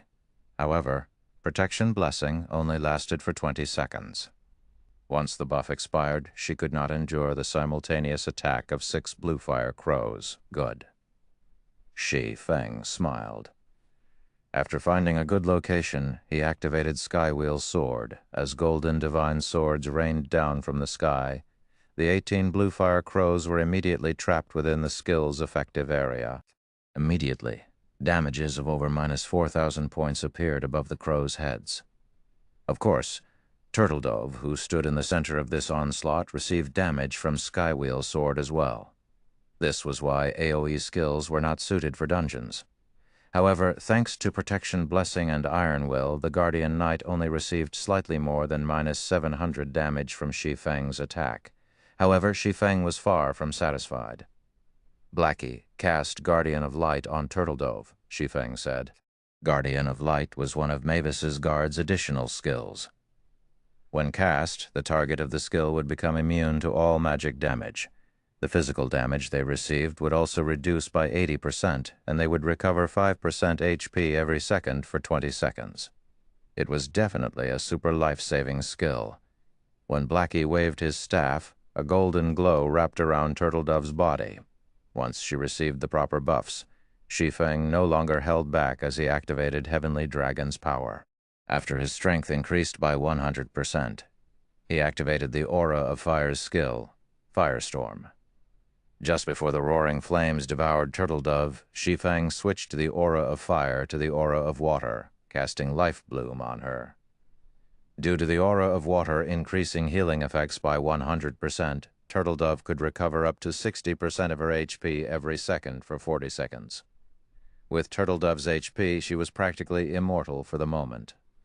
Although Firestorm dealt over minus 40,000 damage to the Bluefire Crows every second, the spell was ineffective against Turtle Dove as she was immune to all magic damage. Moreover, she had Life Bloom, which recovered over 10,000 HP for her every second, the healer's attention, and the cleric's Truth Shield. As a result, the damage the Bluefire Crows dealt was not even a scratch to her. Even if she stood still and did nothing, her life would not be in any danger. Everyone was immediately stupefied. Watching the female guardian knight Turtle Dove fight the many Bluefire Crows amidst the raging inferno, it seemed as if these destructive flames were no different than a breeze, safe and harmless. The more Turtle Dove fought, the more valiant she became. At this moment, she seemed like a goddess of war and fire, demanding reverence. "Everyone use your AoE skills," Shi Feng commanded. A moment later, the team's mages cast their AoE skills. Although they were not as powerful as large-scale destruction spells, these AoE skills still dealt several thousand damage to the Bluefire Crows. Among them, Blackie's Stars of Light caused massive amounts of damage to the chieftains. The first wave alone dealt over minus 4,000 damage to each crow. The damage of every subsequent wave increased by 10%, lasting for a total of 15 seconds. Shi Feng also looked for opportunities to use Dragon Breath, Thundering Flame, Flame God's Fury, Earth Splitter, Thunder Flame Explosion, and other AoE skills. 15 seconds later, the Bluefire Crows were in a half-crippled state, possessing less than 5% of their total HPs. A few unlucky Bluefire Crows that had received one too many critical hits had even died during these past 15 seconds. Of the 18 Bluefire Crows that had been summoned, only 11 remained. Shi Feng's figure then swayed slightly as he sent several more strikes at these Bluefire Crows. Adding in the team's damage, they dealt with the remaining 11 Bluefire Crows in less than 10 seconds. Once the Bluefire Crows had been annihilated, it became much easier to deal with the Bluefire Crow King. Moreover, now that Shi Feng had activated Heavenly Dragon's power, his damage against the Great Lord doubled. Within 3 minutes, the Bluefire Crow King only had slightly more than 1 million HP remaining. It's finally here. Shi Feng smiled calmly. The Bluefire Crow King had a total of 4 phases. Everyone had thought that the most difficult phase was the 3rd phase. However, what everyone did not know was that the Crow King used its true trump card during its 4th phase. The Bluefire Crow King would only enter its 4th phase when its HP fell below 1 million. That was also when the entire raiding team would be the most tired and relaxed. It would be at this moment that the Crow King would transform into a living inferno and become a fire crow. During this phase, any enemies within 50 yards would receive minus 1,000 damage every second. However, that was only in the case of hard mode. In hell mode, players received minus 1,600 damage every second. If the raiding team could not deal 1 million damage to the Bluefire Crow King before every member died, they would team wipe. In the past, countless teams had repeatedly died at the 4th phase and had been unable to clear the dungeon, all because they had lacked a true ultimate skill. Just as the Bluefire Crow King's HP was about to fall below the 1 million threshold, Shi Feng activated Blade Liberation, increasing both his strength and agility by 90%. He then activated Silent Steps and appeared behind the Bluefire Crow King, and both his body and the abyssal blade began to release a brilliant glow. Divine Providence. Flame burst. Slash after slash struck the Bluefire Crow King's back. 122,154, 61,846, 11,846, 122,454. After 15 consecutive strikes, the Bluefire Crow King's HP, which had been slightly over 1 million a moment ago, bottomed out. The Crow King released a sorrowful cry before falling heavily to the ground. Chapter 626, Famous. Chapter 626, Famous, Inside the Ruins of the Crow God. A handsome young man in white robes commanded his team as they attacked the Bluefire Crow King. This cleric drew runes in midair without rest, using one healing spell after another. Moreover, These spells weren't ordinary spells. Rather, they were Tier 1 healing spells, yet his casting speed was the same as when others cast Tier 0 healing spells. All the while doing so, he wore a relaxed expression. His actions were seemingly effortless. In the blink of an eye, the team's low HP MT recovered to full health. This youth was none other than the commander of Heaven's Burial's main force, Flame Blood. Just 3% HP to go. Raise the damage output, Flame Blood shouted sternly. Currently, less than half of the original team of 50 remained, the Blue Fire Crow King's flames having burned every one of them to death. Losing 1,000 HP every second was simply too much. Even Flame Blood, one of the virtual gaming world's top 10 newcomers, could only focus on keeping the team's lead MT and himself alive. At best, he could cast instantaneous healing spells on some of the team's main DPS, though the effects were very weak.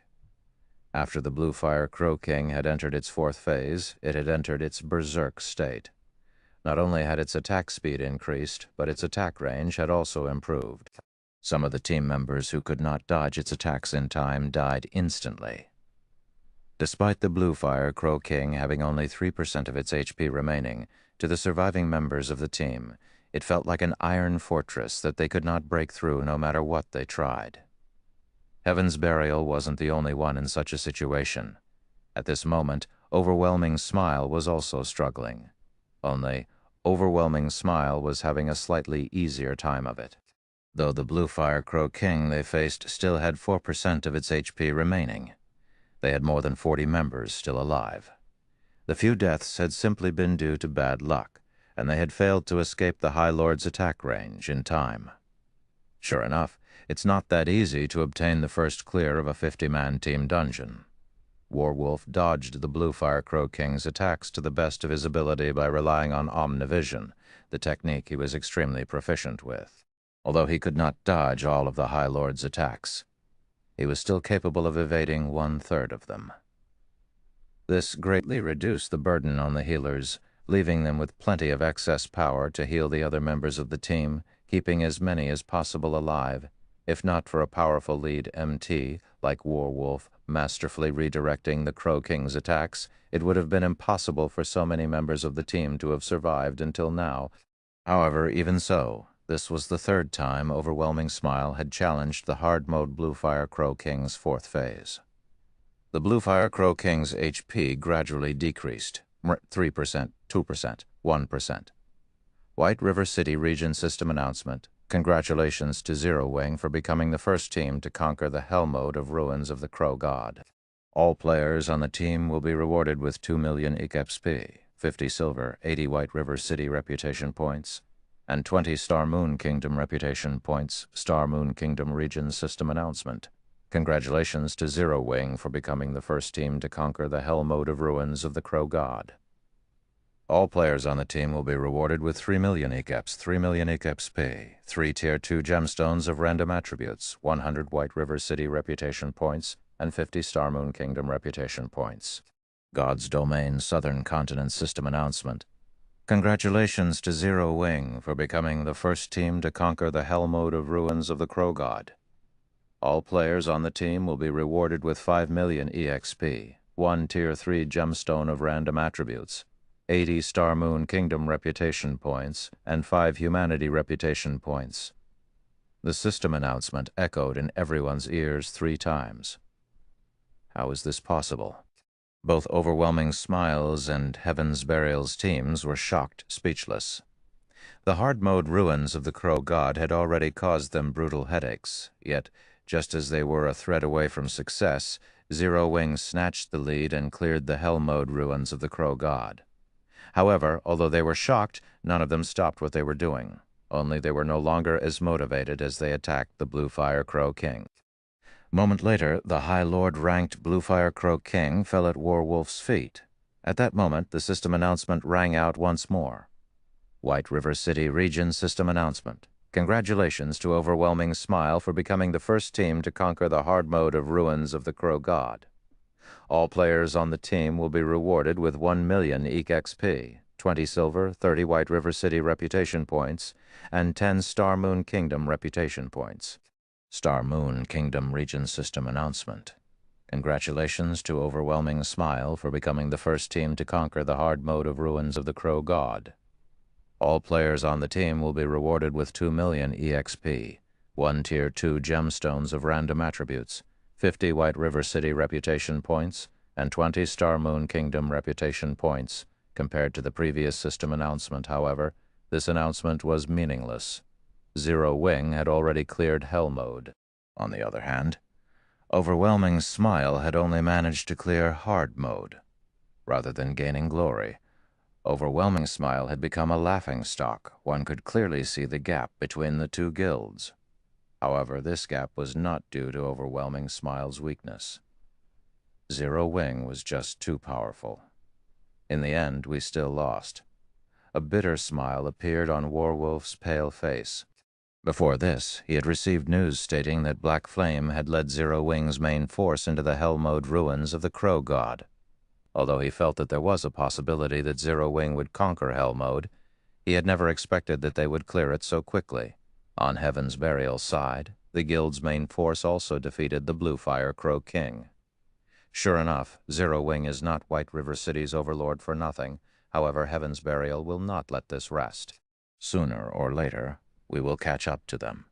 Fighting spirit filled Flame Blood's eyes. That is only a matter of course. It has been a long time since I've encountered such an opponent. It seems that Black Flame is quite formidable. The assassin with flowing straight hair beside Flame Blood was similarly enthusiastic. However, there was an undetectable coldness hidden in his gaze.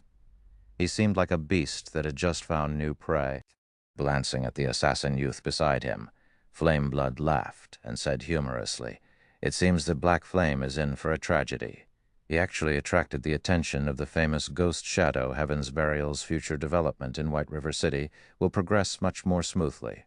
Although I wish to exchange a few moves with him, I'm still too weak.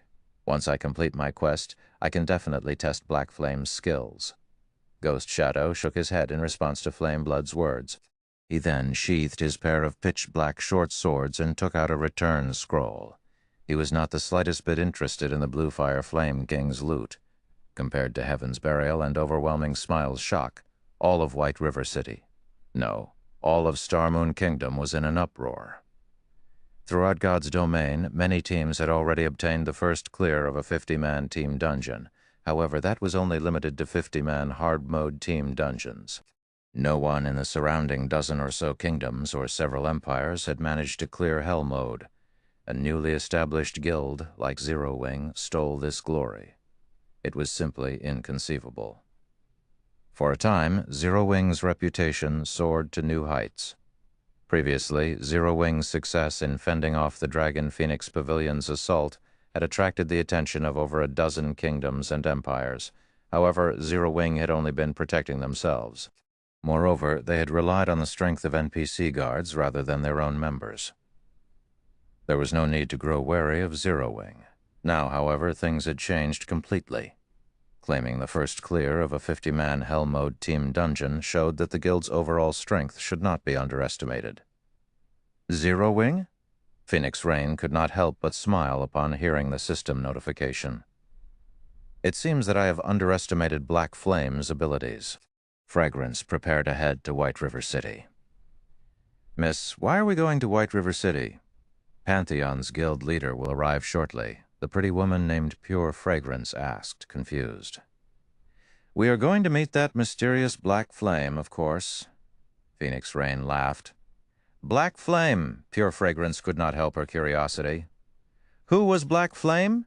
Could he possibly compare to the guild leader of the Super Guild Pantheon? Chapter 627, Divine Bluefire Shield. As the outside world reacted to Zero Wing's achievement, Shi Feng busied himself with arranging the Bluefire Crow King's loot. System: Hell Mode ruins of the Crow God has been cleared for the first time. Loot increased by 100%. Divine Providence would already increase the loot from the Bluefire Crow King, now that the loot had doubled. Items covered the ground. With a single glance, one could count more than 30 items. though the majority consisted of various rare materials. "Is this the loot of a large-scale Hell Mode team dungeon?" Blackie's eyes shone with wonder as his jaw hit the ground. Although Shi Feng had yet to appraise the dropped items, based on their majestic appearances and magical rune engravings, it was obvious that the weapons and equipment that had dropped were anything but ordinary. Secret silver items couldn't even compare to these. Moreover, the Blue Fire Crow King was a level 30 Great Lord, so everything it dropped would be level 30. To the team members who still wore level 25 equipment, this was a massive haul. Zero Wing had quite a few level 30 items now. After all, as the members of the guild's main force were mostly level 29 or level 30, they could raid level 30, 6-man party dungeons, 10-man team dungeons, and even 20-man team dungeons. Only the quality and attributes of the equipment they obtained was not particularly good. Most were bronze or mysterious iron rank, and very little of their loot was secret silver rank or above. Every increase in 5 levels for equipment was the equivalent of a single increase in quality rank. If one could equip a piece of level 30 fine gold equipment, it would be the equivalent of equipping a piece of level 25 dark gold equipment. If they equipped a piece of level 30 dark gold equipment, that was the equivalent of wearing a level 25 item with attributes that were extremely close to epic rank. Currently, most of the top-tier weapons and equipment the various large guilds possessed was level 25 fine gold rank. Very few had any dark gold items. In addition, there were also level 30 secret silver rank and extremely few fine gold items. If Zero Wing had level 30 dark gold equipment, it would be considered the best equipment beneath epic equipment and tier 1 set equipment.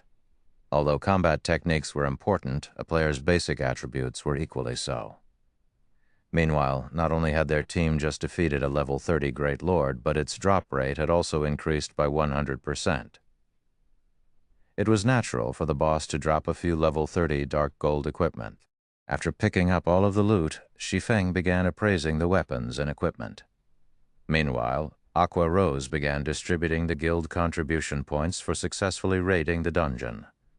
All raid members would get priority to purchase the weapons and equipment from their dungeon raids with guild contribution points. If nobody wanted the items, only then would they occupy the guild warehouse with a reasonably high price tag, allowing other guild members to purchase them. After successfully raiding a Great Lord-ranked boss, everyone received a bounty of guild contribution points. However, no one paid attention to the points they had just earned. Instead, their attention was focused on Shi Feng. Every one of them prepared to go for broke today. Within Zero Wing's main force, aside from players such as Fire Dance, Aqua Rose, Violet Cloud, Cola, Yi Wumian, Blackie, Minor Wind, and a few others, none of their items could compare to the dropped equipment from a large-scale Hell Mode team dungeon. This was because Shi Feng had given Fire Dance and the others a complete Tier 1 set equipment, the best equipment available for Tier 1 classes that was only inferior to Epic set equipment. Until they became a Tier 2 class, they would not need to replace their equipment unless they procured a set of Epic set equipment for themselves. A short moment later, Shi Feng finished appraising the loot. A total of 33 items had dropped, and among them, 19 were materials such as magic crystals, 100 beast wood, which was required to construct stables, essence of mana, which was required to construct teleportation magic arans, and several other super rare materials. Normally, one would not obtain these materials even if they defeated Great Lord-ranked bosses. Now, however, they had actually gained 2 or 3 of each. The benefits of obtaining the first clear of Hell Mode are impressive, Shi Feng stated. He could not help but smile as he gazed at the weapons and equipment inside his bag. "Guild leader, what items dropped to make you this happy?" Aqua Rose knew of Shi Feng's tastes. Items that could excite Shi Feng would definitely be something extraordinarily good. That's right, Guild Leader. Share the stats. Although Blackie wielded an epic staff, he still liked seeing the attributes of excellent weapons and equipment. I won't waste your time here. Look at this item first, then. Shi Feng took out a deep red two-handed sword that emitted pale blue flames. Not only was the weapon extremely attractive, but it also felt as if it possessed extraordinary power. Blue Fire double-edged sword, two-handed sword, dark gold rank. Level 30, level 35. Attack power plus 702, currently level 30. Strength plus 54, agility plus 41, endurance plus 44, attack speed plus 2. Ignore levels plus 10. Attacks have 30% chance to trigger blue fire attack, causing an additional 120% flame damage to the target and reducing the target's defense by 30% for 7 seconds. 20% chance to cause 200% damage, 10% chance to trigger blue fire dance, causing 300% flame damage in a cone. Although the blue fire double-edged sword did not have any active skills, it had plenty of passive skills. Its attack power alone was more impressive than the level 30 abyssal blade. It was a weapon made for violence. Everyone sucked in a breath of cold air upon seeing the blue fire double-edged sword's attributes. Crap! Even epic weapons aren't any better than this. Blackie was stunned. He possessed an epic weapon himself, so he could tell just how excellent of a weapon the blue fire double-edged sword was. It was of the same caliber as the True Fire Blade's fire dance wielded. If one of the team's berserkers equipped this two-handed sword, their DPS would soar by several levels. Their damage would be close to fire dance's. Moreover, the blue fire double-edged sword could be upgraded to level 35. It could rank at the top, even amongst level 40 weapons. In other words, if one equipped the two-handed sword, they would not have to worry about replacing their weapon even when they reached level 40. Immediately, the berserkers within the team started drooling, staring at the blue fire double-edged sword with burning gazes. Such powerful attributes, this sword alone could push a berserker's damage to the top of the team, Fire Dance said in awe. Don't be so shocked by this item. The blue fire double-edged sword only ranks 3rd out of the weapons and equipment we obtained. Shi Feng shook his head as he chuckled. He then revealed a red and black buckler, saying, "This is the 2nd best item." Hearing Shi Feng's claim, everyone was surprised. Such an excellent weapon was not the best piece of equipment that dropped. The red and black buckler was only 1/3 the size of an ordinary shield. However, the image of the Blue Fire Crow King had been engraved onto the shield, surrounded by many runes.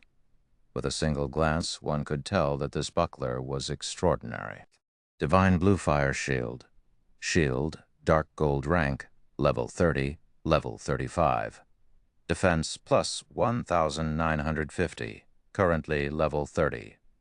Equipment requirement, strength 220, defense plus 550, block rate 42%, strength plus 31, endurance plus 47, evasion plus 15. Attack speed plus 2. Additional passive skill, Blue Fire Shield, absorbs 30% of the damage taken and converts it into blue fire. When accumulated damage reaches 5,000 points, causes 150% damage to an area of 3 times 10 yards in front of user. Additional active skill, Rising Fire. When activated, sacrifice 20% HP to transform blue fire into the armor of flames, increasing defense by 150% and strength by 40% for 30 seconds. Cooldown, 30 minutes, Chapter 628, Guild Mount. Chapter 628, Guild Mount. The moment the divine blue fire shield appeared, hunger burned in the eyes of every MT on the team. Even Cola drooled. The shield was crucial to any MT. It was the equivalent of half of an MT's life. Not a single MT would pass up an excellent shield. The best shield Zero Wing currently had was a level 25 dark gold shield, however. Compared to the divine blue fire shield, it was no more than scrap metal. Not only did the divine blue fire shield possess extremely high defense, but it also had a powerful attack skill and berserk skill. If an MT equipped it, they would no longer be just a meat shield. The damage they could deal would be no less than what a normal DPS classes could do. This divine blue fire shield's attributes are better than even the current first-ranking shield, the Blue Dawn. Aqua Rose was greatly shocked when she examined the red-black buckler. Most likely, this is the best shield currently available throughout God's domain. As the manager of a guild, Aqua Rose normally collected information on the various large guilds throughout God's domain. For example, she knew which guilds had been active recently. Members of the main force of various large guilds, experts, and the latest powerful equipment. Blue Dawn was a level 30 dark gold shield. However, a super guild had obtained this shield through a quest, and it had made many other super guilds jealous. Many corporations had even offered an astronomical price of 1,000 gold for it. On the other hand, the Divine Bluefire shield was a dark gold shield that would improve to level 35. Setting aside its basic attributes, just the passive skill Bluefire shield and active skill Rising Fire were excellent skills. The Bluefire shield was clearly more valuable than the Blue Dawn. Not including epic shields, it would not be an exaggeration to call it the most powerful shield currently available in God's domain. However, Aqua Rose very quickly realized something. If the Divine Bluefire shield, something that was so important to a guild, only ranked second among the loot they had obtained, what kind of item ranked first? Very quickly, the rest of the team reached the same conclusion. Their gazes darted back to Shi Feng, expectation written all over their faces. "All right, then. I'll unveil the first ranking item." Shi Feng laughed. He then took out a purple-blue crystal necklace. "Chances are that every magical class will go crazy over this. Bluefire heart, necklace, dark gold rank. Equipment requirement, intelligence, 200. Level 30. Level 40. Currently level 30. Strength 10, endurance plus 10, intelligence plus 40, vitality plus 35. Casting speed increased by 20%. Magic damage and healing effects increased by 20%. Passive skill Mana Heart. Maximum mana increased by 15% and mana recovery rate increased by 50%. Active skill 1. Bluefire Devour. Burn 30% of your mana in exchange for the power of Bluefire, increasing all skill effects by 200% and mana consumption rate by 200% for 30 seconds. Cooldown 30 minutes. Active skill 2. Bluefire Summon. Summons 3 elite ranked Bluefire Crows to battle for you for 30 minutes. Coolbound 5 hours. The Bluefire Heart's basic attributes were average at best. However, the necklace's skills increased its value tremendously. The skills almost made up for all of the weaknesses a magical class possessed and enhanced their firepower. Most importantly, the Bluefire Heart was a necklace.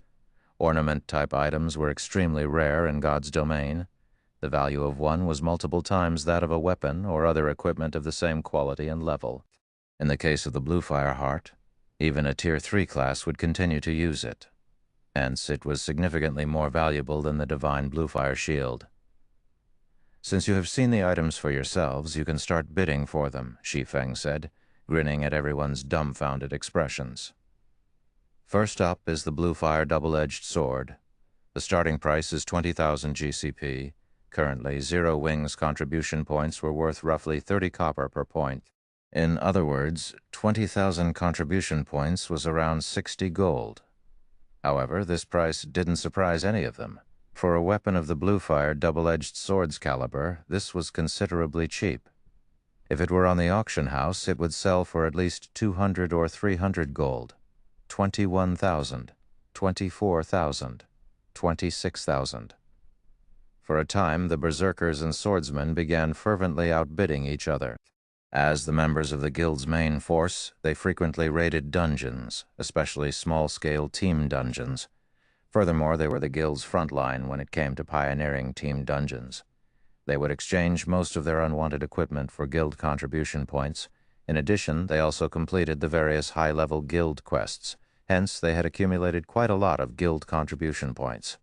In the end, however, the guild's current number 1 berserker, Rampant Blade, won the weapon for 40,000 contribution points. Kola won the second item, the Divine Bluefire shield, for 90,000 contribution points. However, this was practically Kola's entire fortune. It would be some time before he could compete with others for equipment.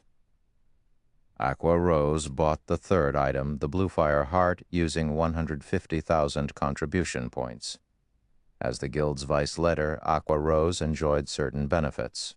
In addition, she also frequently participated in dungeon raids and guild quests, so she had accumulated an extraordinarily high number of guild contribution points. Not even the commander of Zero Wing's main force, Fire Dance, could hold a candle to Aqua Rose. In Zero Wing, only Shi Feng was a match for the woman. Everyone on the team envied these three players. These three pieces of equipment were definitely among the best currently available in God's domain. Equipping them would significantly boost their combat power. After all, no other guild in God's domain had managed to clear the hell mode of a 50-man team dungeon, following which various members of the team purchased other dark gold and fine gold equipment, increasing the overall strength of the entire team significantly. As for the other materials, he stored them in the guild warehouse. Everyone head back to the city and get some rest. Our next goal is to challenge a 100-man team dungeon, Shi Feng said slowly. Blackie, Fire Dance, Cola, Violet, and Aqua stay behind. I'll need you guys to accompany me on a quest. Quest? Everyone could not help but grow interested. Shi Feng was the publicly acknowledged #1 expert in Star Moon Kingdom. Just what kind of quest would he need help with? However, everyone only wondered about it. None of them volunteered to assist. After all, weaklings like them would never survive a quest that even Shi Feng would need help to complete. They needed a certain amount of strength before they could embark on such a quest. Otherwise, Shi Feng would not have called the top-ranking experts of the guild to join him. After everyone else returned to the city, Blackie, who could no longer hold back his curiosity, asked, "Guild leader, what kind of quest are we doing? Why the need for such secrecy?" "Guild leader, is it an epic quest? I've been wanting to give an epic quest a try." Cola's eyes glowed. Epic quests. No one other than Shi Feng in the guild had taken on an epic quest yet. First of all, ignoring how rare an epic quest was, they were simply too difficult. Moreover, in the event that one failed an epic quest, the consequences would be extremely severe. However, if one completed the quest, the rewards would be astonishing. Although I call it a quest, I need help capturing a wild beast. Shi Feng shook his head and laughed. Capturing a wild beast? Everyone grew confused. It was possible to capture wild beasts in God's domain. However, capture was far more difficult than simply killing it for EXP. Even if one captured a wild beast, there was nothing they could do with it. At most, they could leave it in a corner and look at it. Most importantly, players had to spend a lot of money to capture a wild beast. At present, nobody was willing to spend their time on something so costly. "Don't you want to capture a wild beast and ride it as a mount?" Shi Feng said, smiling. Upon hearing these words, a hint of anticipation flashed in everyone's eyes. "However, I heard that in order to capture a wild beast to tame it into a mount, a guild first needs a stable," Aqua Rose stated. "Guild leader, we don't have a stable. We'll have to challenge 100-man team dungeons to obtain one." Shi Feng simply laughed without offering a reply. "Guild leader, don't tell me that you already have the design," Aqua Rose asked in disbelief, her beautiful eyes widening as she stared at Shi Feng. Chapter 629, 5-star mount. Chapter 629, 5-star mount. Aside from Aqua Rose, no one understood the value of the stable design. However, this was expected. Of those present, aside from Aqua Rose, who was the guild's manager, and Blackie, who managed the workshop's affairs, everyone had immersed themselves in improving their combat techniques. Why would they have noticed the guild's potential constructions? Seeing Shi Feng silently nodded his head, Aqua Rose involuntarily began trembling. In the past, why had various large guilds desperately tried to raid large-scale team dungeons, going so far as to invest massive sums of money into gearing up their respective guilds' MTs, and utilizing all items capable of assisting their raid of a large-scale team dungeon? There was only one main reason: guild mounts. God's domain's maps were extremely large. Once players began arriving at level 30 and higher maps, they would have to spend a large chunk of their time traveling. The maps would also only grow larger the further one progressed into the game. Meanwhile, a powerful mount would help players save a lot of time. However, the more important function of guild mounts was that they could attract more players to join a guild. The common mounts sold in cities not only required players to have sufficient reputation, but they also required a significant sum of money to purchase. A common mount cost a full 40 gold. Even after players reached level 40, it would still be extremely difficult to procure that much money unless, of course, one was willing to purchase coins with credits. In the end, however, they could still only purchase a common mount. However, guild mounts were different. Although players were required to collect a certain amount of guild contribution points before they could purchase a guild mount, which was more expensive than a common mount. Unlike the common mounts, guild mounts could be nurtured and upgraded. Moreover, they possessed varying and much better-looking appearances. This was fatally tempting to many independent players and wealthy players. Guilds could take this opportunity to develop and expand themselves, obtaining a large sum of funds. After all, guild members were also required to spend money when purchasing guild mounts. Meanwhile, a portion of that money would flow into the guild's coffers. Due to this, the various large guilds in the past had desperately attempted to raid 100-man team dungeons. It wasn't just because they had aimed for the weapons and equipment available inside the dungeon, but more because they hoped to obtain the stable design as soon as possible. Aqua Rose had never imagined that Shi Feng would actually obtain a stable design, one of the greatest money-earning tools of a guild, so quickly. It seems that my decision had really been the right one. I want to see just what Father will have to say in the future. Aqua Rose's lips curled up slightly. She could not help but recall the reason why she had left Twilight Echo. I will make sure Zero Wing surpasses Twilight Echo. Originally, Aqua Rose had not believed that Zero Wing could surpass Twilight Echo. After all, Twilight Echo was a long-standing first-rate guild. Whether it was in terms of background, funding, contacts, or human resources, Twilight Echo was far superior to Zero Wing. Although Zero Wing was currently far ahead of the other guilds, the guild's weaknesses were glaring. The guild simply had no background. Even though Zero Wing was so far ahead of the other guilds right now, it would still have to accumulate power for a relatively long time in order to fully operate this machine known as a guild. However, the situation had changed, since they could build a stable, one of the core components of a guild, so soon they could accumulate power several times faster. Following which, Shi Feng wasted no more time as he sent the group back to White River City to prepare some necessary hunting tools. Meanwhile, Shi Feng made a trip to the candlelight trading firm. Capturing wild beasts in God's domain was not an easy task. It was also a major field of study. In the past, there had even been a specialized class for this task, the Tamer. In the past, there had been players who specialized in researching methods to capture rare wild beasts. They would also sell the beasts they captured to various large guilds, earning huge sums of money. Meanwhile, the most important item required to capture wild beasts was a cage. However, NPCs did not sell these cages, requiring players to produce them. Hence, many players would learn forging to craft the cages themselves. Fortunately, the NPC-run forging associations sold the forging designs for cages. Moreover, they were very cheap. However, Shi Feng did not bother purchasing these forging designs, as he had a method of producing a cage of even higher quality.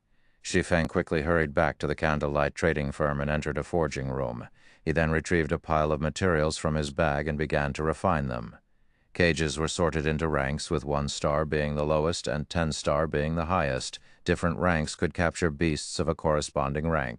In other words, a 1-star cage could be used to capture a 1-star beast at maximum. It could not be used to capture a 2-star beast. One had to use a 2-star cage in order to capture a 2-star beast. The wild beast Shi Feng planned to capture was at the highest rank he could capture currently, a 5-star beast. Hence, he required a 5-star cage. Meanwhile, a 5-star cage cost almost 2 gold to craft. Moreover, there was no certainty he could capture a 5-star beast with a single try. This was also one of the reasons why capturing wild beasts was a costly endeavor. Shi Feng was currently a basic forger, so he had almost a 30% success rate of producing a 5-star cage. Half an hour later, Shi Feng managed to forge 4 5-star cages. The total raw materials he had spent on these 4 cages cost over 30 gold. He had also instructed Aqua Rose and the others to purchase a large number of hunting scrolls and storage space scrolls, both costing more than 3 gold. Just as Shi Feng was about to leave the forging room, the sound of his communicator reached his ears. Phoenix Rain? Shi Feng could not help his surprise when he saw the caller ID. Ever since Phoenix Rain invested into the Candlelight training firm, she had left practically all cooperation matters to her subordinates. She no longer contacted him directly, or, to put it in another way, she did not find it worthwhile to keep in touch. After all, in the wide world of God's domain, the guild leader of Zero Wing was an insignificant character compared to a grand player like Phoenix Rain. To the young lady, the Candlelight trading firm was only one of her many small investments. Since her business with the trading firm had been completed, she would not bother entangling herself in the matter anymore. Guild leader Black Flame. Congratulations on obtaining the first clear of the hell mode ruins of the Crow God, Phoenix Rain said as she laughed softly. I had jumped in surprise when I heard the system announcement. I had not realized that you had hidden your strength so deeply. It's nothing. Shi Feng laughed as well. Doing away with pleasantries, he asked, since Miss Phoenix is contacting me personally, do you have some business you wish to discuss? Sure enough, Guild Leader Black Flame understands people well. Would you be free to meet up at the Blueberry Restaurant? Phoenix Rain smiled mysteriously. Guild Leader Black Flame might receive another boon. Shi Feng was surprised when he heard her mention the Blueberry Restaurant. Blueberry Restaurant was one of White River City's ordinary restaurants. This meant that Phoenix Rain had personally made a trip to White River City. It was clear that she wished to discuss something quite important. Okay, I'll head over there now, Shi Feng agreed. During his previous meeting with Phoenix Rain, the latter had brought him an epic chest and allowed him to earn a hefty profit. Since Phoenix Rain offered another business opportunity, he had no choice but to meet with her again. In truth, Shi Feng could more or less guess why Phoenix Rain wanted to meet him. As soon as he cleared a 50-man Hell Mode team dungeon, she had come knocking on his door. This showed that it must be something related to the strength of the guild's team. She might very well be looking for Zero Wing to help her complete some sort of quest. He might even be able to take the opportunity to earn a large sum of credits from her. Before, in order to purchase the necessary training facilities, he had spent most of the credits in his account. If he could lure Phoenix Rain into an alliance with Zero Wing, it could save Zero Wing many years of work. Chapter 630, Proof of Strength. Chapter 630, Proof of Strength, White River City, Blueberry Restaurant. The moment Shi Feng entered the restaurant, he immediately felt several gazes land on him. Phoenix Rain sure knows how to put on a display. Shi Feng looked around the restaurant, noticing that the establishment's customers were not simple at all. The players sitting around were unanimously level 30. In the current God's domain, they ranked at the very top. Moreover, judging by the feeling these people gave off, it was obvious that they were not virtual gaming experts. Rather, they felt like experts who were proficient in martial arts. Among these people, some had cold and sinister auras, while others had violent auras. However, they all shared a common aspect. They were all independent players. None of them were members of the Dragon Phoenix Pavilion. After glancing at Shi Feng, these people turned back to their own interests. Guild leader Black Flame, please come upstairs, a beautiful young lady asked softly as she walked down from the restaurant's second floor. Shi Feng also knew this beautiful woman. She was Phoenix Rain's capable assistant, Pure Fragrance. She was also one of the Dragon Phoenix Pavilion's top-tier experts and was quite famous. She ranked within the top 600 on the God's Domain experts list. Not only did she possess impressive strength, but she was also quite talented. In the past, she had been a Tier 5 powerhouse during her peak. Shi Feng simply nodded and followed Pure Fragrance to the second floor. At this moment, Phoenix Rain was the only other person on the second floor. She sat at a table near the window, quietly overlooking the street outside as she toyed with a black leather book. "Miss Phoenix, may I know what you wish to discuss with me?" Shi Feng asked. In response, Phoenix Rain smiled leisurely as she handed the black leather book to Shi Feng. "Guild leader Black Flame, please take a look at this," Phoenix Rain said unhurriedly. The black leather book was not a quest prop or anything similar. Instead, it contained the written records of players, however, After reading through a few pages, Shi Feng's surprise grew as he continued to read. This black leather book contained information on the Dark Arena. To be precise, the book held information regarding the official members of the many battle teams participating in the Dark Arena. Moreover, the information was extremely detailed, so much so that even the participants' life stories had been recorded. There was even a brief introduction to their current equipment. Beyond that, there was an assessment of ever battle team members' combat power. These assessments were also very detailed. These players' strengths and weaknesses had been recorded in detail. Guild Leader Black Flame, how do you feel about this information? Phoenix Rain asked gently, a pleasant smile on her face. Miss Phoenix, why are you giving me this information? Shi Feng was slightly confused about Phoenix Rain's intentions. I've heard that your guild has been in contact with the Glorious Lions battle team, so I believe that Guild Leader Black Flame should understand the Dark Arena's value by now. Phoenix Rain smiled sweetly as she collected the leather book from Shi Feng. Unfortunately, ordinary players do not qualify to participate in this game. However, I am, so I hope to establish a battle team myself to have some fun in the Dark Arena. Initially, I intended to seek cooperation with Pantheon's guild leader, but I suddenly changed my mind. Now, I wish to cooperate with Guild Leader Black Flame instead. May I know if you are interested in cooperating with this young lady? Miss Phoenix must be joking. How could Zero Wing possibly hope to compare with a super guild?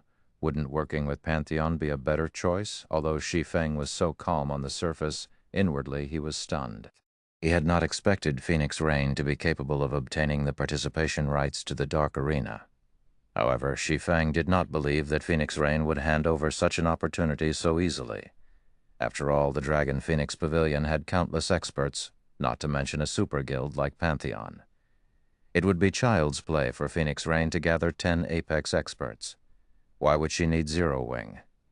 I sought you out precisely because Zero Wing is not very famous. That way, the opposing team will not bother to investigate you in detail. With Guild Leader Black Flame's power, it should not be hard to earn some achievements in the Dark Arena. Phoenix Rain said, smiling. After all, it should not be that easy to obtain the first clear of the Hell Mode ruins of the Crow God. Phoenix Rain had personally entered a 50-man Hell Mode team dungeon before, so she understood just how difficult raiding one was. Even a super guild's main force had zero chance of raiding a 50-man Hell Mode team dungeon successfully, much less the Dragon Phoenix Pavilion. Raiding a dungeon was different from PvP. Successfully raiding a 50-man Hell Mode team dungeon was proof of one's strength. Moreover, she had conducted an investigation of Zero Wing's experts. Not to mention Hell Mode, even clearing Hard Mode would be a challenging endeavor, yet Zero Wing had done just that. What did this mean? Black Flame was not as simple as he appeared. Hence, she had abruptly changed her plans and immediately made her way to White River City. I presume that Guild Leader Black Flame has already seen the experts downstairs. None of them were professional gamers before God's Domain launched. They are experts that I have nurtured secretly, and none of the other battle teams have any information on these people. With the element of surprise, we might be able to compete for the top 100 rankings. As for the remuneration, Guild Leader Black Flame will earn 10% of all of our winnings.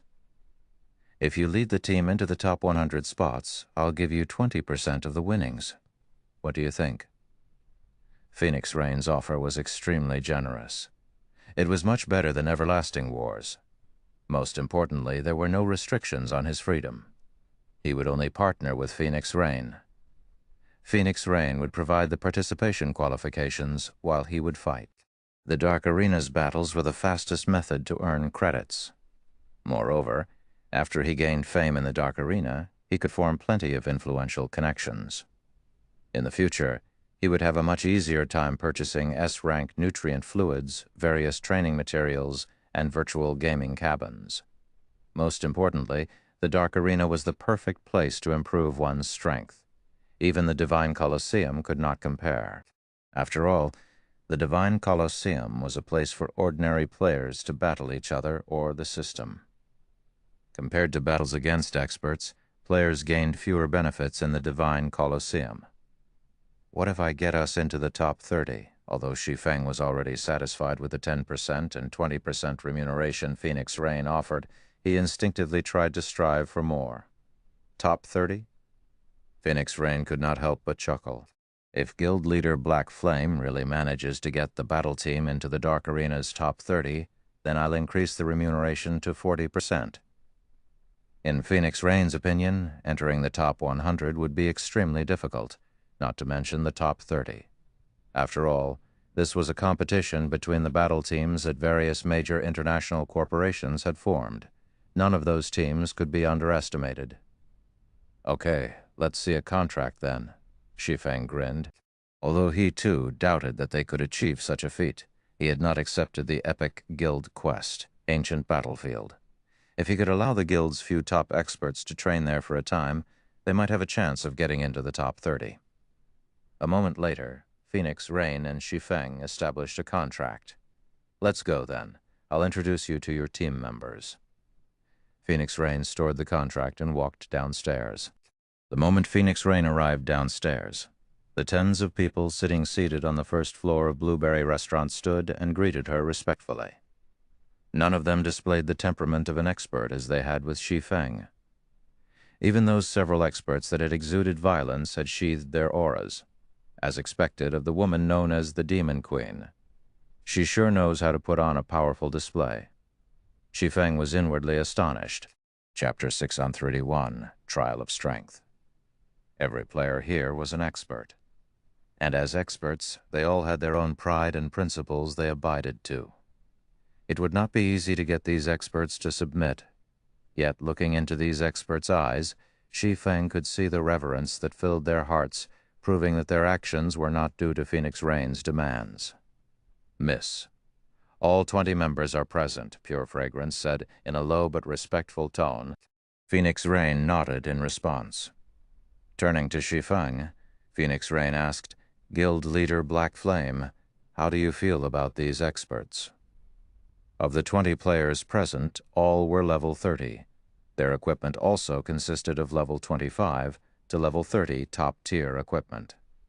In White River City, these players would rank at the very top. Clearly, their skill spoke for itself.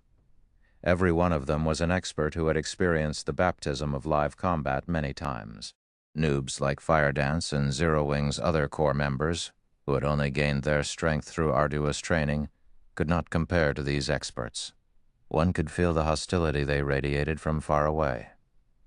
Amazing. You will not find many in Star Moon Kingdom who can match them, Shi Feng replied truthfully. However, Shi Feng's words instantly earned the ire of these 20 people. They glared at Shi Feng, killing intent filling their eyes. They were all experts who Phoenix Rain had carefully nurtured. How could the lowly experts of Star Moon Kingdom possibly hope to be their equals?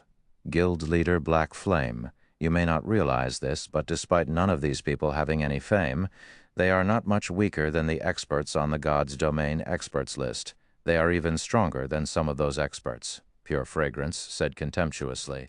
Just how many people in Star Moon Kingdom ranked on the God's Domain experts list? On the other hand, if the 20 people present displayed their strength, every one of them could definitely rank on the experts list. One could just imagine how immense their strengths were. They were far beyond Star Moon Kingdom's top-tier experts. Shi Feng did not refute Pure Fragrance's words. The God's Domain experts list had initially served as an analysis of experts who had publicly displayed their strengths. It did not record every expert within the game. At most, the list could be used as a reference. However, he also wasn't wrong. Although these people were strong in White River City alone, there were plenty of experts who were much stronger. For example, there was Warwolf and Ghost Shadow. There was also no need to mention those unknown experts hidden throughout Star Moon Kingdom. While God's Domain was very large, Star Moon Kingdom was not small. How could it possibly be that easy to become one of the top experts in a kingdom? Fragrance enough. Have everyone introduce themselves so that Guild Leader Black Flame can establish the battle team more easily, Phoenix Raid softly instructed. There is no need for all of that. Anyone who can block my sword without using any skills will be admitted into the battle team. Of course, I won't use any skills either, Shi Feng declared, not wanting to waste too much time. It seems that we are all going to become official members of the battle team today. A thin assassin in black snorted. The others similarly revealed annoyed sneers. Shi Feng actually dared to underestimate them to such a degree. Initially, Shi Feng had similarly surprised Phoenix Rain. However, she smiled and said, "Guild leader Black Flame's suggestion will also work. Let's do as he asks," then, following which, everyone left the Blueberry restaurant and headed towards the Divine Coliseum. The Divine Coliseum was situated in White River City's central district. The Divine Coliseum was a massive tower that stood in the city's center. Although the Divine Coliseum had only recently been constructed, a sea of players flowed to and from the building. I passed the second floor today. I can finally take part in Zero Wing's entrance exam. Recruiting members for a level 25 team dungeon must have skill completion rate of 70% and above. Equipment must be at least mysterious iron rank. Heaven's Burial is recruiting guild members. Our guild has already cleared the hard mode ruins of the Crow God. If you wish to join, you must be able to clear the Divine Coliseum's first floor before you can take the entrance exam. In the Divine Coliseum's first floor hall, many independent teams shouted, recruiting members. In the past, these players usually recruited at the teleportation hall. Now, however, they had all come to the Divine Coliseum because they could determine a player's strength here. That way they could be more at ease when they raided dungeons. Similarly, ever since the Divine Coliseum had emerged, guilds no longer looked at a player's level and equipment when allowing players to take part in their entrance exams. Instead, they determined the player's qualifications through their progress in the Divine Coliseum. An ordinary player's techniques would not even be enough to pass the first floor of the Divine Coliseum. If one passed the second floor, they would be roughly as strong as an elite player. Meanwhile, one was definitely considered an expert if they could clear the third floor. Hence, it was very easy to determine the exact standard of a player. Upon arriving at the Divine Coliseum, Pure Fragrance spent 5 magic crystals to rent an amphitheater. In the amphitheater, players could fight however they wanted. The combat inside an amphitheater and the combat in the underground arena were different. In an amphitheater, players could set the rules of combat to their liking. For example, they could allow only melee combat, prohibiting the use of skills or tools. This would make fights much more realistic. On the other hand, such privileges were not available in the underground arena. After setting the rules, Shi Feng and the 20 reserve members entered the amphitheater. "Miss Black Flame is simply too arrogant. I'm going to enjoy watching him embarrass himself," Pure Fragrance gloated as she smirked at Shi Feng. "Fragrance, you're underestimating Black Flame. The fact that he could become the #1 expert of Star Moon Kingdom and remain undefeated is already enough proof of his strength. Don't forget, even Martial Dragon was helpless against him. You will see just how skilled he is," Phoenix Raid said, smiling. When Pure Fragrance thought about the monster known as Martial Dragon, she could not help but tremble. An expert who had mastered a domain was an inhuman existence. In the entire Dragon Phoenix Pavilion, very few were capable of blocking Martial Dragon's attacks.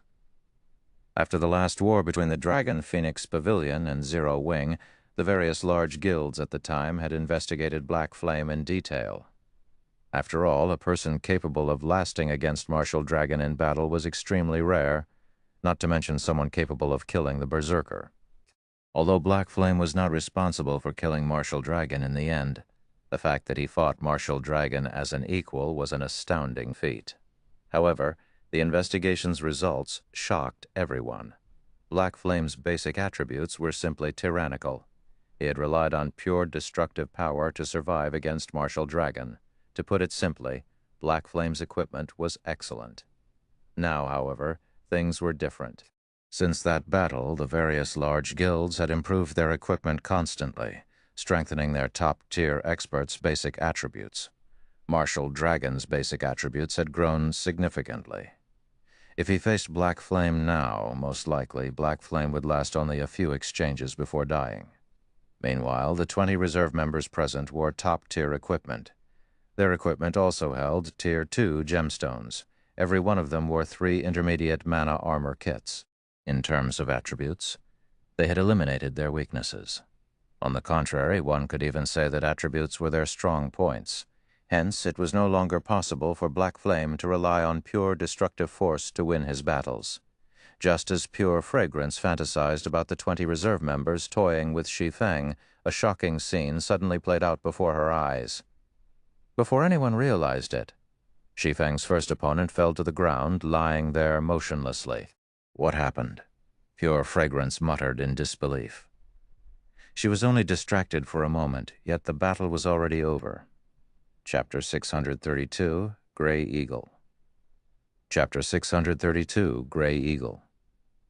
Above the wide and spacious stone platform, Shi Feng slowly sheathed the abyssal blade, not even bothering to look at the level 30 berserker who had fallen to the ground.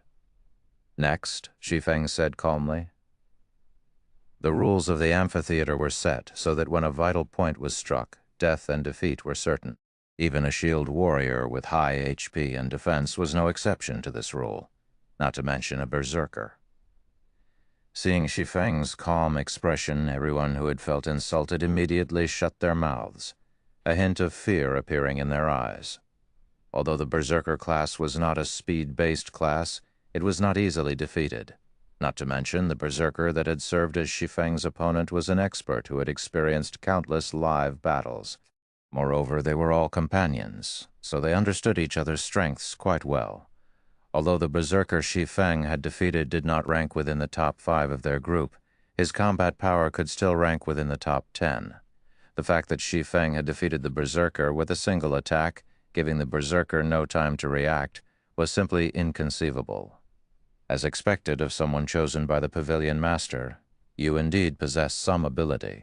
Let me, Gray Eagle, learn something from you, then. A middle-aged man with a lean body and eyes as sharp as an eagle's stepped out from the crowd. When the crowd saw the berserker named Gray Eagle step forward, the shock from Shi Feng's one-sided victory immediately dissipated, their arrogance and confidence returning. "Eagle, we're counting on you. We can't let him look down on us." The others showed their support from the side. Gray Eagle was the #1 expert among their group. Although the man was already in his 40s, his keen skills and bountiful combat experience were unmatched by ordinary young players. "I'll do my best." Gray Eagle nodded as he slowly walked up to Shi Feng. Meanwhile, Phoenix Rain smiled pleasantly as she watched from the stands. "We didn't have the chance to see Black Flame's true strength in the previous match.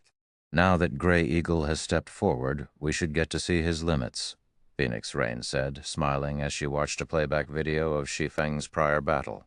"Miss, even in the Dragon Phoenix Pavilion, Gray Eagle is an expert who ranks at the very top. He has a good chance of defeating anyone among the younger generation other than Martial Dragon. How could he not be a match for Black Flame?" Pure Fragrance could not help her surprise when she heard Phoenix Rain's words. Pure Fragrance believed that Phoenix Rain overestimated Shi Feng's strength. She had not been paying attention, so she had not seen the moment when Shi Feng had drawn his sword. However, after watching the battle's recording, she could tell that his attack was not so fast that it was unblockable. Only, Shi Feng's attack was crafty, suddenly changing its trajectory to target his opponent's blind spot. As a result, the berserker was unable to react in time and received a hit to his vital point, dying. However, Gray Eagle was different. The combat experience he possessed was several times greater compared to the other reserve members. Even if Shi Feng abruptly changed the trajectory of his attack once more, it would be no threat to Gray Eagle. We'll know once the battle begins. Naturally, Phoenix Rain knew how powerful Gray Eagle was. She had initially wanted Gray Eagle to lead the battle team. If Black Flame had not succeeded in conquering the Hell Mode ruins of the Crow God, she would not be here today. The moment Phoenix Rain finished speaking, the countdown timer above the stone platform also ended. "Let me see just how strong you are." Gray Eagle retrieved his two-handed saber. Suddenly his eyes grew cold. Even the surrounding temperature dropped. It seemed as if nothing could escape his frosty gaze. Before Shi Feng could move, Gray Eagle sent his saber slashing at Shi Feng's shoulder. Gray Eagle's attack was not fast. On the contrary, It was very slow. Even an ordinary player could react to and block the attack. It was as if Grey Eagle's attack were tempting his opponent to block it. In addition, Grey Eagle's saber targeted a vital point. Facing this attack, one would have no choice but to either block or dodge it. If Shi Feng did not defend against this attack, choosing to attack Grey Eagle's vital point instead, the battle would end in mutual destruction. One could say that this was a suicidal blow at this moment. Those who were familiar with Grey Eagle laughed. They all knew that Grey Eagle was not trying to pit his life against his opponent's. Rather, he was using this attack to probe for his opponent's weaknesses. Normally, experts rarely had any weak points when they were on guard. However, the instant they launched an attack, they would reveal their greatest weak point. Hence, Grey Eagle tempted Shi Feng to expose his weak point of his own accord, then he would strike. Although Grey Eagle would also reveal his weak point with his superior insight and abundant combat experience, he could easily suppress his opponent. In other words, Grey Eagle lured Shi Feng to fight within his comfort zone. Due to this ability, many top-tier experts in the Dragon Phoenix Pavilion were helpless against Grey Eagle. Going all in? Shi Feng laughed. You'll regret it.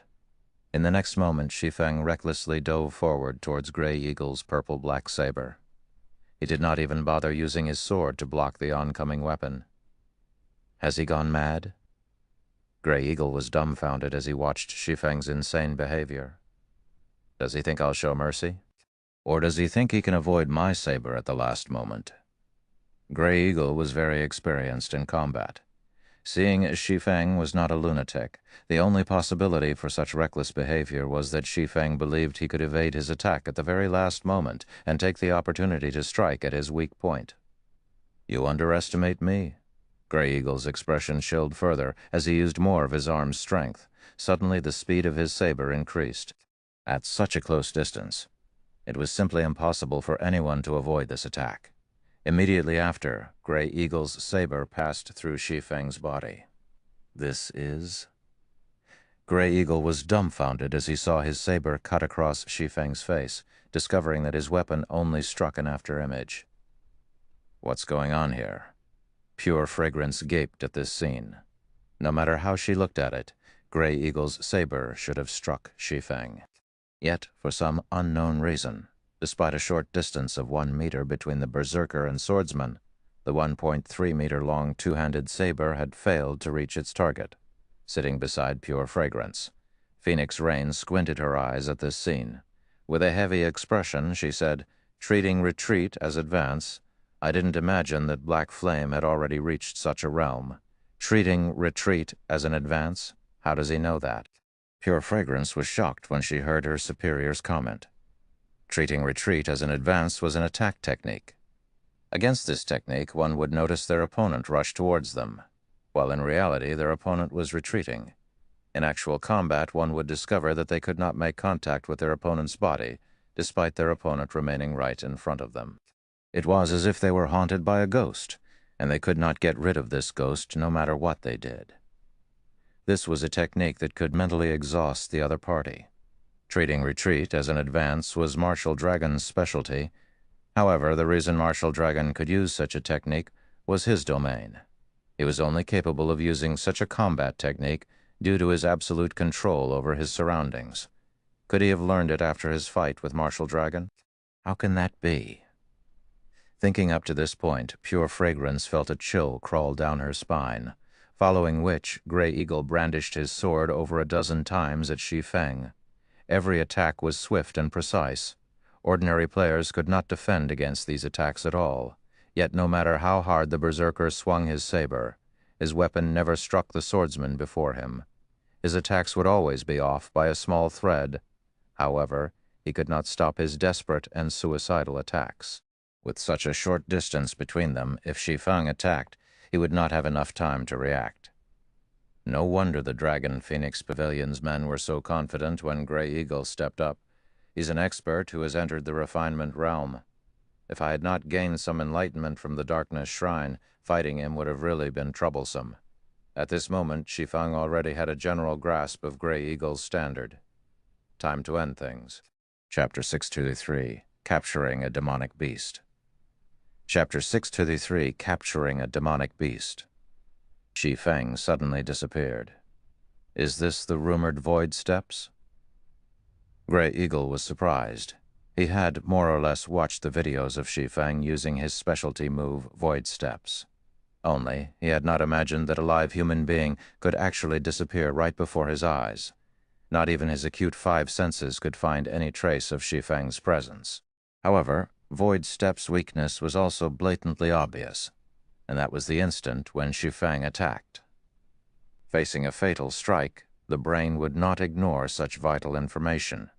However, it was also very difficult to block such an attack as the distance between them was simply too short. The most common method to counter void steps was to adapt to it gradually, allowing one's brain to stop ignoring the transmission of information. That way, Shi Feng's void steps would be rendered useless. However, it was extremely difficult to achieve this. It was like trying to remember the faces of the hundreds of pedestrians one walked by every day. Remembering the faces of a few people was already a difficult feat, as the brain would automatically ignore the majority of such information. Hence, it was extremely difficult to unravel Shi Feng's void steps. However, you still underestimate me. Gray Eagle grinned as he shifted the trajectory of his saber, swinging the weapon towards a vacant location. Dang! Sparks scattered as the sound of clashing metal echoed throughout the amphitheater. Suddenly, Shi Feng appeared above the stone platform. Sure enough, he can grasp my general location. Shi Feng was not at all surprised by Gray Eagle's performance. After all, the berserker had already entered the refinement realm. Gray Eagle's observational skills should be exceptional. Even with a lack of information, Gray Eagle should be able to grasp his general location. It was like his fight with Martial Dragon. With his domain, Martial Dragon was capable of processing all information within his domain, without missing even the tiniest of detail. If Martial Dragon concentrated on observing his surroundings, he could render void steps utterly useless. Unfortunately, you only have a single weapon, whereas I have two.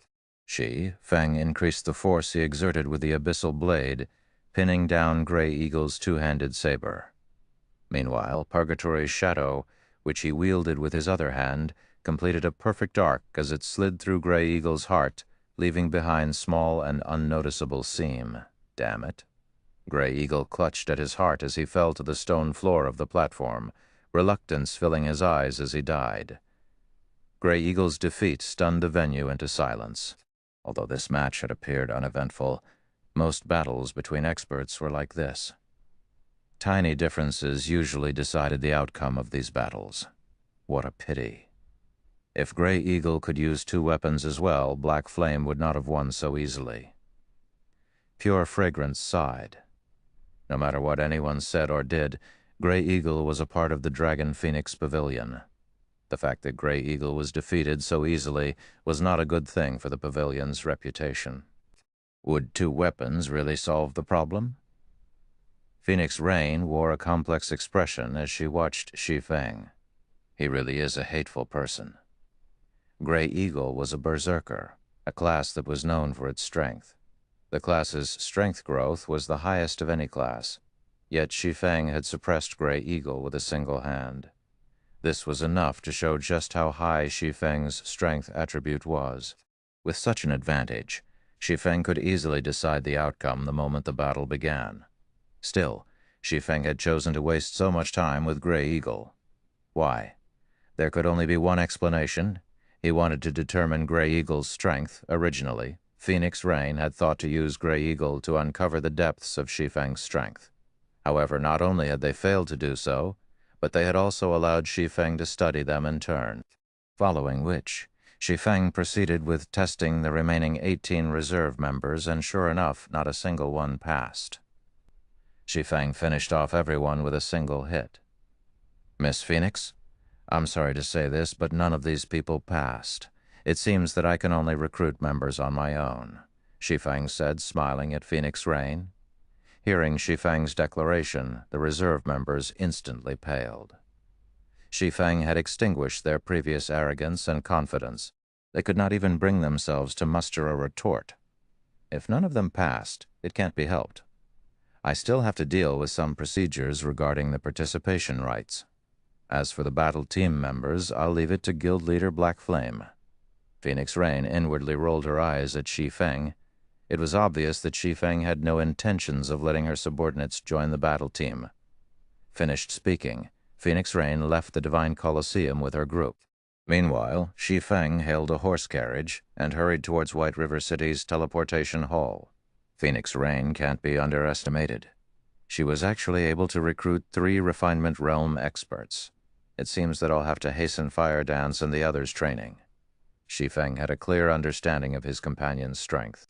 If not for his intention to widen the guild's core members' horizons in the Dark Arena, Phoenix Rain's top 3 reserve members definitely qualified to become official members. After all, refinement realm experts were rare in God's domain. A battle team with 3 of such experts could definitely rank in the middle among all battle teams participating in the Dark Arena. This was also why Phoenix Rain believed that the battle team had the chance to rank within the top 100. Of course, that was not to say that Fire Dance and the others were weaker than Grey Eagle's group. A player's combat power could not be determined by combat techniques alone. Attributes and skills also made up a rather large ratio. Upon arriving at the teleportation hall, Shi Feng quickly discovered Fire Dance and the others, who had been waiting for him for quite some time. "Guild leader, we brought what you asked for, however?" "Haven't we bought a few too many?" Aqua Rose asked, feeling a slight sting to her heart. Hunting scrolls and storage space scrolls were already very expensive. A single hunting scroll cost 3 gold, 50 silver, whereas a storage space scroll cost a full 5 gold. If they only needed to purchase a few, Aqua Rose would not have minded. After all, the guild's member count had increased significantly in recent days. The money a 2-star guild could earn through guild quests was quite significant as well. In addition, they also had the profits from the Candlelight trading firm. Hence, spending 100 or 200 gold wouldn't be an issue. However, Shi Feng had requested 100 hunting scrolls and 50 storage space scrolls. Furthermore, hunting required other items as well.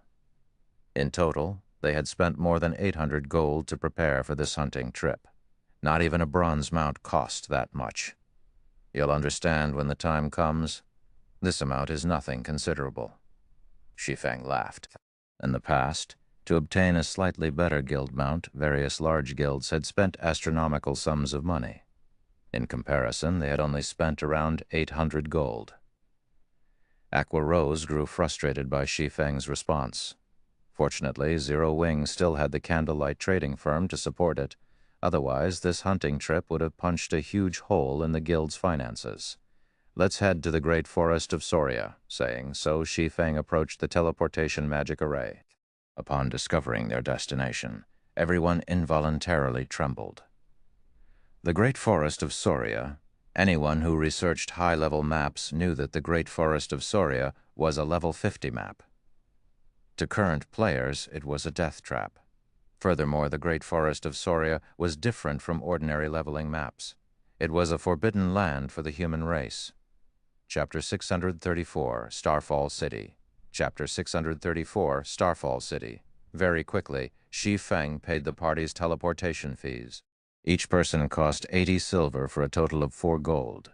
80 silver for the whole party. An ordinary party could not afford to spend that much money, even if they bankrupted themselves. The Great Forest of Soria was a neutral area situated between the Black Dragon Empire and the Star Moon Kingdom. Current players were not nearly strong enough to survive the area. Players also knew the Great Forest of Soria as the Forest of Death. It was a level 50 to level 70 leveling map, and it was 3 to 4 times larger than ordinary leveling maps of the same level. However, the map's high level wasn't the greatest threat. The reason behind the Forest of Death nickname was the utter lack of fortresses or safe gathering locations for humans. Instead, the map was a haven for demonic beasts and half-orcs. The Great Forest of Soria was a kingdom of half-orcs, and it posed a great threat to players as the half-orc race was highly prejudiced against outsiders. Players could encounter the half-orc patrol squads at any time inside the Great Forest. Not only were these patrol squads extremely powerful, but they would also call for their other companions to ambush players. Hence, survival within the Great Forest was, to say the least, challenging. Through the teleportation array, Shi Feng's party quickly arrived at Starfall City, a city near Star Moon Kingdom's border. Starfall City was the second largest city in Star Moon Kingdom's northern region. Although the city was near the kingdom's border, it was the most prosperous of all the cities in the northern region. Starfall City was of similar rank to White River City, only the city had a few more Tier 4 NPCs guarding it than White River City. There were a total of 7 Tier 4 NPCs. The city's defensive power greatly surpassed White River City and was only weaker than Star Moon City. This place is impressive. Blackie could not help his shock when he saw the busy street. There were a lot of NPC guards patrolling the streets, at least twice that of White River City. Other than the NPC guards, there were also plenty of merchants roaming about. One could also see many horse carriages carrying cargo coming and going. Moreover, these merchants were not limited to NPCs. There were also plenty of player merchants. These player merchants similarly rode horse carriages around the city. There were also plenty of player merchants who had parked their carriages in one place and hawked and bought various items. What are they doing? Kola noticed that these player merchants were frantically purchasing various materials and equipment from other players. There were even some who purchased common items from NPC merchants. Moreover, these player merchants purchased these common items in large quantities, costing up to dozens or even more than 100 gold. Such an amount would be enough to fund a small guild for a relatively long time. None of White River City's players would be so insane as to purchase so many common items from NPC merchants. Those people are reselling goods and making a profit through the price differences, Shi Feng explained. Making a profit through the price differences? Blackie was confused. But the NPC's prices are the same throughout Star Moon Kingdom. Only some unique items can be resold for a profit. Even so, there aren't usually many of those items available for sale, and normally when the NPCs restock, large guilds usually buy everything, keeping them for their own use. Who are they planning to sell these common items to? To players, of course, Shi Feng said, laughing. Although NPCs' common items in Star Moon Kingdom have uniform prices, the prices may be different in other kingdoms and empires. Some items sold in Star Moon Kingdom might be more expensive in the Black Dragon Empire, while some items might be cheaper. Meanwhile, these people are trying to make a profit through the difference in prices. Then aren't there teleportation arrays? Wouldn't it be easier just to deliver their products using teleportation arrays? Blackie asked curiously. Why must they use horse carriages? Very simple. The transportation fees would be too high if they used the teleportation arrays. Moreover, only the capital city has an array that enables teleportation between other kingdoms and empires, and each teleportation would cost more than 1 gold. Their profit margin is not high. Moreover, a player can't carry enough items. They might even incur losses if they used teleportation arrays to conduct their trades. Meanwhile, a horse carriage can carry more than a dozen times that of players. Some good horse carriages can even carry up to 20 or 30 times.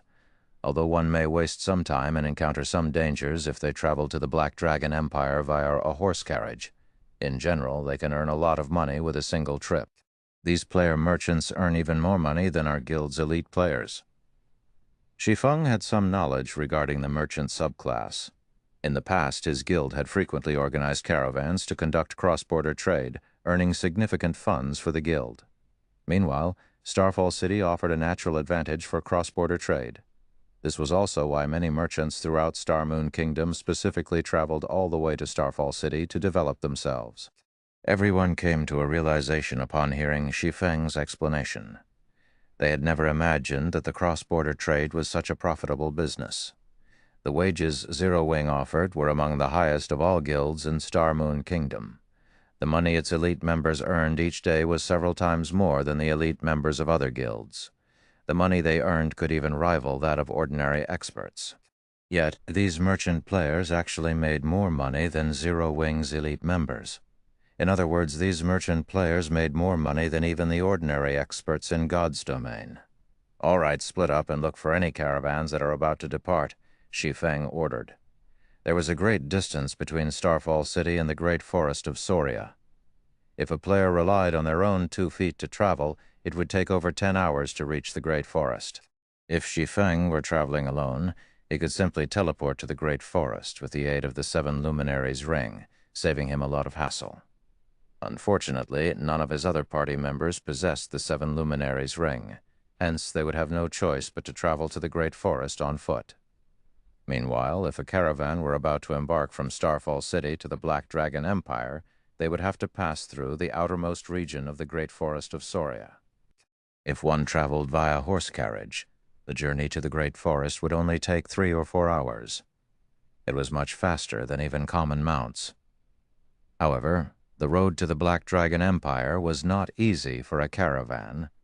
A caravan normally required an escort of guards. Meanwhile, powerful players would often accept such escort quests as they were extremely profitable. The money one could earn from these quests was several times higher than ordinary high-level quests. Only one would have to invest a lot of time to complete the quest. A dozen minutes or so later, Aqua Rose located a caravan that was about to depart for the Black Dragon Empire. This caravan was not particularly large in total. There were only a dozen or so horse carriages. Moreover, it was a caravan that consisted entirely of players. It was far less safe than NPC caravans. After leaving the city, caravans could encounter all sorts of trouble, such as monster attacks and player robberies. In the past, Shi Feng had even tragically been mugged by a Tier 4 Sword Emperor NPC. Meanwhile, in an NPC-organized caravan, there would usually be some NPC guards escorting the caravan. Ordinary players would not dare consider robbing such caravans. Monsters offered the greatest danger these caravans. Player-organized caravans, on the other hand, were often the targets of players who had joined the Dark Forces. Of course, with risk comes opportunity.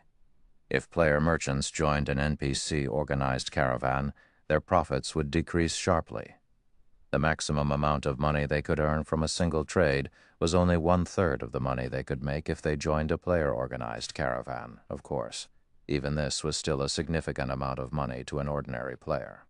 In other words, a player-organized caravan's profits were 3 times that of an NPC-organized caravan. Naturally, courageous or strong players would take this risk. Our Red Rain caravan is not some weak caravan. We don't welcome weaklings here. Not to mention, you guys are only planning to join us to the Great Forest of Soria. You will occupy our guard slots for nothing. A female ranger with a charming and flirtatious look sneered. This female ranger had black shoulder-length hair and wore a black and red tight-fitting leather jacket. Chapter 635, Randless Sword. Chapter 635, Randless Sword. Just as the female ranger had said, the Red Rain caravan's strength could not be underestimated. Although the Red Rain caravan was slightly weaker than the other caravans that consisted of over 30 horse carriages, their horse carriages were of higher quality.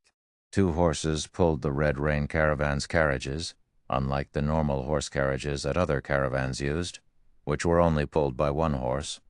Not only were the Red Rain caravan's carriages faster, but they could also hold considerably more cargo, with each carriage holding up to 24 times that of an ordinary player's bag space. Moreover, due to the horse carriages being of a higher rank, they could hire 2 more guards than ordinary carriages. Forming such a powerful caravan at this stage of the game displayed the great capability of this player group.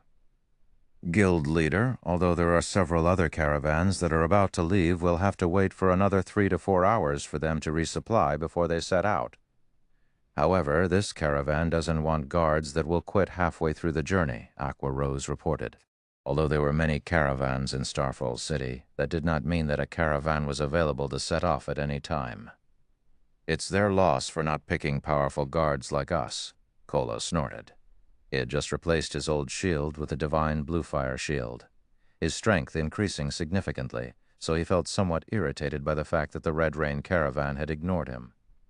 Shi Feng swept a glance over the Red Rain caravan that was recruiting guards some distance away. The Red Rain caravan consisted of a total of 16 bronze carriages, each holding a maximum of 5 people. That was 2 more than common carriages. In other words, the Red Rain caravan could carry a total of 80 people. After including the caravan's merchants, they could recruit up to a maximum of 50 guards.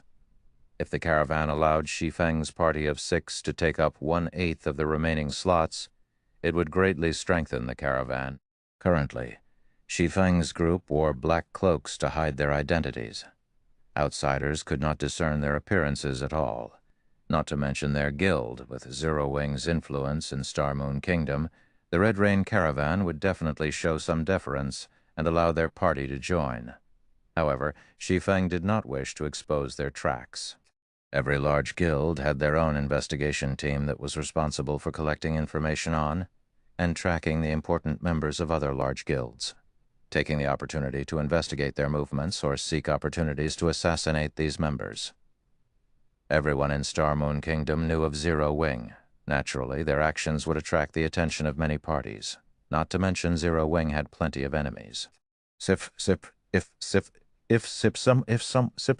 one he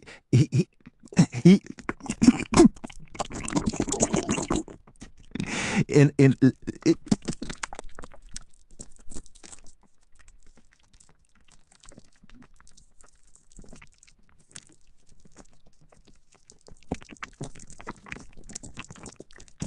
like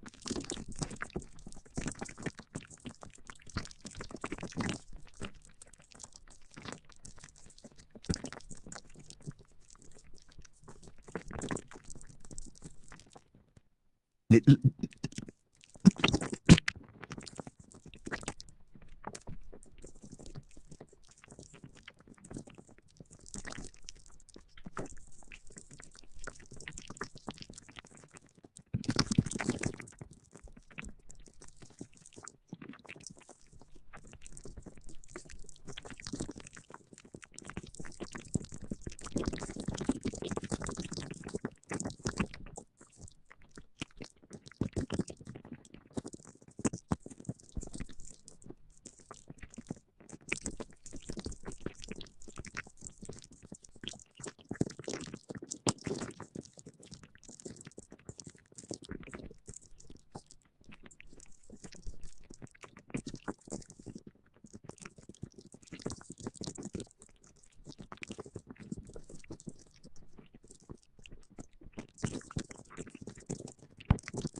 Haven't I said that our guard slots are precious and that we can't afford to hire people that will quit halfway through the trip? The female ranger named Red Rain said. We don't want any remunerations. I'll even give you 1 gold as a traveling expense. How about it?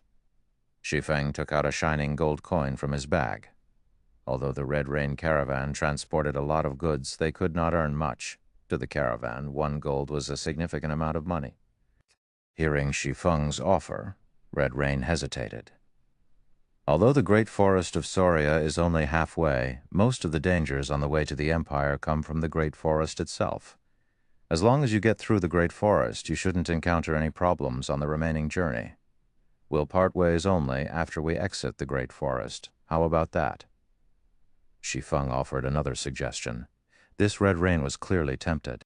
Indeed, just as Shi Feng had stated, the truly dangerous area from Starfall City to the Black Dragon Empire was the Great Forest of Soria. The Great Forest was the best place for players to set up an ambush. At the same time, the Great Forest was also where caravans would most likely encounter monster attacks. As long as they passed through the Great Forest, their trip to the Black Dragon Empire could basically be considered a success. Sis just agreed to their offer. Our Red Rain caravan is famous in Starfall City. Those bandit players normally take the long way around to avoid us. What's wrong with earning a little more money? A level 29 swordsman youth asked. Even if we encounter some trouble on the second half of the journey, doesn't the caravan still have me? While the swordsman youth was speaking, Shi Feng activated omniscient eyes to size up the young man. The swordsman's name was displayed as Ruthless. The majority of his equipment was level 25 fine gold rank with a few pieces of level 30 secret silver equipment. There was even a piece of level 25 dark gold equipment. Ruthless? When Shi Feng saw this name, he suddenly recalled something about this swordsman in the past. Ruthless had been a famous swordsman in Starmoon Kingdom. At his peak, he had ranked within the top 30 swordsmen in Starmoon Kingdom. Back then, he had also been known as Ruthless Sword. His name had shaken the entire Starmoon Kingdom. Unfortunately, his growth had been limited by the fact that he was an independent player. For an independent player like Ruthless to place within the top 30 of the kingdom's swordsmen was an amazing feat. All right, then. I accept your offer. However, we have to make a contract first. Red Rain sighed as she conceded. She thought that she was behaving too conservatively. After all, the Red Rain caravan was a well-known caravan in Starfall City.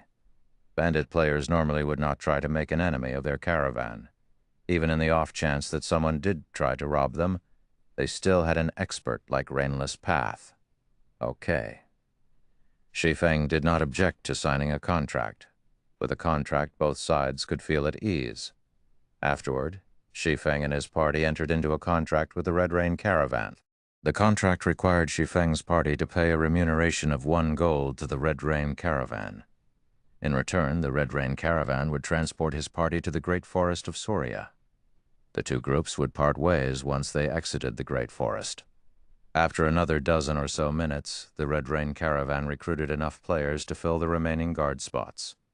Shortly after, the caravan departed from Starfall City. The bronze carriages were very fast, moving along the highway. It took only 2 hours for the Red Rain caravan to reach the Great Forest of Soria. Level 50 monsters roamed the Great Forest's outermost region. However, due to the Starmoon Kingdom and the Black Dragon Empire armies often clearing the monsters around the highway, the Great Forest's monsters did not dare approach the highway casually. This allowed players to organize their own caravans to travel between these two countries. Moreover, with the current level of players, as long as they possessed some equipment that had the Ignore Levels attribute and the protection skills unique to caravans, even a player caravan could pose a certain degree of threat to level 50 monsters. As long as there were not too many monsters, a player caravan could even kill off the level 50 monsters. Only during transport, the players in a caravan would not get any loot or EXP from the monsters they killed. Players were unable to take advantage of the caravan's strength to grind for EXP and items. Moreover, the carriages could only travel on commercial roads. They could not travel to other locations. Otherwise, players would not need to purchase mounts. Shortly after the Red Rain caravan entered the great forest of Soria, a thinly built ranger hiding in a towering tree noticed the caravan. This ranger then activated Eagle Eyes and carefully observed his target. "Boss, another caravan has arrived," the ranger said through the team chat. "Which caravan is it?" A rough and barbaric voice came from the other side. "Looking at the symbol, it seems to be the Red Rain caravan," the thinly built ranger said, licking his lips. "Red Rain caravan? Excellent. I'll show that slut, Red Rain, that struggling is useless, even if she has Rainless Path. Send me their coordinates. Today, the 1,000-mile killers will take this opportunity to lay our hands on the Red Rain caravan for never paying tolls." The thinly built ranger immediately sent the Red Rain caravan's coordinates to his boss. "We're going to make a fortune. I heard that the Red Rain caravan is as rich as an oil baron. The caravan has even given Rainless Path a dark gold weapon. Their riches will be ours, the 1,000-mile killers." The thinly built ranger drooled as he watched the bronze carriages of the Red Rain caravan, Chapter 636, Dark Guild. The Red Rain caravan did not have an easy journey through the great forest of Soria. They oftentimes encountered attacks from 1 or 2 level 50 wind leopards, forcing the caravan to halt their advance and face these demonic beasts. Wind leopard, demonic beast, common rank. Level 50, HP 50,000, 50,000. Although the wind leopard was only a common monster and its HP was very low, its speed and damage could rival even that of a level 30 chieftain. Ordinary players would not survive more than 3 hits from this monster. If an ordinary player encountered a wind leopard, only death awaited them. They would not even have a chance to escape. However, when a caravan was in the process of delivering goods, it gained special skills. There was no need for players to risk their lives to defend their cargo.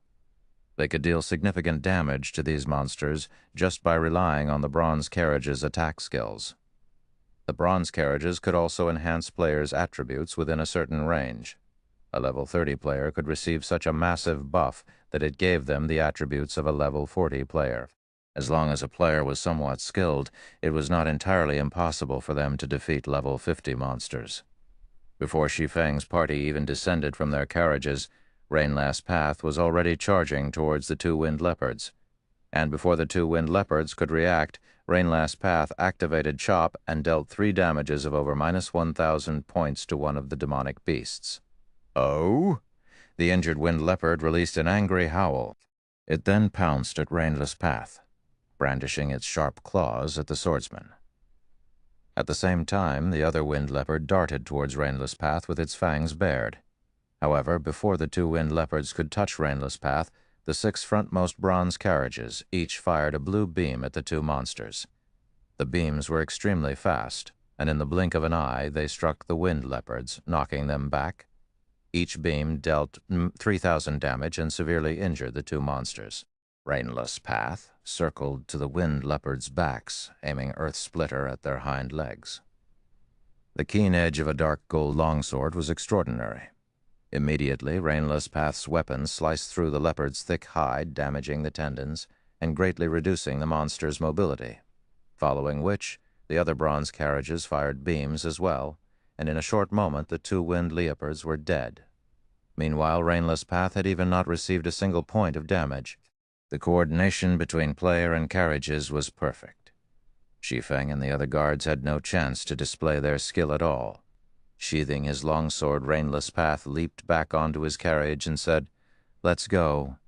This scene shocked many of the caravan's guards. Rainless Path was able to defeat 2 level 50 wind leopards without suffering any damage.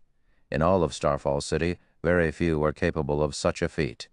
As expected of Red Rain Caravan's Rainless Path, it seems that the only thing we'll do on this trip is fill our pockets with money. Many of the guard players said in celebration. Although the remuneration and EXP for a caravan's escort quest were abundant, the quest itself was not an easy one. One would encounter many life-threatening dangers on the road. Hence, not many players in Starfall City were willing to accept an escort quest. However, it was a different story if the escort quest was for a powerful caravan. In such cases, taking on the quest would be the equivalent of free money and EXP. If he already has such precise physical control now, chances are that among those in the guild, only Fire Dance and Violet Cloud can defeat him. It's no wonder why he was able to make a name for himself in Star Moon Kingdom despite being an independent player. Shi Feng was able to gauge Rainless Path's combat standards during his previous battle. The current Rainless Path was many times stronger than Shi Feng when he had first logged into God's domain in this life. At a stone bridge in the great forest of Soria's outer region, multiple level 27 and higher players hid in the surrounding forest. At such a distance, ordinary players traveling the road could easily discover these players. However, they had used isolation scrolls. Although they were not invisible, the scrolls blurred their bodies, making it very difficult to notice them by sight alone while they hid in the forest. The person leading this team was a level 29 berserker wearing black scale armor and wielding a silver greatsword. Watching the quickly approaching caravan, he sneered as he said, "They're finally here. Get into position."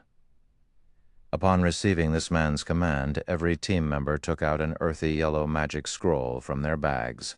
The moment the Red Rain caravan's carriages entered their encirclement, the leading berserker shouted, "Go!" The members of Thousand Mile Killers immediately activated the yellow magic scrolls. In the next moment, thick walls rose from the road, sealing off the path ahead and behind the Red Rain caravan, preventing the carriages from advancing or retreating. The ambush took the Red Rain caravan's players by surprise. Before anyone could react, nearly 100 players burst from the forest on both sides of the road.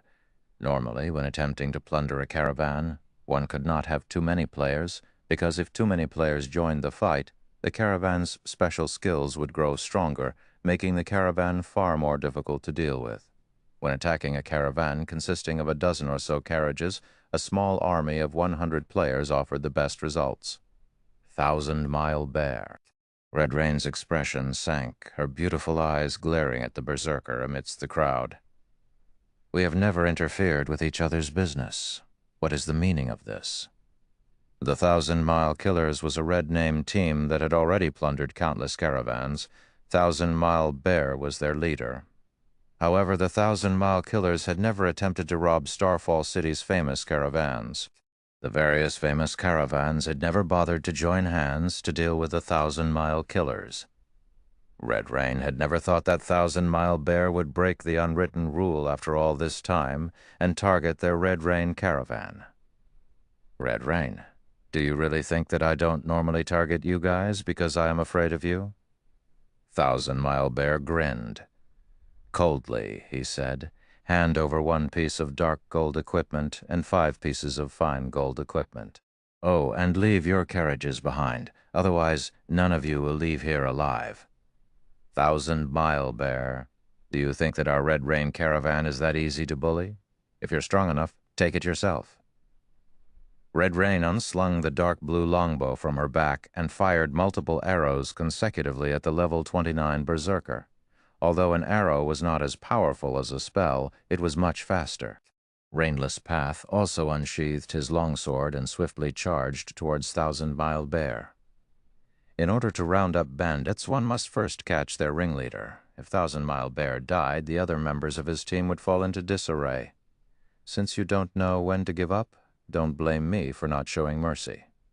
1,000 Mile Bear swung his greatsword, deflecting the incoming arrows. He then called out to the 12 black-robed players behind him, saying, "It's up to you guys now."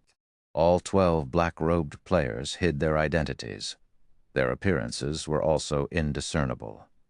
However, all 12 radiated a bone-chilling aura. The 12 players nodded silently before splitting up and charging towards the caravan. They did not bother dealing with Rainless Path as a group. "I heard that you are a swordsman expert.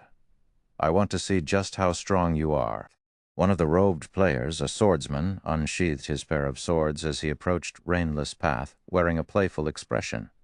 The black-robed swordsman activated Windblade, arriving before and brandishing his swords at Rainless Path. As if they were venomous snakes, the black-robed swordsman's 2 swords struck at Rainless Path's heart and neck with deadly precision. The attacks were so fast that Rainless Path barely saw the weapon's after images. "Who are you?" Rainless Path was shocked. Hurriedly, he swung his longsword to block the attack.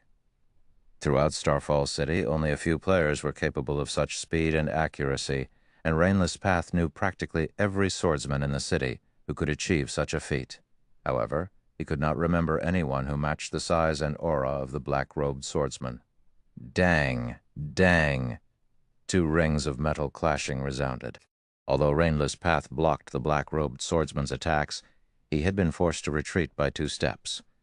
The black-robed swordsman was slightly stronger than Rainless Path.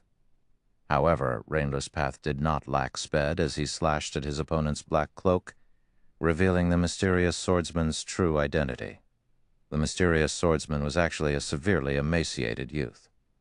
However, the youth's character ID was as crimson as a deep pool of blood. A black skull also graced the boy's silver armor, and his entire body radiated a faint bloody glow. What is the Dark Guild, the Million Ghosts, doing here? Rainless Path could not help his shock when he saw the skull-shaped guild emblem. You really are powerful. However, what do you think of this? The swordsman youth laughed. In the next moment, he swung his swords and sent 10 sword images towards Rainless Path. All 10 sword images appeared before Rainless Path's body simultaneously, making them impossible to block or dodge. Chapter 637. Are the Million Ghosts very strong?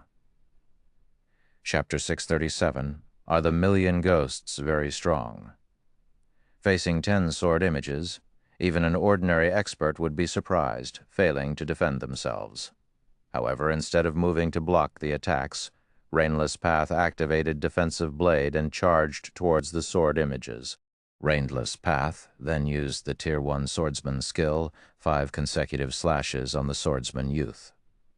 5 consecutive slashes was not a particularly powerful skill among Tier 1 swordsman skills. However, this skill increased his attack speed more than any other in his arsenal. When executing the skill, the user would send out a total of 5 slashes, with each subsequent slash receiving a 20% attack speed and damage increase. Each subsequent slash was faster and more powerful than the prior one, making it extremely difficult to counter. Both Rainless Path and the mysterious youth were swordsmen, and both parties were level 29. Although they had extraordinary attack power, their defenses were average. However, in terms of attributes, the youth was stronger. The boy had over 7,300 HP, whereas Rainless Path only had over 6,800 HP. If either swordsman failed to defend his opponent's attack, even if they did not die instantly, they would not have much HP remaining. Facing Rainless Path's suicidal attack, the swordsman youth had no choice but to activate Defensive Blade. Pang, pang, pang. After sparks scattered, both swordsmen pulled away from each other. Though neither received any damage, their defensive blades had been exhausted. For a short time, neither swordsman could use the life-saving skill again. After a series of exchanges, neither side managed to grasp an advantage over each other, although the swordsman youth had the advantage in attributes. Rainless Path's combat techniques were superior. For a time, the swordsmen were helpless against each other. However, the same could not be said for the battles happening elsewhere. Arrows and spells flew through the air. The bronze carriages added their own magic attacks into the mix as well. At the rear line, the healers of both sides concentrated on keeping their allies alive. The bridge had transformed into a miniature battlefield. Players could die at any time. When the Red Rain Caravan's guards were killed by red names, they would lose 1 level and drop 2 or 3 pieces of equipment. On the other hand, the ambushing red names suffered a more severe fate. When they died, not only did they lose 2 or 3 levels, but they also dropped the majority of their equipment. There were even some red names who dropped every single piece of equipment they had upon death. However, the black-robed players who had emerged were frighteningly strong. Killing the Red Rain Caravan's guards was like child's play to these players. In a short moment, these black-robed players had killed 8 guards. How could this be? Red Rain suddenly felt a wave of despair. They should not have had any problems dealing with the 1,000-mile killers. However, these 12 powerful experts had rendered even the Red Rain Caravan powerless. Moreover, these 12 experts were members of the Million Ghosts, a dark guild. Dark guilds were different from ordinary guilds in that they focused on slaughtering other players. The members of dark guilds were all red names. Meanwhile, the Million Ghosts was one of the famous dark guilds in the Black Dragon Empire. The dark guild's strength could rival even that of a first-rate guild. Only, the guild had far fewer members than a first-rate guild. Red Rain had never imagined that the Million Ghosts would lay their hands on this place as well. Rainless Path was similarly anxious. After all, as his fight against the swordsman youth drug on, more people in the caravan would die. From today onwards, the trade route between Star Moon Kingdom and the Black Dragon Empire belongs to the Million Ghosts. You people from Red Rain Caravan, when you return to Starfall City, make sure to tell all the caravans in the city that anyone who crosses this bridge will have to pay a toll. Otherwise, they will share your fate. Thousand Mile Bear arrogantly declared as he overlooked the battling crowd. The Red Rain Caravan's members could not help but despair at these words. The Million Ghosts intended to use them as an example for the people of Starfall City, so that's the case. However, are the Million Ghosts very strong? Shi Feng asked, chuckling as he looked down on the level 29 Berserker. Dark guilds would normally occupy some high-traffic routes, making a fortune in tolls. However, Shi Feng had never imagined that the Million Ghosts Guild would discover the importance of trade routes and begin claiming them so quickly. It was just like how the Candlelight trading firm was charged an export fee when selling their products in other cities. If they exported products to other countries, however, the fees were much higher, charging 30% of the item's price. Hence, once players established a shop in other countries, they normally formed their own caravans to transport their goods, saving a lot on travel expenses. The Candlelight trading firm already possessed shops in a few cities within the Black Dragon Empire. The trading firm similarly had a shop in Starfall City. However, as the level of current players was still somewhat low, Shi Feng had not planned to establish his own caravan just yet. Since the Million Ghosts was already eyeing trade routes, Shi Feng could not sit idle and do nothing. How dare you provoke the Million Ghosts? A level 29 black-robed berserker charged towards Shi Feng, sending a heavy strike at Shi Feng's head. In response, Shi Feng remained motionless as he allowed the berserker's axe to descend on him. Peng! Before anyone knew it, Fire Dance appeared beside a black-robed berserker and used sneak attack, forcing the berserker into a fainted state for 3 seconds. Immediately after, she used the most powerful burst skill an assassin had, Absolute Strike. When her dagger penetrated the berserker's back, the attack threw the latter forward by 10 yards. System: Absolute Strike completion rate, 85%, resulting in 100% of skill's effect. Skill proficiency, +3. 12,056. The black-robed berserker, who had less than 8,000 HP, dropped like a stone. As the berserker slammed heavily into the ground, he dropped 3 pieces of equipment. Since the berserker was a member of a dark guild, even though he was a red name, and his name was nearly black, his punishment from the system would not be too severe. Only, he would drop slightly more items than an ordinary player. As for his lost levels, he would only lose 1 level like everyone else.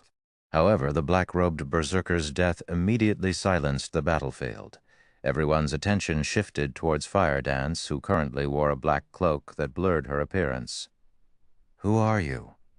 Thousand Mile Bear asked, his expression turning grave as he stared at Shi Feng. The 12 experts the Million Ghosts had sent were all core members of the Dark Guild. Every one of them was extremely powerful. Meanwhile, the berserker that Fire Dance had killed ranked 5th out of the 12 experts. If such a person died from a single hit, even an idiot could tell that Shi Feng's group was not ordinary. Red Rain, who had begun to despair, also stared at Shi Feng's party in disbelief. So strong. Rainless Path could not help but shiver when he recalled Fire Dance killing the black-robed berserker instantly. When he placed himself in the berserker's shoes, he felt that he would not have even had time to activate Defensive Blade, dying instantly. With such strength, Fire Dance could definitely rank at the very top of Starfall City. She was not someone that he could hope to contend with. At this moment, Shi Feng waved his hand and said, "Get rid of them. Teach the million ghosts that there are some things that they are not allowed to touch. Fire Dance and the others nodded as they dashed towards the million ghosts experts. Although there was not much of a level difference between them, in terms of equipment, Fire Dance and the others were leaps and bounds above the million ghosts experts. Not to mention the Dark Guild's core members. Even the Million Ghosts Guild leader would not have equipment that could compare with a Tier 1 set equipment. Kola charged at a level 29 black-robed assassin and used Divine Shield Strike. The Divine Blue Fire Shield transformed into a blue meteor that struck the assassin and dealt minus 2,748 damage. In response, the assassin hurriedly spun to Kola's back and used backstab on the Guardian Knight. However, shifting his feet slightly, Kola easily blocked the attack with the Blue Fire Shield, receiving no damage. Immediately after, Kola followed up with a hammer of sanctions and punishment, finishing off the black-robed assassin. The entire battle was over in a flash. If even an MT like Kola could defeat his opponent so swiftly, there was no need to mention the rest of Shi Feng's party. With a wave of her staff, Aqua Rose cast Flame Explosion and finished off one of the bandits instantly. As for Fire Dance, she activated Wind Steps and, like Death's Scythe, she harvested her enemy's head easily. After a short moment, only a few of the 1,000-mile killers remained. As for the Million Ghosts members, only 4 of the black-robed experts still stood. Nobody would have thought that a party of players could actually render these Red Name experts utterly powerless. You guys are digging your own graves. 1,000-Mile Bear's eyes bulged from his anger. The Million Ghosts will not let you off the hook. We're retreating? Saying so, 1,000-Mile Bear turned and fled. However, activating Silent Steps, Shi Feng immediately appeared behind 1,000-Mile Bear and sent a chop at the berserker. Shi Feng's sword-drawing speed was astonishing, and all everyone saw was a silver flash. In the next moment, 1,000-Mile Bear's body fell to the ground. The berserker could not believe that someone could actually execute such a fast attack. It was so fast that he had no chance to react. The only thing he could do was watch as his HP descend until it reached 0. Chapter 638, Forming a Caravan. Chapter 638, Forming a Caravan, 1,000-Mile Bear's instant death stupefied the Million Ghosts members who had been fleeing for their lives. Shi Feng was simply too fast. They had only heard 1,000-Mile Bear finish his words, and in the next moment his body hit the ground. And before anyone had noticed, Shi Feng stood beside 1,000-Mile Bear like the god of death. Monster. This thought immediately possessed the minds of the Million Ghosts members. They finally understood why Shi Feng looked down on the Million Ghosts. With such strength, not even the big 3 in their guild would be his match. Both Red Rain and Rainless Path stared in shock at Shi Feng quietly standing in the distance. They were very familiar with 1,000-Mile Bear's strength. Even if they worked together, they would need to expend a lot of effort to defeat him. 1,000-Mile Bear might even escape. However, as if he stepped on an ant, Shi Feng only needed an instant to kill the berserker. They could no longer fathom just how strong Shi Feng was. And here I thought that his companions were strong enough. I never imagined that the man himself would be even stronger. Thank goodness I accepted his request. Red Rain was somewhat afraid as she thought back to how she had taken a gold coin from Shi Feng. Fortunately, she had not offended Shi Feng with her words or actions. Otherwise, the consequences would be unimaginable, so that's what a real expert looks like. An indescribable excitement rose in Rainless Path's heart when he recalled Shi Feng's attack, which had been as quick as lightning. In Starfall City, he was already considered one of the city's peak experts. There were not many worthy opponents for him in the city. However, upon seeing Shi Feng's stunning performance, he finally understood what a real expert was. A real expert was someone who could exert their body and techniques to their limits, someone who could utilize their strength with maximum efficiency, and someone who was more than just slightly stronger than an ordinary player. After 1,000-Mile Bear died, Fire Dance and the others swiftly dispatched the remaining The Million Ghosts members and collected some excellent equipment. Although these level 25 dark gold and fine gold items were of no use to Fire Dance and the others, there were a bunch of people in the guild who would fight over for them. Hence, the party silently pocketed the equipment, not bothering to leave any for the Red Rain caravan. Many thanks for Big Brother Expert's help. Without you taking action, our Red Rain caravan would have been obliterated. Red Rain repeatedly expressed her gratitude to Shi Feng. Although Shi Feng hid his name, from the vague appearance Red Rain saw beyond the cloak. She could tell that Shi Feng was not a child. Hence, she referred to Shi Feng as Big Brother Expert. There is no need to thank me. I am only doing my job as a guard. Shi Feng waved his hand. He then shifted his eyes to the million ghosts' corpses, commenting softly, "A dark guild is already targeting this trade route. In the future, any caravans that pass through here will have to pay a toll. I wonder what plans Miss Red has for the future." Compared to ordinary guilds, dark guilds were far more overbearing. They would not give up a potential source of income just because of one failure. They would mobilize their forces, attacking again and again like a pack of hungry wolves. They would not give up before achieving their goals. After all, dark guilds had significantly fewer sources of income than ordinary guilds. In order to develop themselves, it was a necessity to resort to such desperate actions. Moreover, as players' levels increased, trade routes would become increasingly prosperous. One could collect astronomical tolls. Moreover, it was a costless business. If a dark guild managed to take control of multiple important trade routes, its income would most likely exceed even the candlelight trading firms, which was why it was impossible for the million ghosts to give up on the trade routes. For a caravan of independent players like the Red Rain caravan, there was no safety to speak of. Even an expert like Rainless Path could not change the outcome. After all, an independent expert's strength was limited.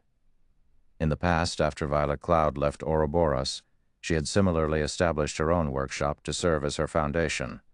Otherwise, she would not have become a Tier 6 cleric god. Being questioned by Shi Feng in such a way, Red Rain quickly realized the severity of the situation. Even if an independent caravan were powerful, it could not stand against a large guild. If this path is too risky, then our Red Rain caravan can only move to other cities to develop ourselves. Red Rain could not help but sigh. She had never imagined that shortly after the Red Rain caravan improved and was about to follow a profitable path, an incident like this would happen. Move to other cities, huh? Very quickly, Rainless Path noticed a crucial point. Shaking his head, he said, "Sis, I think the other cities will have the same issue. It's only a matter of how high the tolls they are." Red Rain's mood soured further upon hearing Rainless Path's logic. If that were the case, independent players could no longer survive. "Miss Red, if you still wish to continue transporting goods, I know of a good option." "I'm just not sure if you will be interested," Shi Feng said, smiling. "Big Brother Expert, please tell us."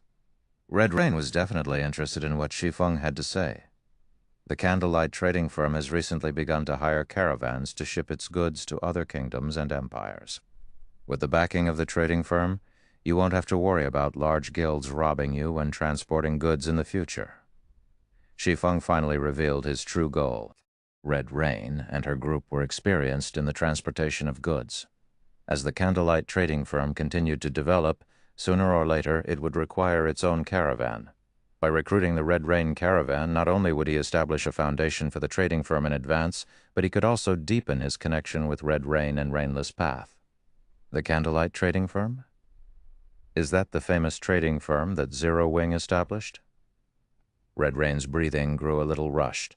If the candlelight trading firm were really hiring caravans to transport goods, this would be a heaven-sent opportunity for them. With the support of the trading firm, they would gain an additional layer of protection. The only issue was that they would have to prioritize the candlelight trading firm's goods. However, in the future, the Red Rain caravan would no longer have to worry about robberies. Zero Wing was currently like the midday sun throughout Star Moon Kingdom. It was a guild that even the super first-rate guild, the Dragon Phoenix Pavilion, was helpless against. There was no need to mention the other guilds in Star Moon Kingdom. Thank you for the advice. I'll begin preparing once we return to Star Moon Kingdom. Red Rain repeatedly thanked Shi Feng. Following which, Red Rain and the others began to clear the battlefield. After completing this shipment, they intended to try their luck with the candlelight trading firm.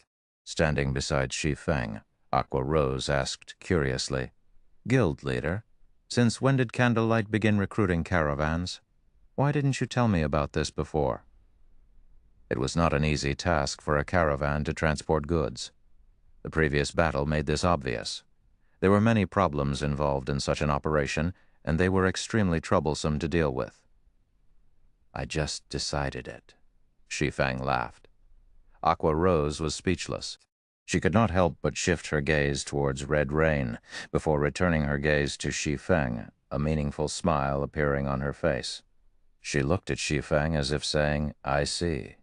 Half an hour later, the Red Rain caravan arrived at the exit of the great forest of Soria. Reaching this point, Shi Feng and the others had fulfilled their agreement. After parting with Red Rain and the others, the party advanced into the inner regions of the great forest. Roughly 4 hours later, Shi Feng's party arrived at a small lake in the forest. "Guild leader, aren't we trying to capture a guild mount? Why aren't there any monsters here?" Blackie glanced at his surroundings, failing to find a single monster around the lake. No matter how he looked at it, this was not an area for capturing mounts. Shortly after Blackie finished speaking, the sound of wings reached his ears. Turning to the source of the sound, Blackie noticed a golden-winged lion that was over 20 meters long descending from the sky, landing beside the clear lake. "A great lord!" Blackie gaped as he saw this monster. Every member of the party was shocked. Chapter 639, Rare Mount. Chapter 639, Rare Mount, Guild Leader. "Don't tell me we're going to capture that?" Blackie inquired. He gulped audibly as he stared at the massive figure in the distance. The golden-winged Lion King before him was a bona fide great lord.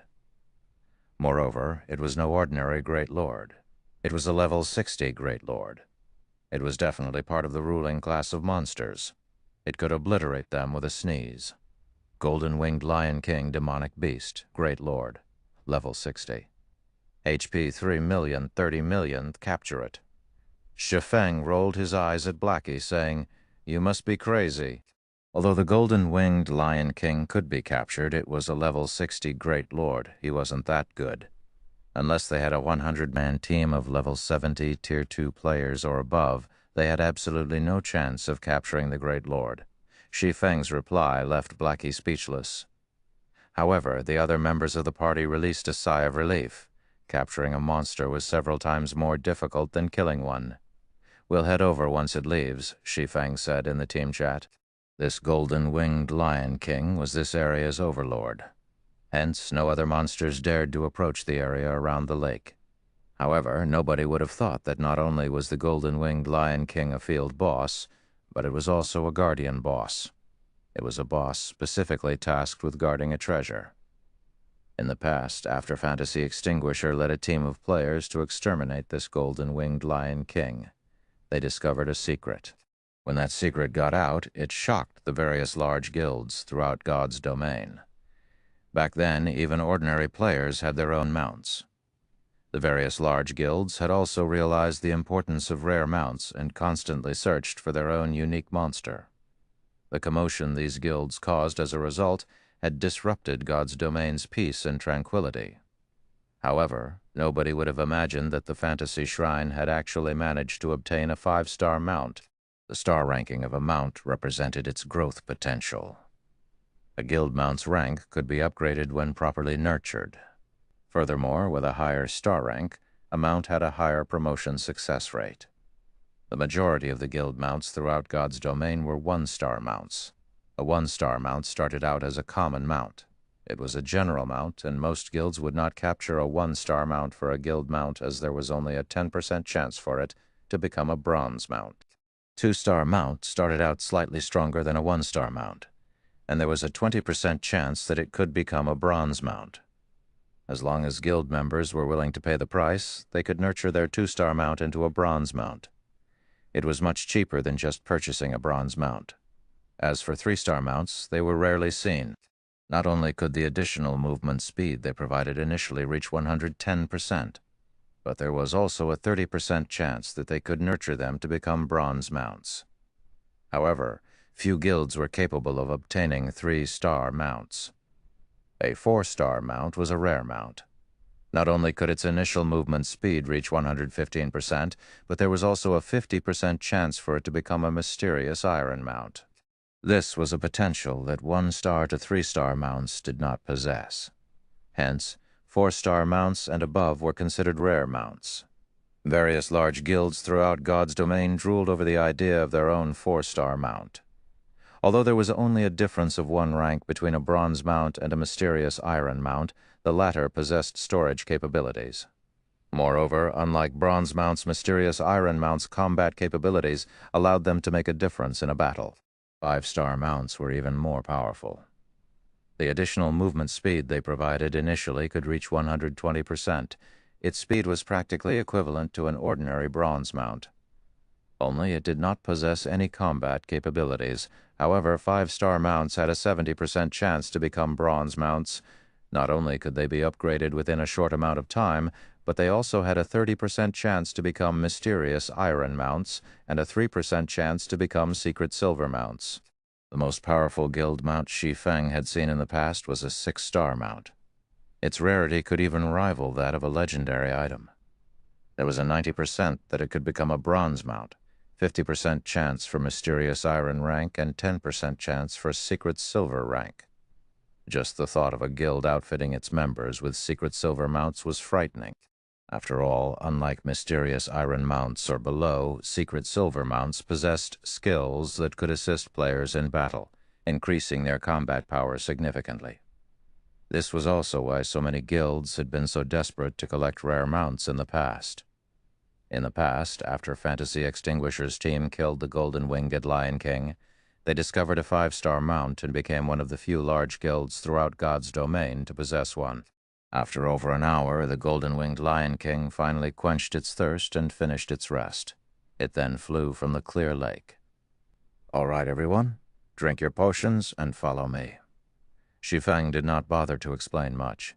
Immediately, he retrieved a deep blue potion from his bag and emptied the bottle's contents. The underwater breathing potion allowed players to breathe underwater for 2 hours. After drinking the potion, Shi Feng led his team and dove into the lake. Although the golden-winged Lion King was a guardian monster, it did not guard this place constantly. It normally left the area for an hour or so, giving players a loophole to exploit. Otherwise, Shi Feng would not have been confident of capturing 5-star mount that hid behind a great lord. After swimming for about a dozen minutes or so, the party discovered the ruins of a shrine. However, the shrine's thick stone doors were currently shut tight. Even after combining their strength, they could not open the doors. It was obvious that they needed some sort of item to gain passage. Just as everyone was at a loss on what to do, Shi Feng activated the 7 Luminaries' ring space movement and entered the space beyond the stone doors. A minute later, the stone doors slowly opened. Everyone was amazed by this scene. They had not thought that the doors could be opened like this. "I wish I had an item with space movement. I could easily teleport into any shrine I find without wasting effort, looking for a way to open the doors," Blackie said enviously. "This method is only viable for shrines that are not magically sealed. You wouldn't be able to teleport into shrines with magic seals or their own spaces." Shi Feng wished the same, but there were very few non-magically sealed shrines throughout God's domain. There were even fewer items with skills similar to space movement. Normally, in order to enter this shrine beneath the lake, players were required to obtain the key by killing the golden-winged Lion King. "All right, we don't have much time left. We have around 40 minutes before the Lion King returns. We need to finish the job within these 40 minutes. Shi Feng no longer bothered to explain. Immediately, he swam further into the shrine. The shrine was not large, being only 3 stories tall. The first floor was completely flooded. There was nothing special about the second floor beyond the various idols that cluttered the space. However, upon reaching the 3rd floor of the shrine, the party felt as if they had entered a different space entirely. The 3rd floor was actually a forest. Various wild beasts and demonic beasts lived here, and the monsters were all level 50. However, the beasts living here would not actively attack players. Meanwhile, slumbering in this forest's heart was a blue wolf that stood over 3 meters tall. Despite being asleep, blue arcs of electricity flashed around the wolf's body, preventing others from approaching it. Thunder Wolf Demonic Beast, Lord. Level 50, HP 9 million. 9 million.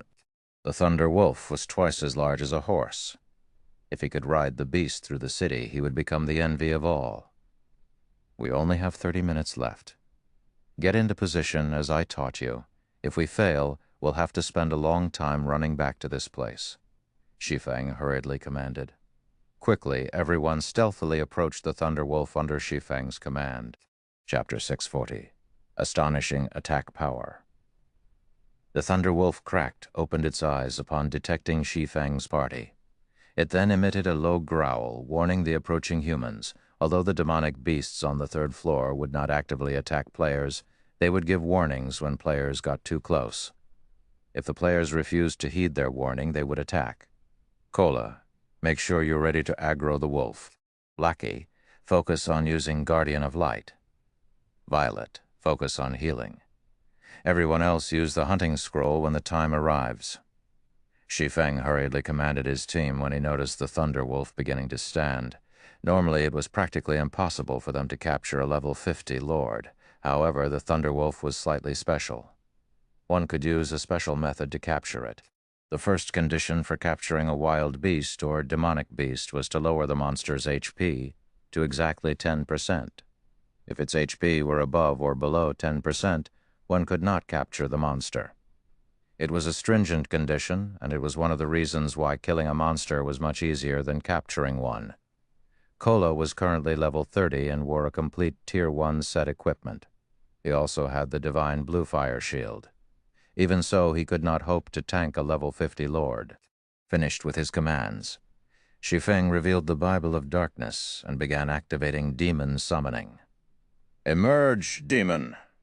When Shi Feng finished chanting the incantation's final verse, the demon gates slowly opened. From behind the gates, a human-shaped demon, an evil blade spirit, stepped out.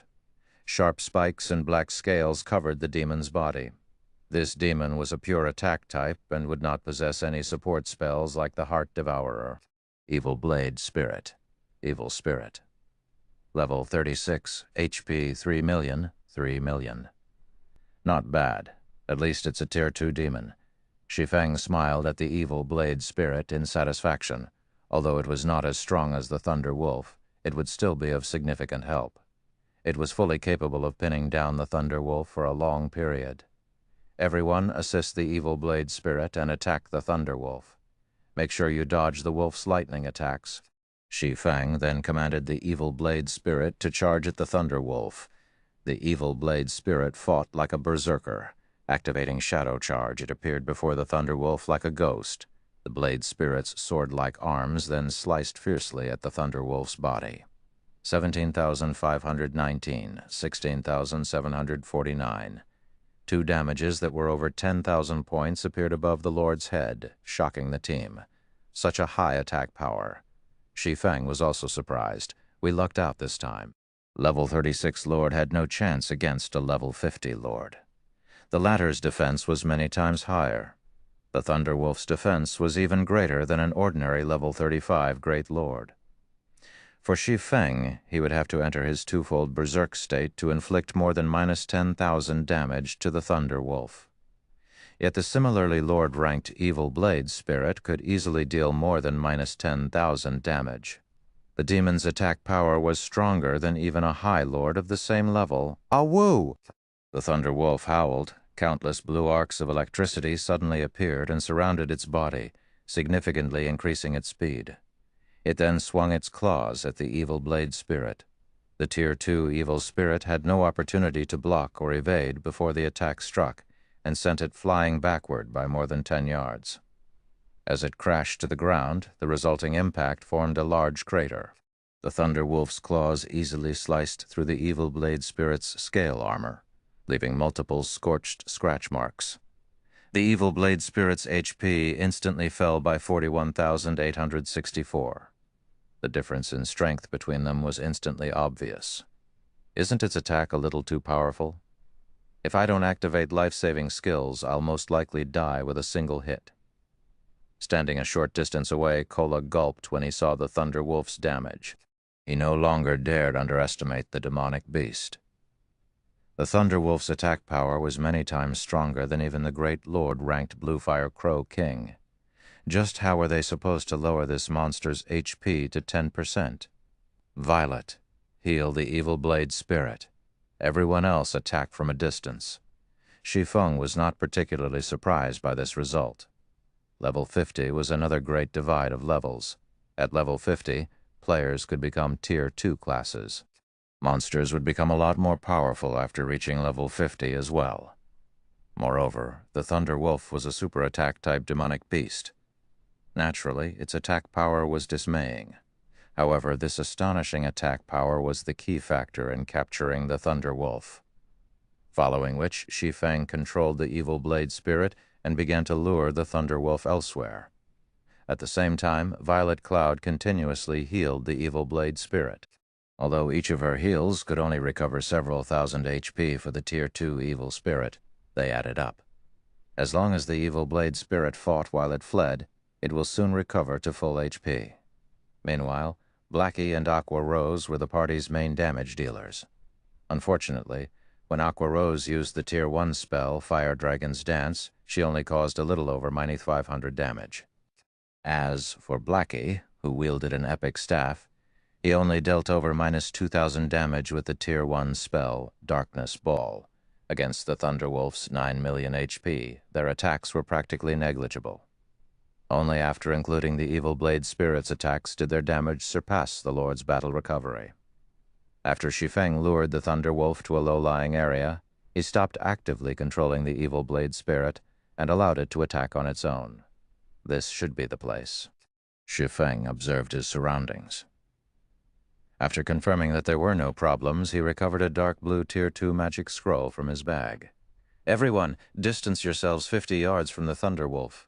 Hearing Shi Feng's command, although Blackie and Aqua Rose wondered why he wanted them to stop attacking, they had no choice but to back away from the Thunderwolf. After seeing Blackie and Aqua Rose retreat, Shi Feng unfurled the magic scroll and began chanting the incantation recorded within. At this moment, the evil blade spirit, which confronted the Thunderwolf head-on, lost HP rapidly. Each of the Thunderwolf's attacks dealt over -40,000 HP, while its skills dealt over -70,000 damage. The evil blade spirit only had 3 million HP. Very quickly, the demon's HP fell below 2 million. On the other hand, the Thunderwolf had only lost around 100,000 HP.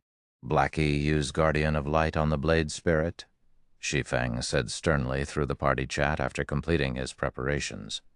Immediately, Blackie cast Guardian of Light on the evil blade spirit. Guardian of Light was an additional skill of Mavis's guard.